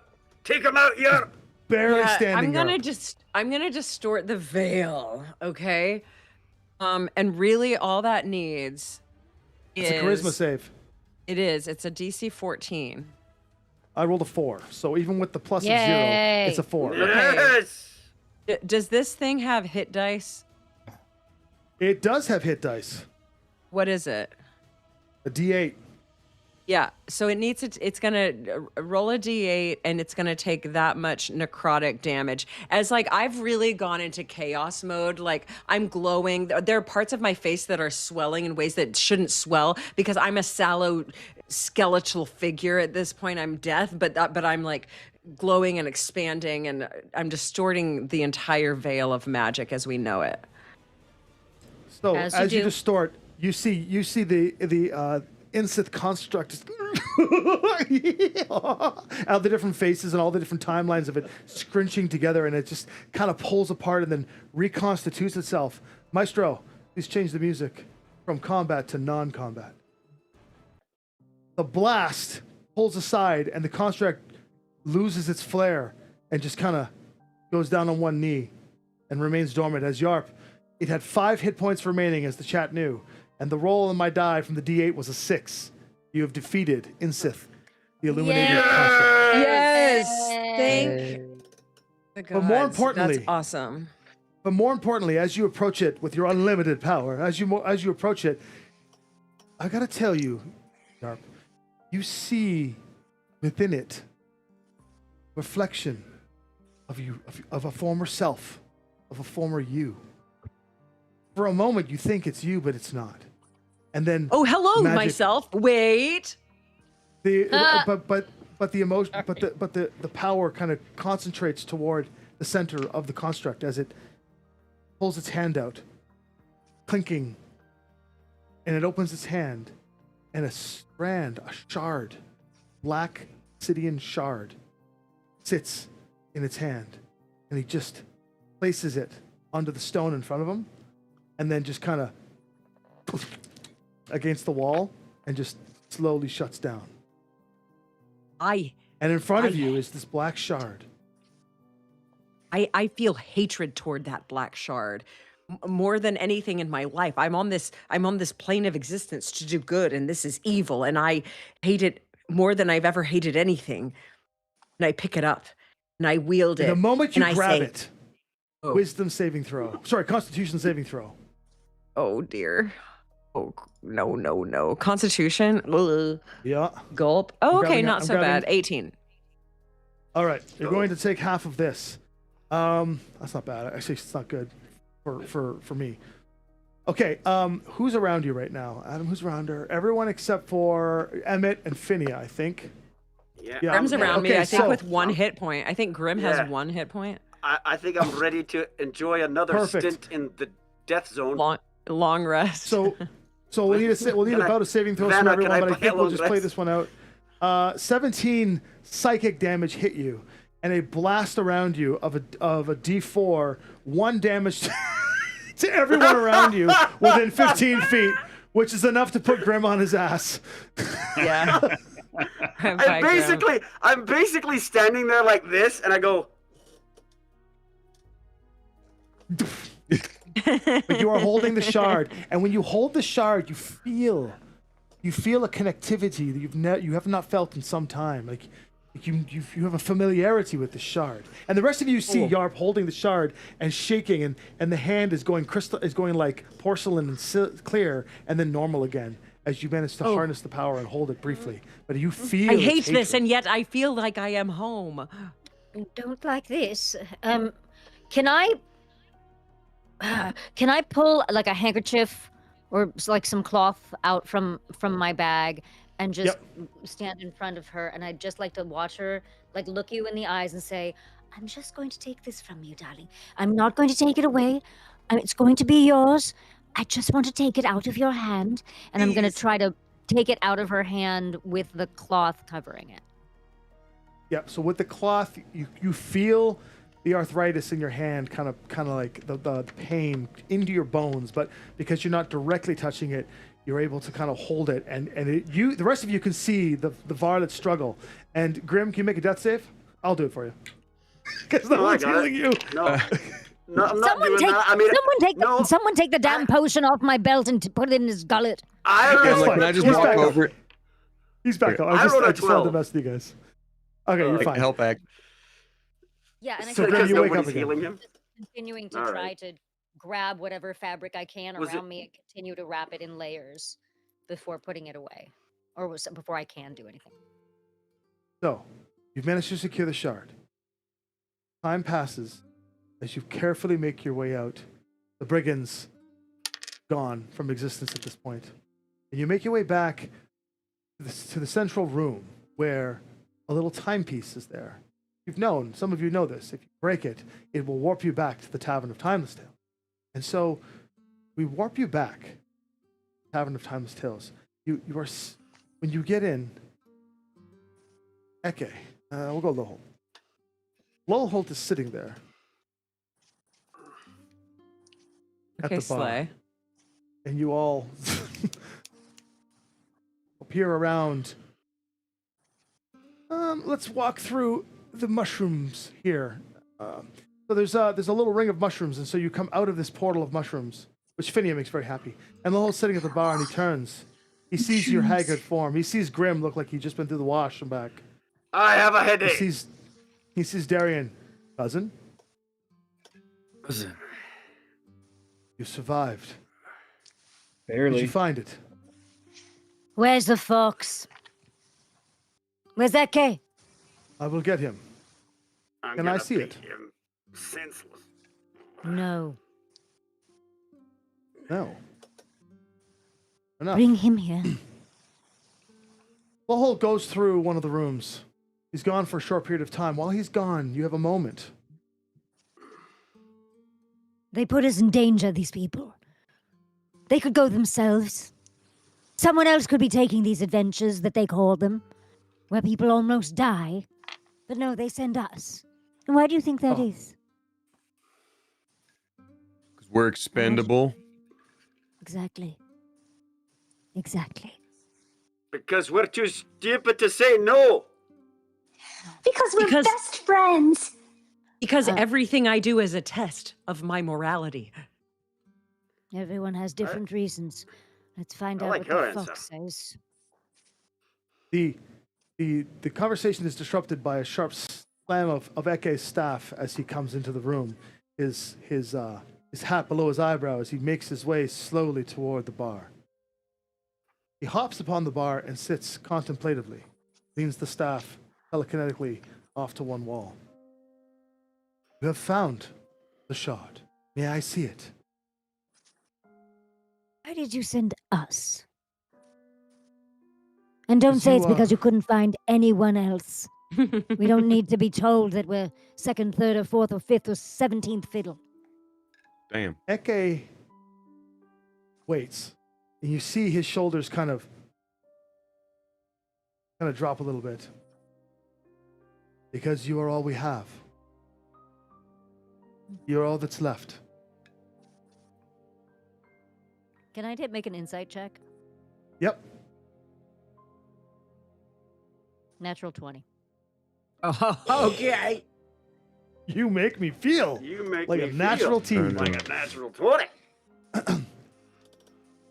You look deep into his eyes. Even below the brim, you can see into the swirl of his eyes. He is serious. This is like honestly, he's probably like the Elminster of Amaria. Mm-hmm. Right? He is. I mean, he is. And he just he does not look good right now. Like he's worried. Need to see the shard.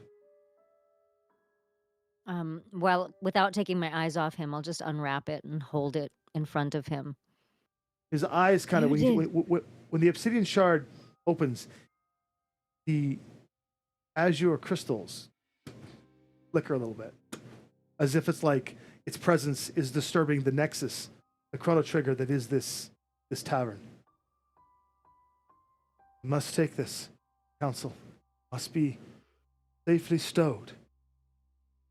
As these crystals come in Chronos, they will become more dangerous and attract much deadlier things. You must find the rest of your scoundrel crew. You will need them all. And he pulls out this like leather like handkerchief that kind of floats over his hand and sinks down, and it looks like there's like gold lace that's been woven in it. This gives it a bit of a weight, and he holds it out. Here. I put it in his hand. So Or in his it leather. kind of just like it just hits the leather, and the gold kind of goes a little kind of corrupts, goes black a little bit, as if the gold is absorbing some of its hate, and he just wraps it up. And as he's wrapping it up, you notice the shard. All of you are kind of just watching this shard, and you think that the shard, for just a brief flicker, fainting shot with your eye, represents what looks like a skeletal knuckle, like a black skeletal knuckle, as he wraps it up. How many shards did you say there were? 12. I wrote it down. We have discovered Sorry. 12. 11 remain. Well then, I guess we'll see you 11 more times. Potentially. He drops down, brings the staff to his hand. He's still holding it. He's not putting it away or anything. He's actually just holding it securely. He just, as he goes to leave, he goes to the secret door and he leans back and he says, "Only once for you, Grim." The fox says, "Ding, ding, ding, ding." And he turns and the door slides, leaving you in the Tavern of Timeless Tales with the and what was once funny and fun, and the goofiness of the beer and the fun-loving of Phinia, you find yourselves for the first time staring amongst each other, and the goofiness that is the Scoundrels, though still there, feels just a little bit. That's where we'll end our first game here at the tavern. Nice. Yay, we did it! Yay, we Not only did sure we do it, did. not only did we do it, but we just got to say a couple of key moments here. One, for a lot of you, this is the first time playing together. I think you guys were amazing to see the chemistry. Some of you have, like when you first came into the chat, you're like, I know you, but we've never played together. So it was really cool to see how well you gelled together. Audience, I can't thank you guys enough for all your chat and your discussion. We raised $1,166 US for Give Kids the World. That is $1,166 exactly that they are going to get. Yay! Thank you for this, for the great donations. There's a lot of rewards and stuff in here that we didn't quite get to, but this is for charity. What I'm going to do is I'm going to turn them into some sort of cool experiential growth for the characters, so that the next episode we do this, they'll have a couple of thank yous, and we'll just keep rolling it, as we say, pay it forward for everyone. How's everyone doing? How you doing, guys? Great. That This was was a lot of fun, lovely. y'all. Thank you. Yeah, this is Yeah. awesome. Yes, Thank and for you those so of you much. watching at home and thinking about playing D&D, just remember you can always throw vomit. Oh yes, remember, yes. True. Yeah. It's true. Never. So a couple forget. If you couple have quick calls to no action. reaction left, you just Yeah. Couple quick calls to action here. We are going to be doing these live streams twice a month. One for charity, one so that we can continue this story without the augments of our awesome celebrity audience, so that we can actually play the game a little bit further, as opposed to having bandits that have the same hit points as a red dragon and whatnot. But we did enjoy the fact that that was a much more difficult thing to do, and all of your suggestions were incredible. I want to give a couple shout outs and thank yous. First and foremost, thank you to GCX for bringing Give Kids the World to us and making this happen, and thank you for all their contributions. Hopefully we have an effect like this in Orlando in about 3 weeks for some of us that will be there, and for the future charity streams that we do here on Six Sides of Gaming. I want to give a huge shout out to Adam Petkovic. You guys come say hi if you want, and Devin Wilson. These two are the unsung. These two are the unsung heroes behind the scenes, primarily because there's Adam. Hey. You can see Adam on Six Sides of Gaming in the Deadliest Dungeon. He is the sexy wolf I described with the chains. And then here's Devin. Hey. Devin and Adam wrote this Devin. adventure together. Adam leaning on the writing side for this adventure, and Devin is key to basically all of the tech you saw today, from our layout to everything with GCX to integrate all of our systems in play. All of you guys calling in and everything is all Devin. So thank you guys so much for everything you did. You guys did we've so got good. They did a great job. Devin was also the Sky Voice. So we also want to thank Hero Forge for allowing us to use this art that's on the frame here, because we've made your characters in Hero Forge. Some of them have been printed, others are on the way. In the future, we hope to have all of our minis by Hero Forge, because they've given that to us to help make the show a much more immersive pace, as well as Dwarven Forge, who gave us all this incredible terrain, which gave us the Tavern of Timeless Tales and that illustrious dungeon that that took me like 5 hours to build to then just blow through, because you guys were kicking some serious butt. And then, of course, thank you to Give Kids the World for allowing us to raise anything we can to support your mission and your cause. Thank you so much for helping families experience life the way it should be, which is full of fun, happiness, and joy. So, that being said, if you are in the area, a bunch of us are going to be at Gen Con in Indianapolis. So come out and see us, please. I think Anjali, Amy, Justine, Jason, everyone but Pete and Damien. No, I'm kidding. We have a date. We're on a date. But we also have have other conventions that these lovely folks will be at. Please, if you keep an eye on their websites and their socials as to the conventions they're going to, go there. Please tell them you saw them on stream. Grab a signature or two and support their awesome cause. They've given us endless hours of incredible entertainment, from video games to anime, cartoons, whatever it is. What they do for us helps us forget about all the problems in the world while we're playing those games and watching those shows. And for that, we thank them.